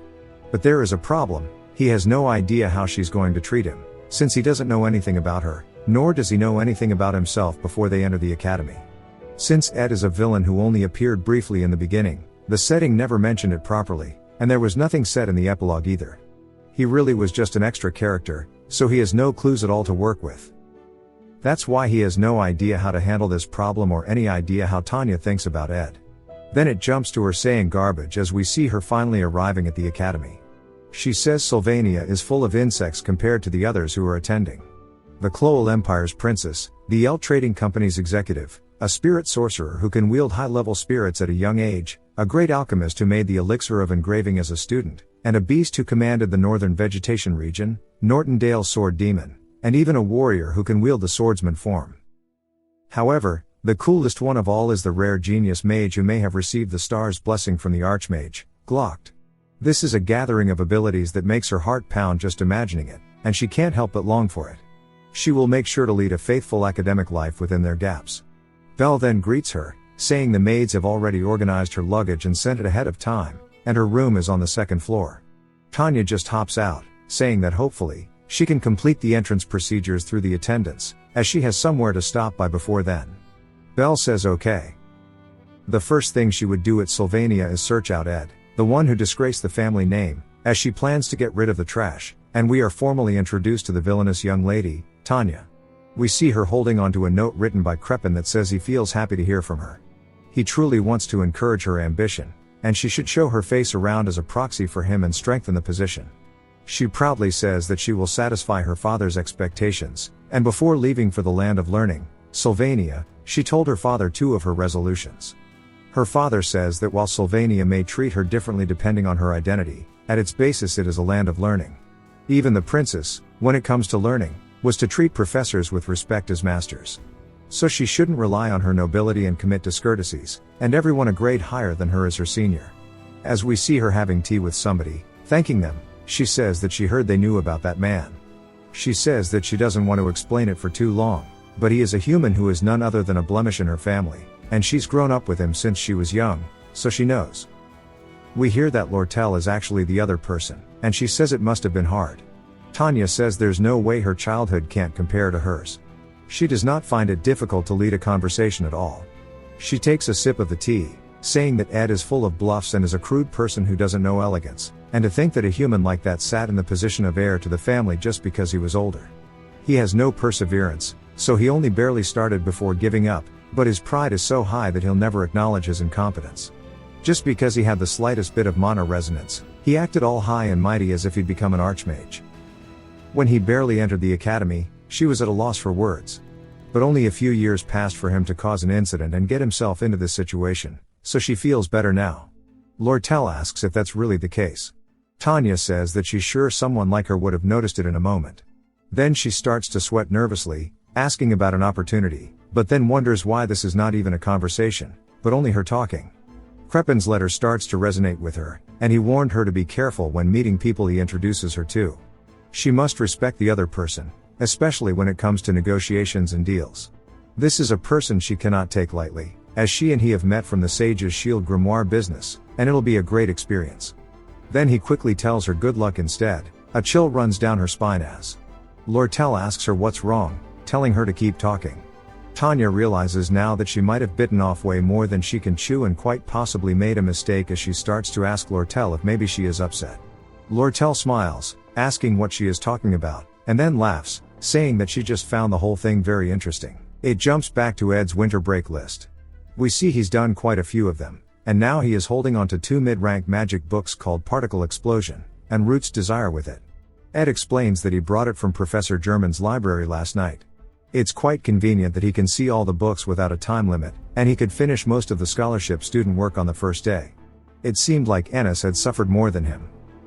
He sticks his hand out and says ignition, trying to use his magic, but then forgets that he's unable to do to using the Phoenix ring. Since he can't use magic, he can't practice it, but he at least wanted to be proficient in its theory. He heads back inside, saying although she popped up in various unimaginable locations beforehand, now he's grown accustomed to her and where she will appear. He pulls the blankets off of Lucy, who's sleeping, telling her to light the fire for him. Of course, she stays asleep, so he picks her up and takes her outside, saying it's easy for him to lift her since she is crazy light.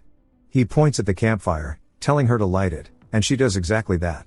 He goes to take her back in, but she says that she'll stay outside with him, and he tells her okay, and she falls back asleep. A bit later, she says that she can smell perfume on him, and he says that he was with Annis all day working on academy stuff, so it looks like her flower scent must have gotten stuck on his body. Then Lucy asks him if he is sick or something, saying it seems like he might be running a fever. He's surprised that she can tell, and she tells him that he shouldn't be sick because if he is, he might die. She tells him that if it's a problem with his magic being twisted, she'll just fix it, so she starts to try to do that but immediately stops, saying that it's not twisted, it's just empty, saying that he's done something reckless. He tells her that it's manageable still, and she says that it seems like he'll get much stronger once the winter ends. Then she asks if she can make a weird request, and he asks her what it is. She looks up at him and asks if he can pat her head. We see her laying on his lap as he does exactly that while reading the books that he got from Professor Glast. Lucy is happy. We then hear footsteps as we hear Lortel calling out, telling Ed that it's been a while.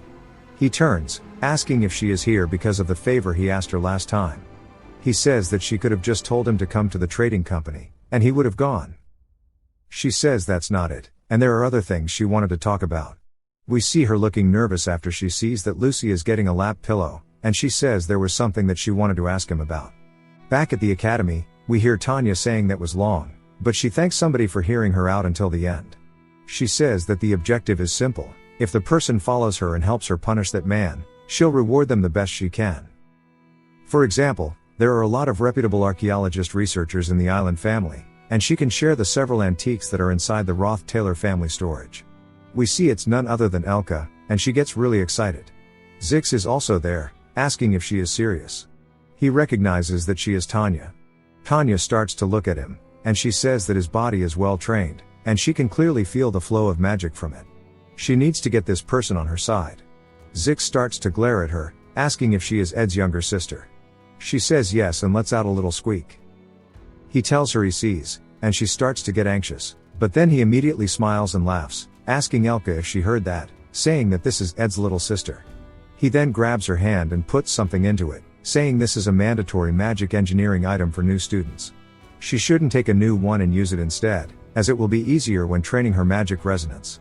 She is confused, but Zix tells Elka to hand over the stuff she brought, and he starts giving her a whole bunch of random items. After a bit, we see that Elka and he start to wipe sweat off their heads, thinking they did a good job.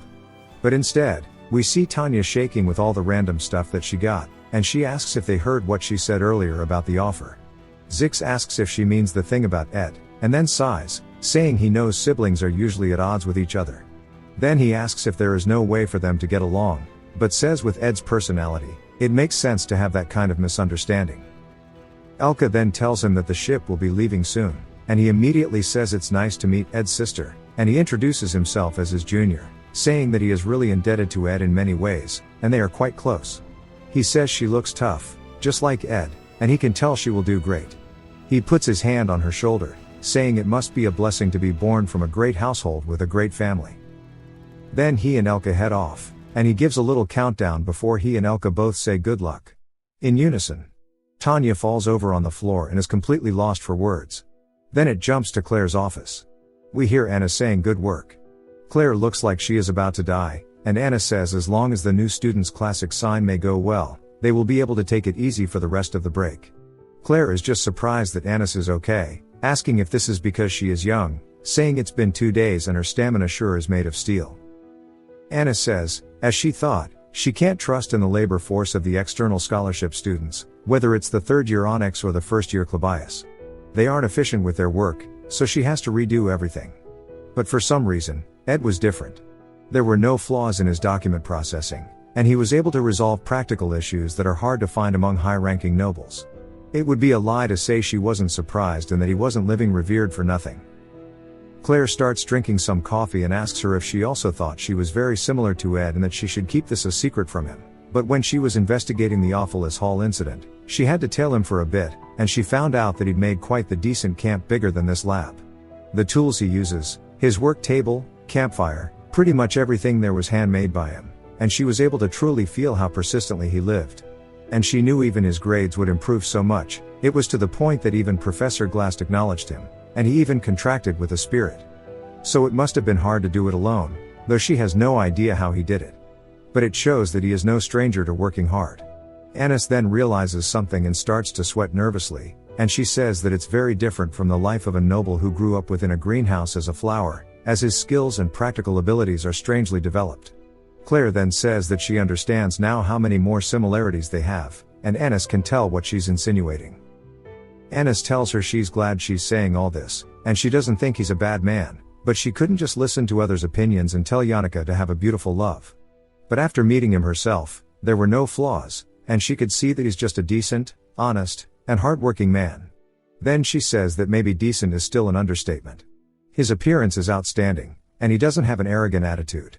He's also got a gentle side, and while she found out unexpectedly, he has a great body. And he smells good, and she just continues complimenting him over and over. Claire asks her if she's spacing out, and Anis realizes what's going on.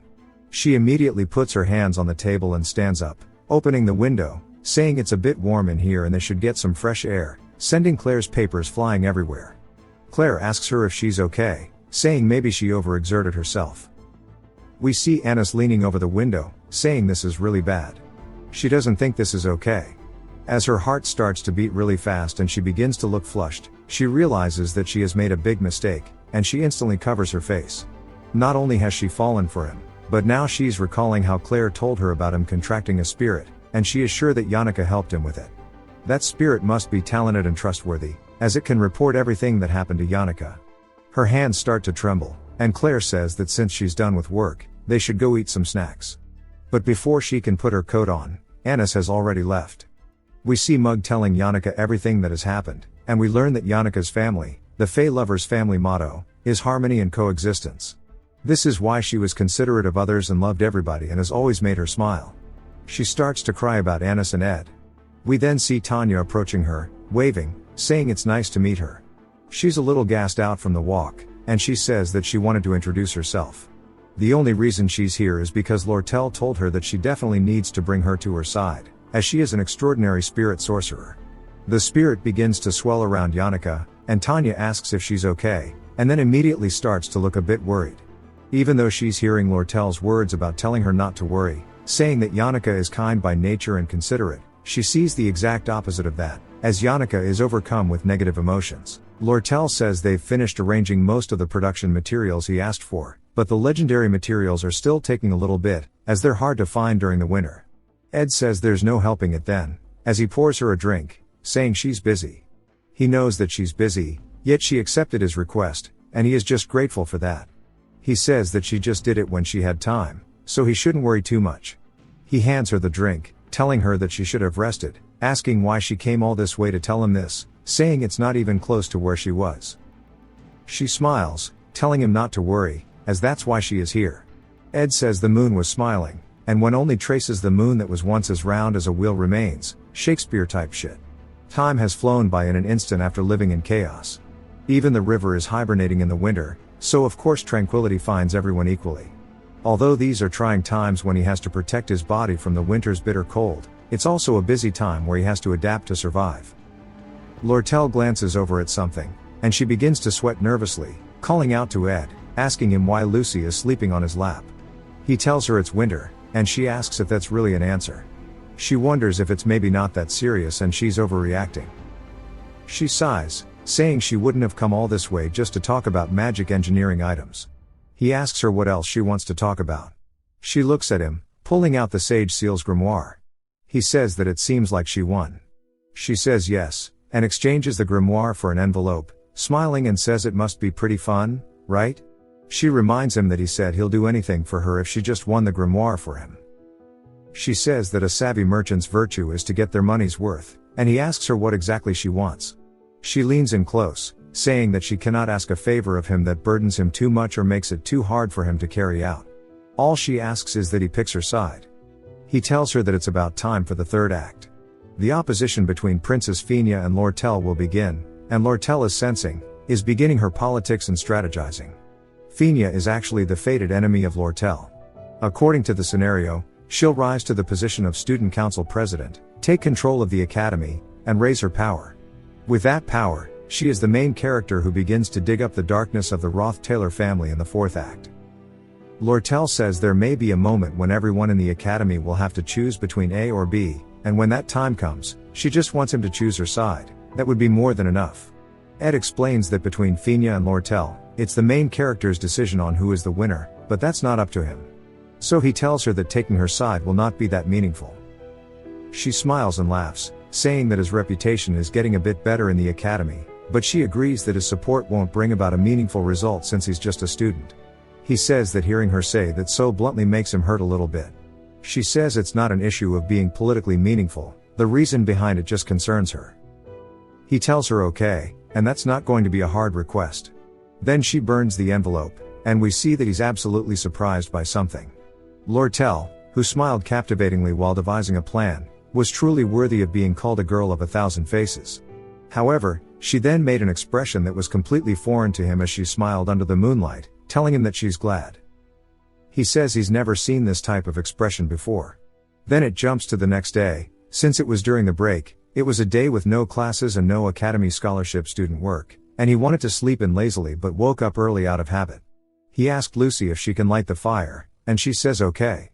He says last night he had a long conversation with Lortel, but there was something that never left his mind. She brought up how his younger sister was planning something, and she can't tell whether she truly sees him as an enemy in the family or if she just has ill will against him, as siblings do. Lortel says that she's honestly a bit cute. So she introduced her to some people, and said she'd go meet them all today. That's why she will probably came to find him tomorrow morning and tell him off. On cue, she finally arrives, the biological sister of the body that he is currently in, and the relationship she has with him is a complete mystery. No matter how much he thinks about it, he finds it hopeless, as there's nothing he can do. She tells him that it's been a while. After clearing her throat, she says that it's been a while. He looks over, seeing that she's brought a present, and he can't tell if she's nervous or embarrassed. It seems like she's scared, but she clearly has no ill will, and he finally understands that when he's at the estate, it means he must have lived a great life, and he's sorry. Then he apologizes to Ed for coming to conclusions.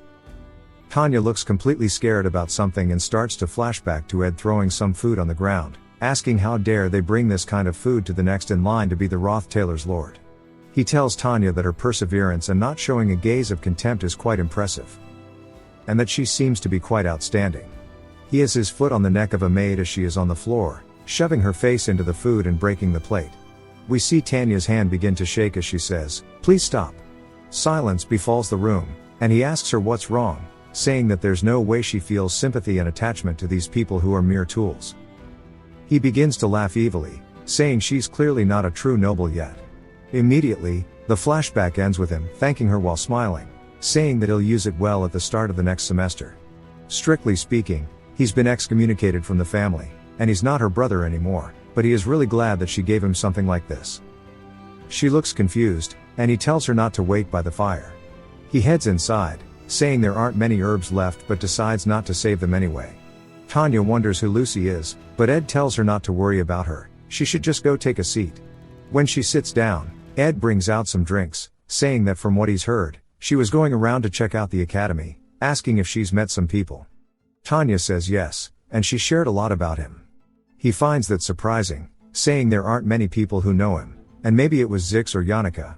She immediately freezes up at the name Yannicka, saying that it means she must have met her. She says that she's nice and she's the kindest person he's met, her heart's very sweet. Tanya starts bowing her head, saying that she was so incredibly kind, and she lived up to her reputation truly. Then she starts to think about her summon, saying that she summoned a fire lizard and threw around the workers like they were toys, telling her that if she did not reply properly, she wouldn't let her go. We see her shaking while completely lying, saying that she was very kind and elegantly wished her good luck on her school life. Ed is surprised that she took out Tarkan for that, and Tanya quickly tries to cover, saying that she didn't, and it was just her making up a story because of her imagination. Ed sighs, saying he knew something was strange in his memory. Tanya is someone to be this awkward. As expected, everybody who has met Ed has a negative inclination towards him. He calls out to her, and she's clearly scared, and he tells her that he's living to the best of his abilities right now, so she shouldn't look at him so negatively. He's paying the price, living as someone who's been excommunicated, and he says he was quite pathetic when he lived at the estate. He's sure there's a lot that can't be taken back now, but from what he's heard, she wanted to become the student council president, and he'll cheer her on. He won't be much help, but he knows how hard she works. He tells her good luck and says that he's saying all of this, but Tanya will not become the president, since Tanya is a villain who is there to help Fina. But still, since she's the first blood relative that he has met, no matter what she does, he'll feel especially attached to her. Judging from her confused expression, he has no idea how the relationship will go. Back at the academy, we see her gassed out, saying she almost lost her mind for a second. She's leaning against the wall, saying that she knows that his nature is trashy, but she almost burned to death after talking badly about him. That was when she realized that at that moment, Yannicka truly believes and is following him. But she finds it strange, since the academy is full of elites, and the top student is the legendary genius mage, Lucy. This place is full of those types of people. No matter how good Ed is at acting, his true nature will quickly be revealed.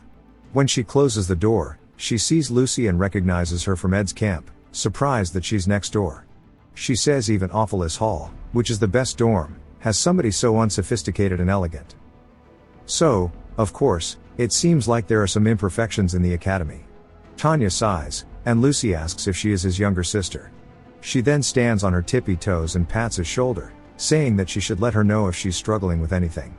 Tanya watches her leave, then her eyes open wide full of surprise as she now sees the golden nameplate above Lucy's door, which means that only the top students have it. She reads the name, completely surprised that that was the legendary genius mage, saying that none of this makes sense. It seems like it's going to take some time for her to adjust, and it wasn't particularly her fault. It jumps to the rose gardens as we hear Ennis telling somebody to introduce her to a boy. She says it's best if it's someone who's handsome, tall, and distinguished. Since the person has worked at the Awfullest Hall has been there for a long time, she must know many students, and it's none other than Belle. Belle says that she didn't think Ennis was the type of girl to meet with boys that casually. Then she asks if she even has any dating experience. Ennis immediately lowers her head, defeated, and Belle says she apologizes, explaining that she didn't mean it in a bad way. She's always busy and doing her best to take care of herself, so she didn't think that she'd be interested in dating. Now that she thinks about it, she and Ed are very similar. Then Belle realizes what's going on, and Ennis says that she can't fool her eyes as exactly as she thinks. She met him to be sure, since he has negative rumors surrounding him, but they had more similarities than she thought, and the conversations flowed well. He's a thoughtful and considerate person. Belle asks if that means she's into Ed. She says yes, she is attracted to him, and if anything, this is good news. If he's good enough to appeal to her, then that means that Yannicka has really found the one. That won't be a problem as long as she can get rid of her feelings. Belle asks why this matters, and Ennis says that if she thinks about it like a malignant tumor, it's a relief they found it in its early stages. It's not like he is the only man in the world. As long as she finds another boy to replace him and makes it known that they're dating, she will be fine. Belle asks if maybe Yannicka has caught on to her feelings, saying that trying to find another boy to replace him is incredibly disrespectful to the person involved, even if it's her.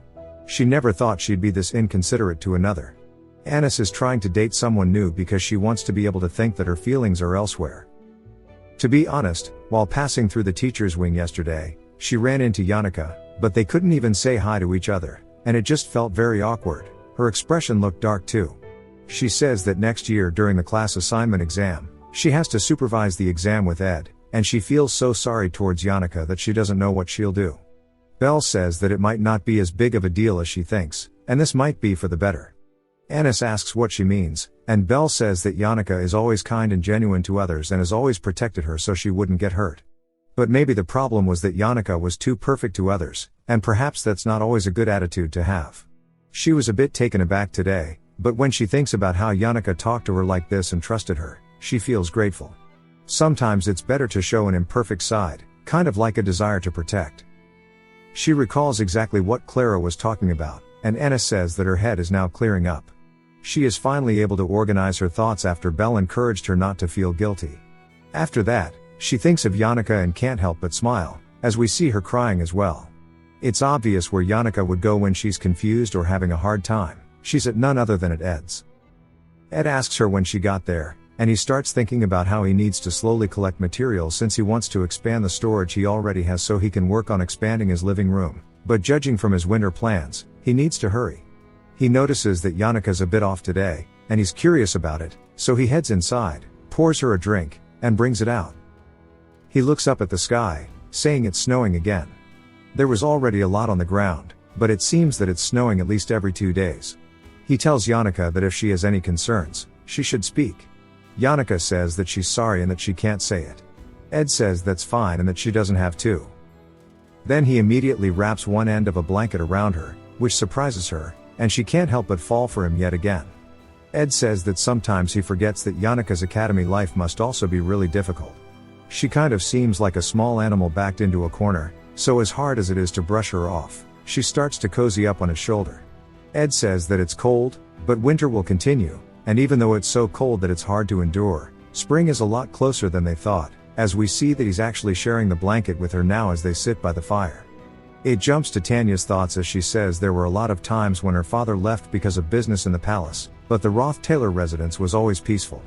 However, after the heir and oldest daughter, Arwen, died, a new heir dominated, and everything changed. She says if you're curious about what kind of person Ed is, there's a saying that if you want to see who someone truly is, you have to give them power, and that pathetic piece of shit acted as if the whole world belonged to him just because he had a bit of power. We see him flip the table at dinner, asking her what she can do. He asks why she's glaring at him so hard, asking if she even has the courage to kill him. He then reaches down, grabbing the knife, saying that since Arwen has left the world, this is good. He puts the knife in Tanya's hands and yells at her, saying if he dies now, she'll become the heir and take his spot. He asks her what she's doing, telling her to stab him already. She falls to the floor out of sheer panic, and he starts laughing at her. She looks up, completely mentally broken, saying that this was her every day and in a moment that she always found it hard to catch her breath, Ed would just look down at her with a typical gaze that she found way too hard to bear. She lived suppressed by the gaze for half of her life. Although he wouldn't hit her, as they were born with the same blood, in a situation where she couldn't save the family nor the people of the estate, she lived as a spiritless being, as if she was dead.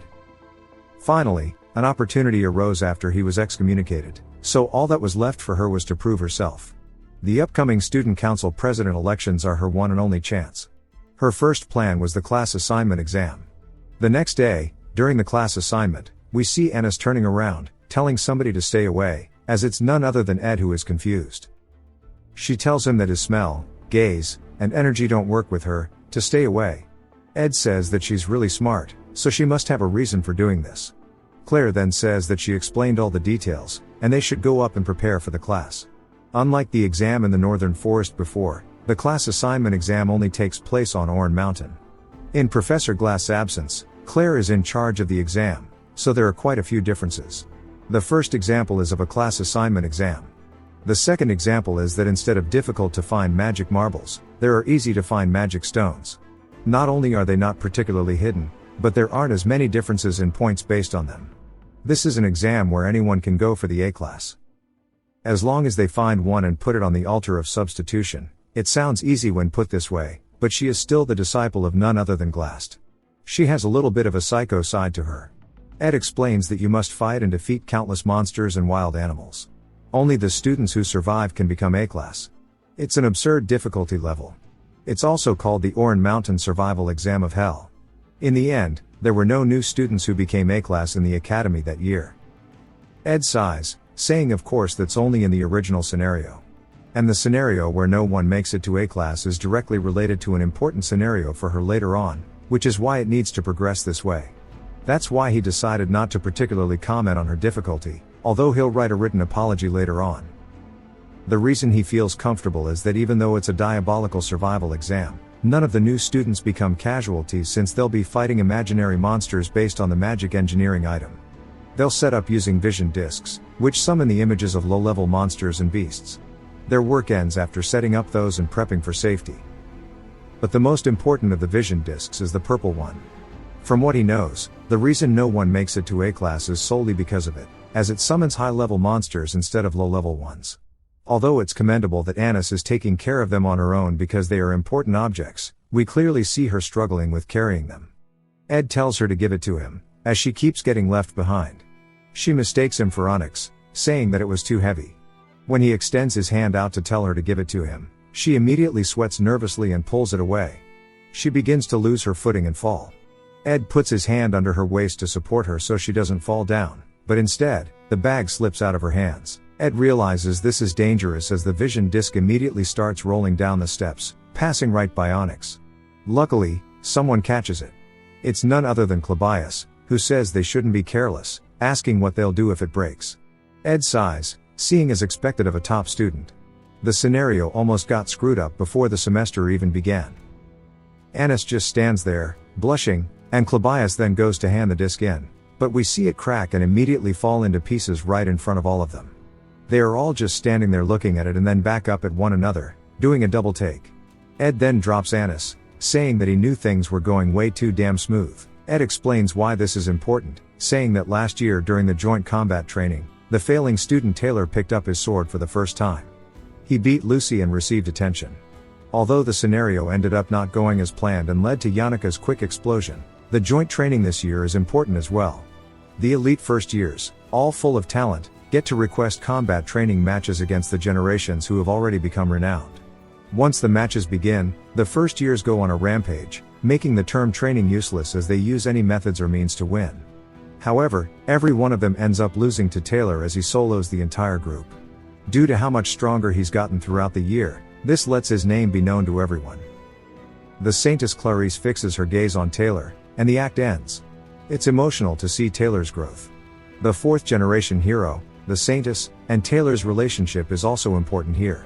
They need her power for the third act, Lucy's showdown, and for what comes after that as well. She's a very important character, so this event has to go according to the scenario. That means that the elite first years have to go crazy as planned, but the biggest cause of their frenzy is because none of them get placed in the new A-class during the class placement exam. The reason none of them got there in the first place was all because of Claire, as she chose to use these purple discs. During the exam, we see Onyx sighing, saying this is going to be annoying. Even Claire says that since the circuit itself is broken, they'll need to put this in for repair separately. Clabius is freaking out, Anis sighs, while Ed is deep in thought. Anis says that she should have been more careful. Ed says it's not like apologizing will make this broken item come back. At this rate, there will be too many A-class students, so they need to solve this. He definitely has an idea on how they can do it. He wraps his arm around Clabius, saying he means, of course, he will deal with it. Clabius asks what he means. It jumps back to the assignment location. We start to get a little retrospective, asking what they think they learned after coming to Sylvania. For Tanya, she would reply that it was when she met noble students as her classmates. Because the princess and chancellor were both Sylvania students, they all wore the same clothes and didn't take into account birth or status. Despite that tacit rule, there was an exception, the anchor of millions of people within the Telos order, the saint, Clarice. We see everybody bowing to her, and she thanks them, saying she would rather they skip the formalities. If everyone were to be mindful of etiquette, the whole academy would suffer, so they shouldn't bother with it. Tanya then tells her that it's an honor to meet her and introduces herself as the next head of the Roth-Taylor family. Clarice says that Crepin, the current patriarch, was baptized by her. She was too young back then that she doesn't really remember it. Tanya tells her that it was an honor to her family and says that when she becomes an adult, she too will be baptized. Clarice says that she looks forward to that. Tanya says that now that she's met the Saintess, with everybody watching, this will be helpful for the student council presidency. It's time for today's main event to start. As we see fireworks shoot up into the skies, exploding to alert them that it's time to begin, we learn that everybody has different locations depending on their faculty, but the goal is the same, to get into A-class as they all sprint off. A full exemption from tuition, the right to enter the Ophilus Hall, free use of the student welfare activities, and the fame of being in A-class, whatever you desire is found here. Every one of the new students has one goal in mind as they charge forward, heading to the summit. We see Tanya holding onto a giant magic stone, saying there are too many, and she's sure that putting it all on the altar isn't all there is to it. There must be some kind of device to make it harder. Instead of wasting her stamina, she'll stay on her guard and go slowly. She hears someone screaming and turns to see a woman on her hands and knees on the ground. Tanya wonders if maybe she slipped or something, as her shoes are off in front of her. She asks if her leg is hurt, saying she can call the staff. The girl says that's not it, and she just wanted to step on the snow with her bare feet. She starts screaming again. Tanya thinks it's strange that she's doing so suddenly. The girl looks super happy, asking if it's not logical, saying it was on her wish list, and she's only ever imagined it. It's much softer than she expected. Tanya looks at her eyes and her attitude, saying that she must have hurt her head as soon as the exam began, calling her unfortunate. She reluctantly introduces herself to the girl. The girl says that she's heard about Tanya's family, saying that everybody has a high status, but Tanya says that not all of them do. The girl asks what she means, and Tanya explains that no matter how high status your family is, if it exists for a long time, you can eventually get absurd and scoundrels as well. While Ed seems to have been reformed when she saw him at the camp, she doesn't know who the true Ed is now, but the fear that's been ingrained into her will not disappear. The girl says that she doesn't think Tanya is a bad person, and since she's from the Roth-Taylor family, and she's from the countryside, she should be respectful. Tanya tells her that it's fine, and she doesn't need to mind her manners as they're in Sylvania. The girl seems genuinely confused, as if she forgot, and smiles, saying that she's right, and they are in Sylvania. She introduces herself as Kylie Ickney, saying that she's from a small city-state called Ternate Principality in the east and that she doesn't know much about the world. If she does something strange, she apologizes in advance, as she's not used to it. Tanya calls out to her, asking if she can speak informally since they're classmates. Kylie says of course, and Tanya says they need to hurry and finish this. Kylie says that she forgot this was an exam, and she's not really concerned about her grade. Getting into A class will just make her gain the attention of others. But since she's not interested in the exam, she'll help Tanya, and then they'll become closer friends. When she starts running off, she says it's her first time having a friend of this age. Tanya tells her to get it together, saying she's only letting this go because it's her, and if it was the princess or the saintess, she'd be in big trouble. Kylie asks if that's the truth, and Tanya sighs, saying honestly she would be too, and says that they should just go. It's now been 30 minutes since the exam began, and we see a man running, saying he'll be the first one at the summit. No matter how good Joseph is, he has more stamina. He says that he was sprinting too much, and he thought he almost died. We then see Clabias hiding in a bush, screaming at him, saying he should just die, as he comes out with a surprise punch, killing the guy on the spot. R.I.P. little bro. Clabias asks why he just jumped out of nowhere and scared him, saying that this is very unbefitting of being a senior. But as he said, this is way easier than he ever expected. Back to when Ed said he would deal with it, Ed says he won't be alone and that Clabias and Annis will block the new students coming up to the altar from halfway up. If the first years can get past them, they are definitely worthy of A class. Annis says it's her responsibility for putting them in this situation, so she will do her best. Since Onyx is a master at flying magic, he will be in charge of safety. Ed continues giving her the orders, saying the documents to report the change in the exam's contents can be done if Claire goes down and writes them up by the time the exam is done. She begins to cry tears of joy, saying she's so excited. Ed says that Claire is in charge of documents, Onyx is in charge of safety, Clabias is in charge of the southern entrance, and Annis will be in charge of the northern entrance. She asks what about him, and he says that he will be right here, waiting to guard the altar. Claire says that she can tell that he can't feel magic power right now, asking if he'll be fine. He tells her that he has something in mind. As he sits there watching, as Onyx carries away the unconscious students, he's holding a vision disc in his hand. Ed says that it was too difficult to completely fix, and his magic hasn't even returned yet, but these magic stones that are used in the exam are high quality. He puts it on the altar, saying if he uses it, it might take a while, but he can continuously recharge his magic. We see Mug right on his shoulder, and Ed smiles, saying it's been a while. He can't hear what he's saying, but Annis and Clabias will stall some time for him, and he has plenty of magic stones, so the goal is to not let a single person pass. He exhales sharply, then opens his eyes, saying that his preparations are now complete, saying it's time to get started. We see some students laying on the ground, telling the rest to run. We then hear Clabias saying that even if he's a bit tired, he's not in a very good mood. Tanya is scared, and Kylie is just kind of sitting there. Clabias continues intimidating them, saying he plans to end this quickly, causing Tanya to scream. But then an explosion happens behind him, and he turns, saying that's the northern entrance. However, it's not Anis's magic. Tanya takes this chance to quickly flee the murder scene while dragging away Kylie. Clabias says that although Anis is talented enough to be considered a specialist in the practical and academic field, in the fighting field, she's just a bit above average in her year.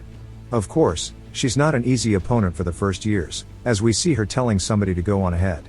It's none other than Joseph Whitefeldts, and she says he seems to be on a completely different level, unlike his sister, who needed to work her ass off to become a top alchemy student. I think this the girl Yannicka murdered in sewers.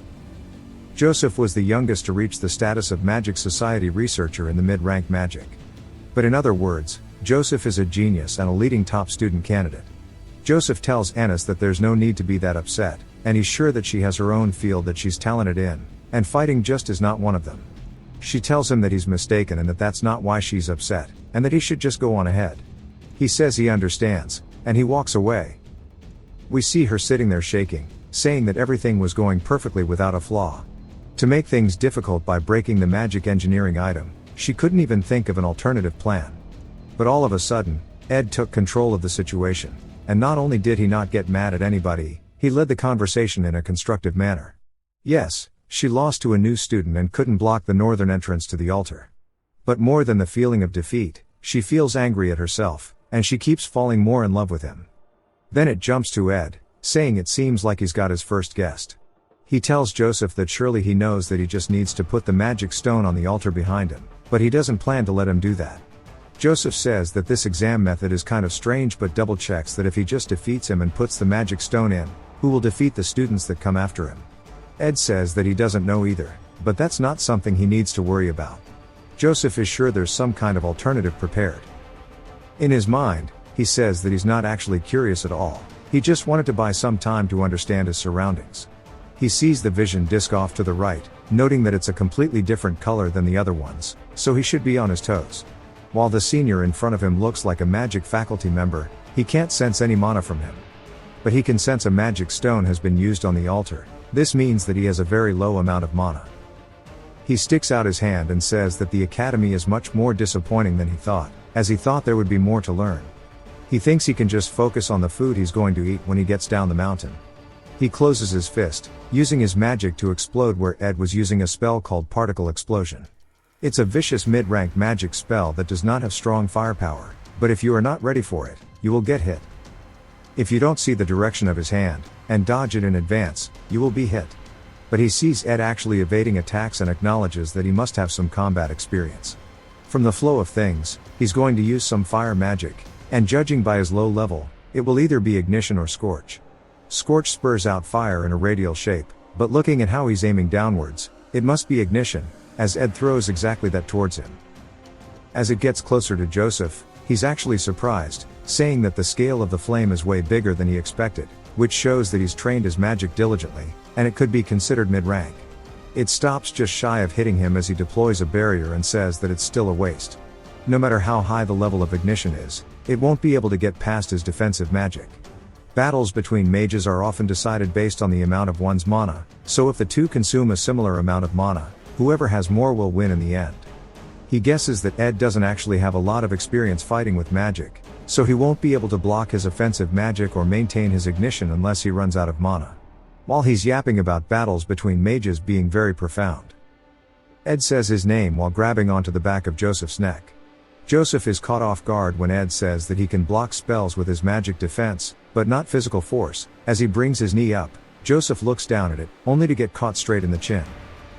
Ed asks him if he really thinks that he'll only face mages just because he is a mage, saying that's a naive way of thinking.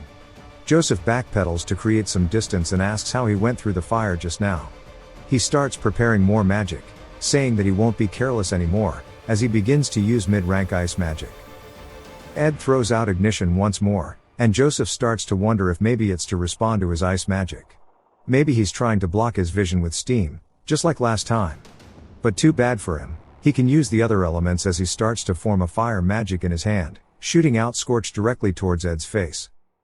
We see it completely hit Ed, but his blessing of recovery activates, and he starts running directly through the flames with one purpose in mind. He stabs a dagger forward, but Joseph manages to block it with a physical shield. He wonders where he got the weapon from and starts to think about what to do next, saying that when it comes to casting, he has to be faster. He then is surprised by something as Ed leaves the dagger stabbed into the magic shield and leaps away from it. He tells Mug to activate his magic as we see his spirit formula for explosion on the dagger, causing it to send Joseph flying through the air and all the way back into a tree. Joseph is completely silent, and we see him shaking in pain, as he tells himself to keep it together and think. There's no way his casting of basic magic is faster, and that must be spirit magic. Specifically, it must be his spirit formula. He now understands how Ed went through his scorch with his bare body. It's because he can use the blessing of recovery due to a summon. He starts to look around the area, saying that he used spells, spirit magic, and even magic engineering items he hasn't used yet, leaving him wondering who he is fighting. Joseph tells Ed that he's lost, as he drops the magic crystal, causing it to roll on the ground past Ed's feet. When Ed turns to look at it, Joseph starts channeling magic, saying this is his chance as he uses a mid-rank magic called Ice Spear that launches straight up towards Ed. Ed ducks under it. But that's what Joseph wanted as he starts to come in with a right. We see it come into contact with Ed's face. Ed says there's no way somebody like Joseph, who has only ever researched magic, could have made any kind of impact with his fist. Joseph is completely confused, as he thought he was stronger than he truly was. Then, when magic begins to envelop him, Joseph says there's no way, as we see it come into contact with him. It's a spell called the Protection of the Wind, which causes any attackers to be knocked backwards. Just on cue, he gets absolutely yeeted away from Ed, shattering the terrain and causing him to completely collapse against a broken tree. Joseph shakily raises his hand, slowly starting to come to accept what just happened. He says that it's truly his loss as he falls to the ground, and a magic crystal breaks behind Ed. Ed tells him that it was a good fight, and the ending was amazing. It was a wonderful decision to land a blow like that.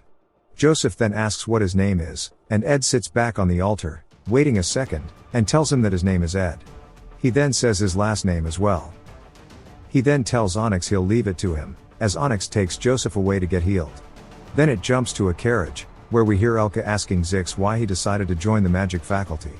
He asks if she's curious, and she says yes, as he would have been the top student of either faculty, and she's uncomfortable as he gave up benefits for her.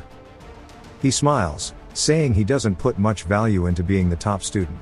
Maybe he would have been a top student in alchemy, but not the combat one. As the current top student in the combat facility, it is none other than Clabius Nortondale, as we see him getting sent flying backwards into a wall. Clabius wonders what the hell that was. As we see a figure of Kylie asking him if he is okay, she wonders if maybe her holy magic was too strong. Onyx tells them to leave him here so he can take care of him, and they can head up the mountain. He shakes Clabius, asking him if he is okay. Clabius just wonders how he's meant to block something like that. 20 minutes before the end of the exam, as the sun is beginning to set, we see Tanya and Kylie make it up to the mountain. Ed tells them that this is the last exam, as we see tons of students on the ground in front of him. He says that he'll get straight to the point. Tanya starts to have a mental breakdown, as the person who was once the object of fear and hate is now in front of him, and he tells them that they should give up here. We get a flashback to Saintess Clarice. She opens her eyes as a priest tells her that he believes nobility comes from unwavering beliefs that you maintain your entire life and that she must become like a blank slate. We learn that she had two dreams. One of her dreams was her being picked as a disciple of Archbishop Verdio. The other dream is that, as we hear somebody strumming a guitar, they sing that rather than living as a blank slate, it would be better to die in wastewater. She opens her eyes to the music as the song continues. It says, "The pure white holy imperial capital built by humans, even the tall tower that is majestic and confident, is a mere sandcastle in front of the Remelon Mountains. Gray rocks and stones, the green fog of Dinkan wetlands, the golden field of the imperial capital, Kloel, the emerald fields of the land of farming, Poland, the abyss of smoke of the land of alchemy, Crete, the red roofs of Commerce City, Oldik." I'm not singing the rest of the song. But she continues absolutely shredding the hell out of that guitar, saying that the pure white is just a very small portion of nature's beautiful colors. This was the lady in charge of the holy fire. Her name was Adele. After leaving the order, she called herself the Romantic. Although it was unclear how she moved from building to building, when the world went to sleep, she sang a song at Clarice's window. The dream she dreamt at night was the outside world that her only friend whispered to her while looking at the stars. Adele told her that a life where you take classes normally, make friends, and fall in love is where you'll feel the most sense of nobility. Rather than the countless prayers from believers who revere her, the hug from somebody you love is much more valuable. After leaving the order, Adele joined Sylvania. When vacation came, she would go around the world like she does now. After Adele left, Clarice went to the places she spoke of in her dreams every night. At the end of it, Clarice would share a deep hug with somebody, and they left together on the path she'd taken alone. The journey, full of many colors, sharply contrasted with her life that had simply been pure white. It was the most outrageous imaginative thought that somebody could have. We see Clarice telling her that she must always ensure that she is careful not to reveal her identity, and that she has to carry the magic engineering item with her at all times. Since she always has the holy magic's blessing, he's not worried, but there's nothing wrong with being careful. She says it seems like such a different person, asking who would suspect her. Oh yeah, this guy is the Archbishop of Verdio. Coming to the academy with the order's arrangement was a natural method of deviating. Nobody paid attention to Clarice, who sat on a wooden bench by the faculty building street. That alone made her feel satisfied. There was no one who revered her or bowed their heads to her, and at least not a single person here in Sylvania was like that. So who would bother thinking of her as the saintess? Of course, that's different, as Ed knows the truth. The flashback ends with him telling them to give up. Tanya is still stunned to see Ed, and Kylie says that must mean he is a Rothtailor too. Ed says he's sorry, but hopefully, they can return. But if they still insist, then he'll fight them head on as he releases a surge of wind magic from him. They both raise their hands to stop the wind pressure and to not fall over. Tanya says that this is impossible, even for students who have trained in spirit magic their entire lives. This is way more advanced than even a graduated student's level. Even currently active spirit sorcerers are called veterans if they can handle 5 or 6 mid-rank spirits. Yet we see Ed has now contracted with none other than Marilda, or perhaps Yannicka is helping, as Marilda lets out a war cry behind Ed. Kylie says that they should give up and think rationally instead, as this is too much. Tanya agrees, saying a high-level spirit is giving her some PTSD flashbacks from the Yannicka incident, but she grits her teeth, saying that if she leaves, it means nothing has changed back in their family. She tells Kylie that she doesn't know about her, but she doesn't plan to give up. According to high status and rank, there is a burden and responsibility that follows. She remembers exactly how he was 2 years ago, saying there's a level of reality to how much he could have improved. So how can someone who couldn't even use elementary magic suddenly have a high-level spirit? It must definitely be a fake behind him, and she just needs to defeat the main body to demonstrate. Marilda lightly breathes forward, causing both Kylie and Tanya to float up into the air. Tanya starts to understand now that it's not actually fake, and she wonders how the hell he actually contracted with a high-ranking spirit. Tanya manages to catch herself while Kylie eats shit. We learn that she always had a fantasy about noble men, neat appearance, generous smile, and graceful manners. However, she was sure of it when she hears that the person who appears to be the complete opposite of that is the son of a Rothtailor. He lives up to his reputation as a scoundrel as he glares down at her. Even though she doesn't have much experience in the outside world, judging by how Tanya acts and the words she said earlier, she can tell how much hatred Tanya has towards him as a sibling. She stands back up, telling Tanya to go for the main body as she originally planned, and she'll play the role of the bait. Just like she told her earlier, she has a strange constitution, so she definitely won't die outside of special cases. Tanya says even if that's the case, can't she still be heavily injured? She asks Kylie, who isn't interested in the exam, why she is helping her.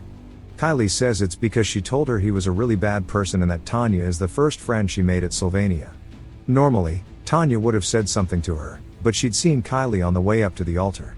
Even though Clabius, who was at the top of the combat faculty, jumped at them, he immediately got bodied by some strange aura. So maybe Kylie had something to back up her words.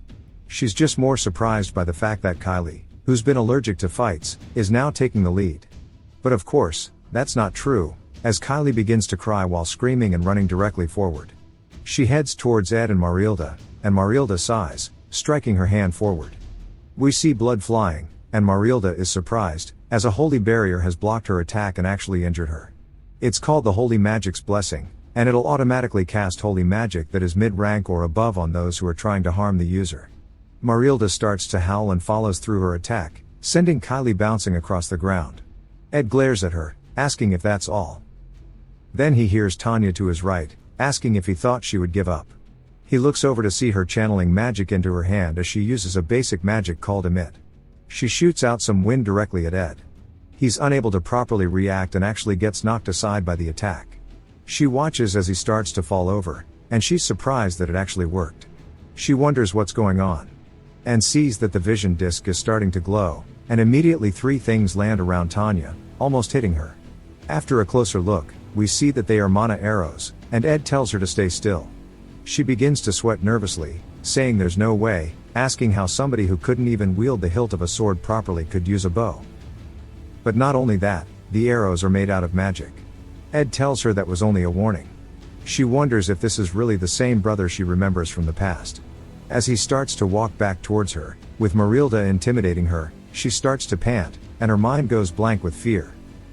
She says that it's the same as back then, and nothing has changed. Since she was young, and no matter how hard she tries, there's nothing she can do. Ed tells her that she must have worked hard. She slowly opens her eyes, and he says he's sorry, but there's a reason for this. He can't go easy on her just because they are related, and if he did, she would have been more angry, asking if she agrees while he breaks the magic stone she dropped. She says yes, but she's still confused. He says it was incredible what she did. If he were her, he would have turned around and ran away, but she faced him until the end, even if it was a vision. Tanya now starts to understand that her initial thoughts were all wrong, as he says that he sees her differently, and he can't believe she has that side to her as well, and he smiles warmly at. Now she knows that he has actually changed from when they were younger. Ed says that it was an illusion, but she still fought until the end and that she should be proud. Tanya starts to cry, and he tells her that she was actually very impressive. He wonders why she's crying, asking if not getting into Class A is something to be this sad about. Kylie then grabs onto her, telling Ed not to get any closer. She says that she'll say this now. If he attacks her recklessly or antagonizes her, bad things will happen, telling him to stay away as her eyes start to fill with tears. Claire then tells him that the exam is over and that Clabias is completely knocked out. Kylie says that means the exam is over, and her voice changes as she wonders why that is. The transformation magic is now being undone. She remembers the Archbishop telling her that she needs to carry the magic engineering item with her at all times. She realizes how bad this is. Claire goes to tell him good work and then is surprised by something. As Kylie's hair starts to change, she realizes that her school life is now about to be over. Mug immediately puts the magic item into Ed's hand, and he hands it to her, saying that she needs to be careful not to lose her things. He goes to call her Holiness, but instead changes it to Kid. She is surprised by him giving her the item, and then Claire asks him why he is so hurt. He tells her that he is actually fine, and now the class assignment exam has finally ended. Ed has returned everything to their intended positions in this scenario, except for one thing that created a very small and meaningless gap. That change caused 2 ruby-like eyes underneath the world that was turning red to focus on Ed, which is meant to be focused on Taylor. She now understands that he was definitely about to speak formally to her. Claire tells Ed that he looks tired and should just rest and they'll deal with the aftermath. She asks Onyx if he can support Clabias, and he says sure. Onyx then is surprised by something as he looks up at the top of the tower, saying he swears he saw the shape of a person up there, but he thinks he must be tripping. We then hear Marilda's voice asking Ed if he knows that she believes there is beauty that transcends generations and values, and the sky is evidence of such. Even pieces of art, that are worth thousands can be interpreted differently, are subject to one's opinion. But when seeing that sunset, there is no one who could think it is not beautiful. Ed tells her that she sure is yapping a lot, and she says to keep the point short. She tells him that humans live a short life but don't even know how to appreciate every moment. We see her in her smaller form, stating that the worst curse a human can experience is a dull and boring life. He needs to know that he should appreciate the small things and find meaning in them, even in everyday things. Although they say a human's lifetime is like the 4 seasons, a spirit's lifetime is like a very long winter, it's boring and bleak. Ed says it's just as Yannicka warned him, she is a yapper. Marilda says that people like him are thorough in everything and leave no gaps, and are often senseless when it comes to themselves. The way he faints from exhaustion or is constantly getting hurt is proof of that. He asks why this matters while sighing, and she says that what she means is that he should date someone, calling him an idiot. She insists that he must have someone around him who is kind, cheerful, and friendly with him, and strong enough for him to rely on. Meeting someone like that and proving himself will surely help him understand how valuable that can be emotionally. She then asks Mug if she is wrong. Mug instantly salutes, saying that she is absolutely correct. Ed says that Marilda did not make a contract with Yannicka, they are actually just close. Mug adds that Marilda's advice is like the Bible among spirits, and surely he can at least listen to what she's saying and pretend to agree. Marilda starts to get annoyed, asking what he means by pretend. Ed says that Mug and Marilda aren't exactly in a superior-subordinate relationship like with Tarkan, but he guesses high-ranking spirits are scary. Mug goes to absolutely get rid of Marilda, saying he'll repent with death, but Ed stops him. He then asks Marilda what's up with Yannicka, saying that she looked really sad and asks what's wrong. Marilda responds that she can't tell him something that Yannicka herself didn't want to share. She tells him not to worry too much, as it's important for Yannicka to experience winter once. She needs to experience it and go through the process of understanding.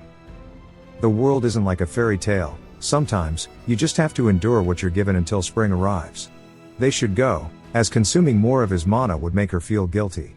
Ed agrees because, even in her small form, it's not easy for him to manage.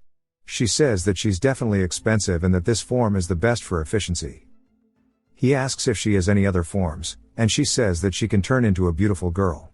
It's better on the eyes, but she doesn't think he'd be able to manage it.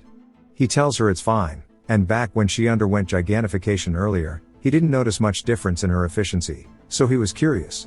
She says maybe it's because he couldn't sense it due to the mana stone, calling him dense, then leaps onto his shoulder off of his head and up towards the tower. Marilda asks if he thought he was handling all that mana by himself, telling him to think about it. A spirit like her wouldn't contract with solely one person, and then she vanishes atop the tower. Ed starts climbing it, saying he definitely can't summon a high-level spirit with just his mana for too long, but if it's not his mana, then whose is it? If you think about it, it's simple. A person who would contract with Marilda other than him is none other than Lucy, as we see her sitting atop the tower. He says he doesn't think this is a good place for a nap, and she says that's not why she's here, that's why the hut exists. He asks why, and she waits for a second before saying that she doesn't like the empty tent, so she went on a walk. Ed says that unfortunately, the end of her walk is this altar of substitution, and this is the final stage of the third act. The distrustful Saintess Clarice begins to suspect the order after she realizes the darkness of the holy city. Then the apostles come to the island to condemn her. Not knowing the story behind it, the Academy's characters follow the Archbishop's orders. Fenia's Royal Guard Army, Lurtel's Mercenary Union, the Holy City's Cathedral Knights, and the high-ranking employees of the Academy, as well as all the main characters and principal, group up to fight a single girl who is trying to protect the island, following her master's final will. As we see her atop the tower emanating magic, she is called a renegade, a non-believer, but regardless of all these names, she never complained and looked down on everyone with a firm gaze. At that point, she was fully awakened, and it's none other than Lucy. She defeats all the main characters here and even over half of the raid party all by herself, but in the end, her stamina runs out, and she gets heavily wounded by Taylor while he's in his Ultra Instinct mode, as we see her hat cut up on the floor, as she herself is bleeding out from being nearly cut in half. Everybody learns the truth when the story is revealed. They learn why she was trying to kill the God's apostles. They all say they can't believe she wasn't a villain and didn't know that the story had that much meaning. The only thing that hurts more than a misunderstanding is one that is late. Perhaps it's her innate nature, or maybe she thought it would be meaningless even if she said something, but she kept it all to herself until the end. Of course, Ed does not plan on stopping her, but when it comes to sacrificing her to keep the scenario the same, he's not cold-blooded enough to do that to her. It's simply because he doesn't necessarily think that letting things move this way is a bad ending. Her grandpa's final words told her to lend her power to the Academy, and only Lucy herself knew how much of a burden it would be. Lucy needs to get rid of those muddy emotions, and it'll be a long paddle with many dangerous moments. She scoots closer to Ed, and he says that this is what is needed for the Act 3 scenario, but that doesn't mean he's not going to help. She puts her hand on his knee, saying she found this out recently, then lays her head on his lap, saying that it seems to get lonely when he's not around. Ed stops himself from saying anything and says that there's one thing he's going to do from now on. He will make sure to tell her in advance when he leaves the hut for a while as he lets her sleep while they watch the sunset. The next day, we hear Belle saying that somebody is back earlier than she expected. Clara says that she wanted to leave that place as soon as possible. She says that this is her present for her too. Most people mistake Annis being from a noble family, but it's actually Clara who is from a well-known family. Belle thanks her, and Clara stretches, saying this is the place that her heart calls home and that she needs to go see her friends. She hasn't seen them in a while, and she's brought a lot of yummy snacks, so she's finished all preparations to have a tea party with Annis and Yannicka. As she leaves, She says that she'll go see them first and is super excited. She has a lot to tell them, and that the taste of the blueberry pie surely will be to her liking. Out of complete fear about the awkward conversation, Belle crushes the box and sweats nervously. Later in the day, we see Clara in between Anis and Yannicka, wondering what's going on with the super awkward atmosphere, asking if maybe they had a fight. She starts to sweat nervously, saying maybe she should make a joke. She wonders what to say and clears her throat, but Yannicka instead calls out to Anis, which makes her shake. She asks her about the hug she got from Ed. Before we finish their conversation, it jumps to Ed's stats. We see that they are much better than they were at the start of the series. A wooden wind-blocking wall appears, and he says that items like this no longer raise his stats or production proficiency, which means he needs to find some other way to continue growing. We hear Belle say that it's definitely good to be thorough when preparing for strong winds, and it's a relief that he looks so healthy. He asks if she's here to take Lucy, as we see her hugging onto her, looking like she doesn't want to go. But Belle says the academy has implemented a new policy. During snowstorms, students may only leave the dorms if absolutely necessary. Since she is the highest risk of escape, they need to keep a better eye on her, and they plan to have a rotation lineup of surveillance staff throughout the week. Lucy is being kidnapped.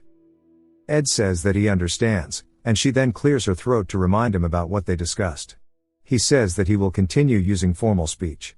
She asks him if he will really make it through a week-long snowstorm in this kind of environment. Saying it may be presumptuous of her to ask, she doesn't think this kind of wind blocker will be enough. Ed says that he is setting this up to protect his supplies. He thought there might be an adverse effect on the hut, so he used twine to secure the roof and tied it tightly to the ground. He's already collected his hunting tools and traps and put them all into the hut. During the week of the snowstorm, he's planning on focusing on magic engineering research at Glass Library. He tells her that he has another place he'll be staying at, so she shouldn't worry. She says she'll lessen her worries since he's saying that. Ed mentions that she must be really worried because it is her first time experiencing a snowstorm from an administrative position. She says she actually has another worry but probably shouldn't say it, as it would be overstepping her boundaries. He says that sounds very ominous. She turns her head, wishing him the best of luck as we jump back to the conversation that Yannicka was having. Clara is surprised after hearing about the hug, and Anis looks like she's about to die. Clara says there must be some kind of misunderstanding, and the spirits must have gotten it wrong. Anis admits to flirting with Ed. Clara is completely caught off guard, and Anis apologizes, saying that she didn't find him trustworthy at all. He looked like a playboy, so she was trying to feel him out. Yannicka asks if she's not lying and if she's serious. Anis insists that he's not her type in the first place, so not to worry. He looks like a thug, he's arrogant and always grumbles, and he lives completely selfishly, so why would she like someone like that? Yannicka starts to cry, saying that she's being way too mean and that she doesn't even know Ed that well. Clara looks at Yannicka and then back to Anis as Anis apologizes, saying that she didn't mean to flirt with him without even talking to her. Yannicka continues to cry, asking why Anis is doing things she never asked for, saying that she's been worried so much about nothing. She couldn't even sleep at night, as she felt so betrayed by one of her most precious friends. She wonders if she's even in a position to feel betrayed in the first place, thinking that she was worrying without even knowing her place. Anis puts her hand on Yannicka's shoulder, reassuring her that she's really special to him, and from what she has seen, Yannicka is definitely more than a friend to him. Yannicka asks if she's serious, and her eyes start to sparkle after hearing that she is special to him. She says she didn't think it was a good thing to judge and assess Ed like that, but she did it for her, so she can't be mad at all. She starts hugging Anis, saying that means she doesn't like him, right? She's so glad she told him honestly. Clara sighs in relief, saying she thought she had fallen for Ed, and then she notices something as Anis is blushing while crying, realizing that she actually did. Clara tells Yannicka that it was just a misunderstanding, saying she surely didn't visit the northern forest often because she felt uncomfortable when she was gone. Yannicka realizes that's low-key true and starts running off, saying that she needs to go. Clara then turns, calling out to Anis, but Anis tells her that she has something in mind and that she needs to introduce her to a man.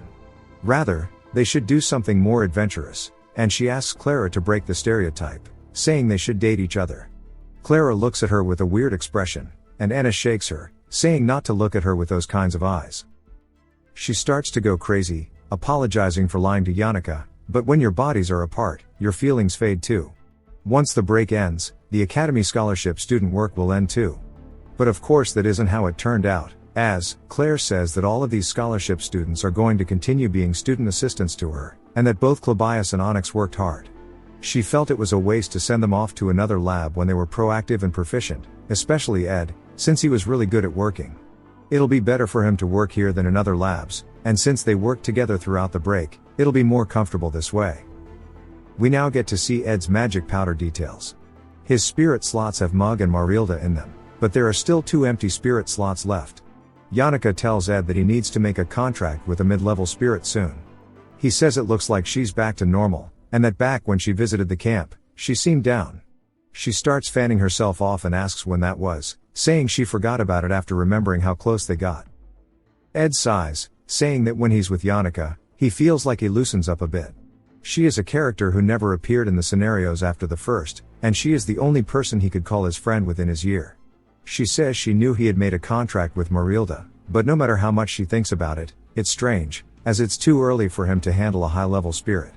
He reaches into his jacket, saying he used a trick, as he pulls out the Phoenix ring. He tells her all about it, along with his plans for the future as well.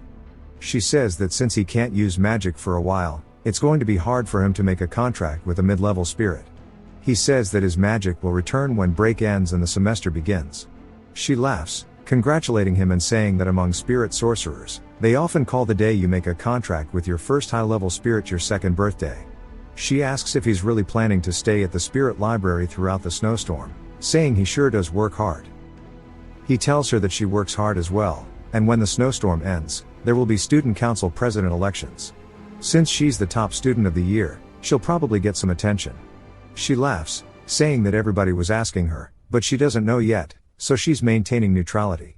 In this scenario, Yannicka didn't receive the spotlight just for being the top student.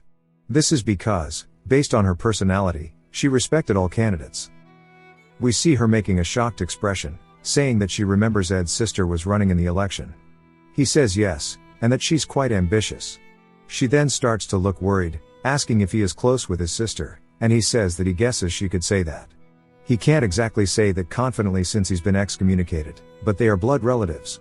Whether they like it or not, there's a high chance they'll see each other for the rest of their lives, and he wants to maintain a good relationship with her. Even if not dearly, he does care for her. She starts to stutter, saying that now she understands it was just a fight between siblings. She grabs onto his jacket, asking him what Tanya likes, saying maybe there's something she'd like as a gift or if she likes food. He asks her what she did to Tanya, and she screams nothing. He looks over at her with eyes full of disbelief, as she is really bad at lying. It took about 3 seconds for the guilt to be too much before she confessed to it all. He laughs, saying it wasn't even that serious in the first place. He tells her that it's going to start snowing in the morning, and leaving will not be allowed except for special reasons. So if she has any business outside, she needs to ask to make it. It jumps back to Kylie, saying that sight from a few days ago won't leave her head. The sight of that third year was terrifying, but what she felt more than that was discomfort, as it was so natural that she thought she had seen it wrong. He definitely tried to speak formally to her at the end, and she starts to sweat nervously, wondering if he knows her secret. She worked so hard to lead a normal academy life, upholding the condition for that hard work of the priest to stand in the holy city. If a single outsider finds her identity, her life will be ruined. It wasn't hard to get information on him. As we hear Joseph's friend tells him that he's acting all tough, and in the end, he didn't make it to A class. Joseph says that the senior just really wasn't a normal person. He's heard that among the third years, he's a freak among freaks, and that he has built a hut in the northern forest and has been living there. She quickly grabs her device off the table, saying once the snowstorm starts, she can't leave for at least a week. Once it ends, spring will come, and the new semester will start. By then, she might lose the chance to seal his lips. She opens the window to her room, saying that she's so scared about this, but she's also really scared about him and the cold. She starts to recall Adele's words about living while only seeing pure white walls and ceiling causes your vision to deteriorate, and the romance of the world is all its natural colors. She leaps out of her window to experience it all herself. She uses her magic and instantly transforms back into Kylie, saying that she can't lose the freedom that she worked so hard to obtain. To properly confirm it, she needs to go meet Ed right now. As she starts running over, she feels both danger and distress at the same time. But we then get taken to some surprising lore about Clabias. He says that his eyes have long since adapted to the dark because darkness is all that he has ever known. The most vivid memory he has is of his brother, who stayed by his side even when everyone in the household avoided him. He recalls the moment he stabbed him directly through the heart, remembering the last words he spoke. As he mentions something about a curse, Claire asks if maybe another lab wants him. Klebaya says it's not that, it's about the whole student assistant thing, and he feels like he was just a burden last time. The treatment is really good, and he likes it. Claire asks what the problem is, saying it made it seem like someone else was trying to scout him. She asks if he's saying that he can't do the assistant work. He says that he guesses that's right, and she laughs, telling him that he should just try it out. He bites his lip and reluctantly agrees, saying all right. That night, as Ed starts descending into the library, he explains how this body was originally weak, but now he feels like he's really trained it to the very limits of what it can handle. During the break, he was able to concentrate on his training. His magic engineering and spirit formula infusion are now good enough to be called his specialties. With a bit more training, he'll be able to use these two well, so he's going to spend the remaining week working on them all inside the library. He gave Zix some money to clean up the mess with a bit of magic, but he didn't expect him to organize the books as well. Considering that the books are all organized according to theme and title, he understands that it must have been Elka who did it. They probably did it together while thinking of it as some kind of training, and he'll definitely have to repay them for it later. He pulls out a book, saying it's time to get started, and mentions that it's inefficient to learn hundreds of formulas. What's important is prioritizing and focusing on specific ones.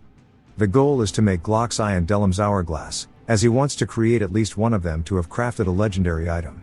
He plans to spam make other types of equipment to raise his magic engineering skill, and once he's used to all of this, he'll make other rare items. He's already gone over the ingredients and just needs to use the tools he brought. He starts reaching into the bag but quickly does a double take. He realizes that he actually left them back at home. Crawling out of the hole, he says he should head back for now before it's too late. Back to Kylie. She's still remembering Adele's words as she stomps her way through the snow. We see her actually crying due to how cold it is as she continues forward. She says that they told her the hut was by the river in the northern forest. This is downstream according to the map, so she should come across the hut if she keeps following the river, and it feels as if she is on a grand adventure. She is not weak. While she's already more talented than other mages, her holy magic is even better compared to others. Anyone who attempts to harm her will have the damage returned twofold due to her blessing. So even if she comes across a wild animal or a robber, she will not be harmed. Despite that, she's still remembering Adele's words as she continues forward. But she's worried about fact that Ed might know who she is, and maybe he's been baptized by the Telos order. They follow the commandment one shall not harm his brothers. In the first place, someone faithful enough to have been baptized would never think of harming the saintess. But the reason she's here is that Ed might know who she is. She says it's time to check as she tries to open the door, but it's stuck.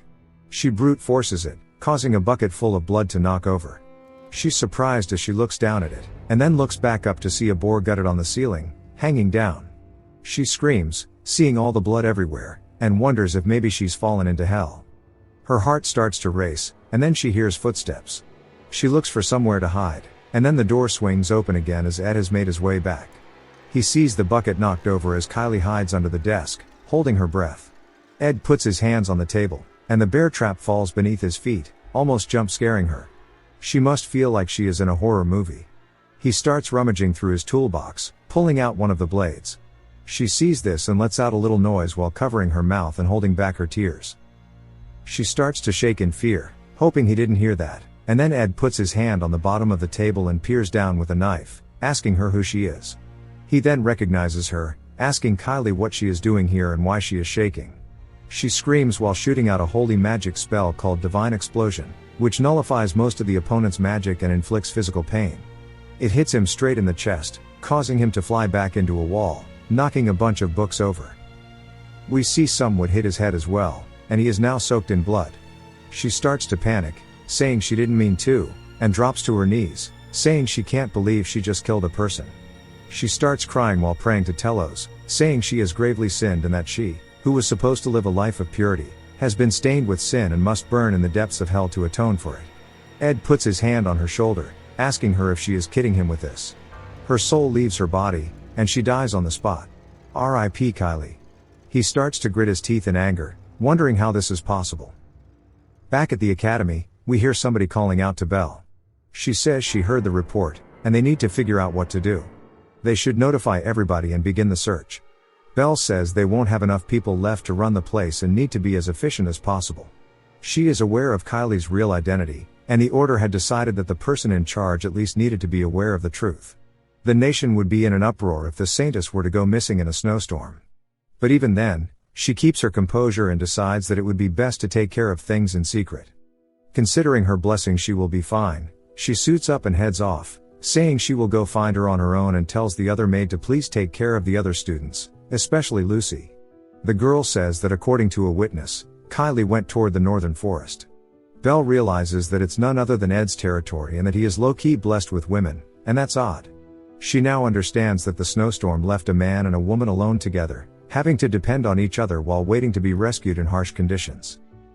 She starts to get some bad romance feelings in her gut about what's going to happen. She starts to blush, thinking about the possibilities as the other maid calls out to her. She snaps out of it, saying that she needs to move as quickly as possible, as she thinks the Saintess' purity is in danger. If you've watched till the end, comment, egg roll, to let me know. Subscribe for more videos like this, leave a like or a comment to help the channel out. Thanks for watching.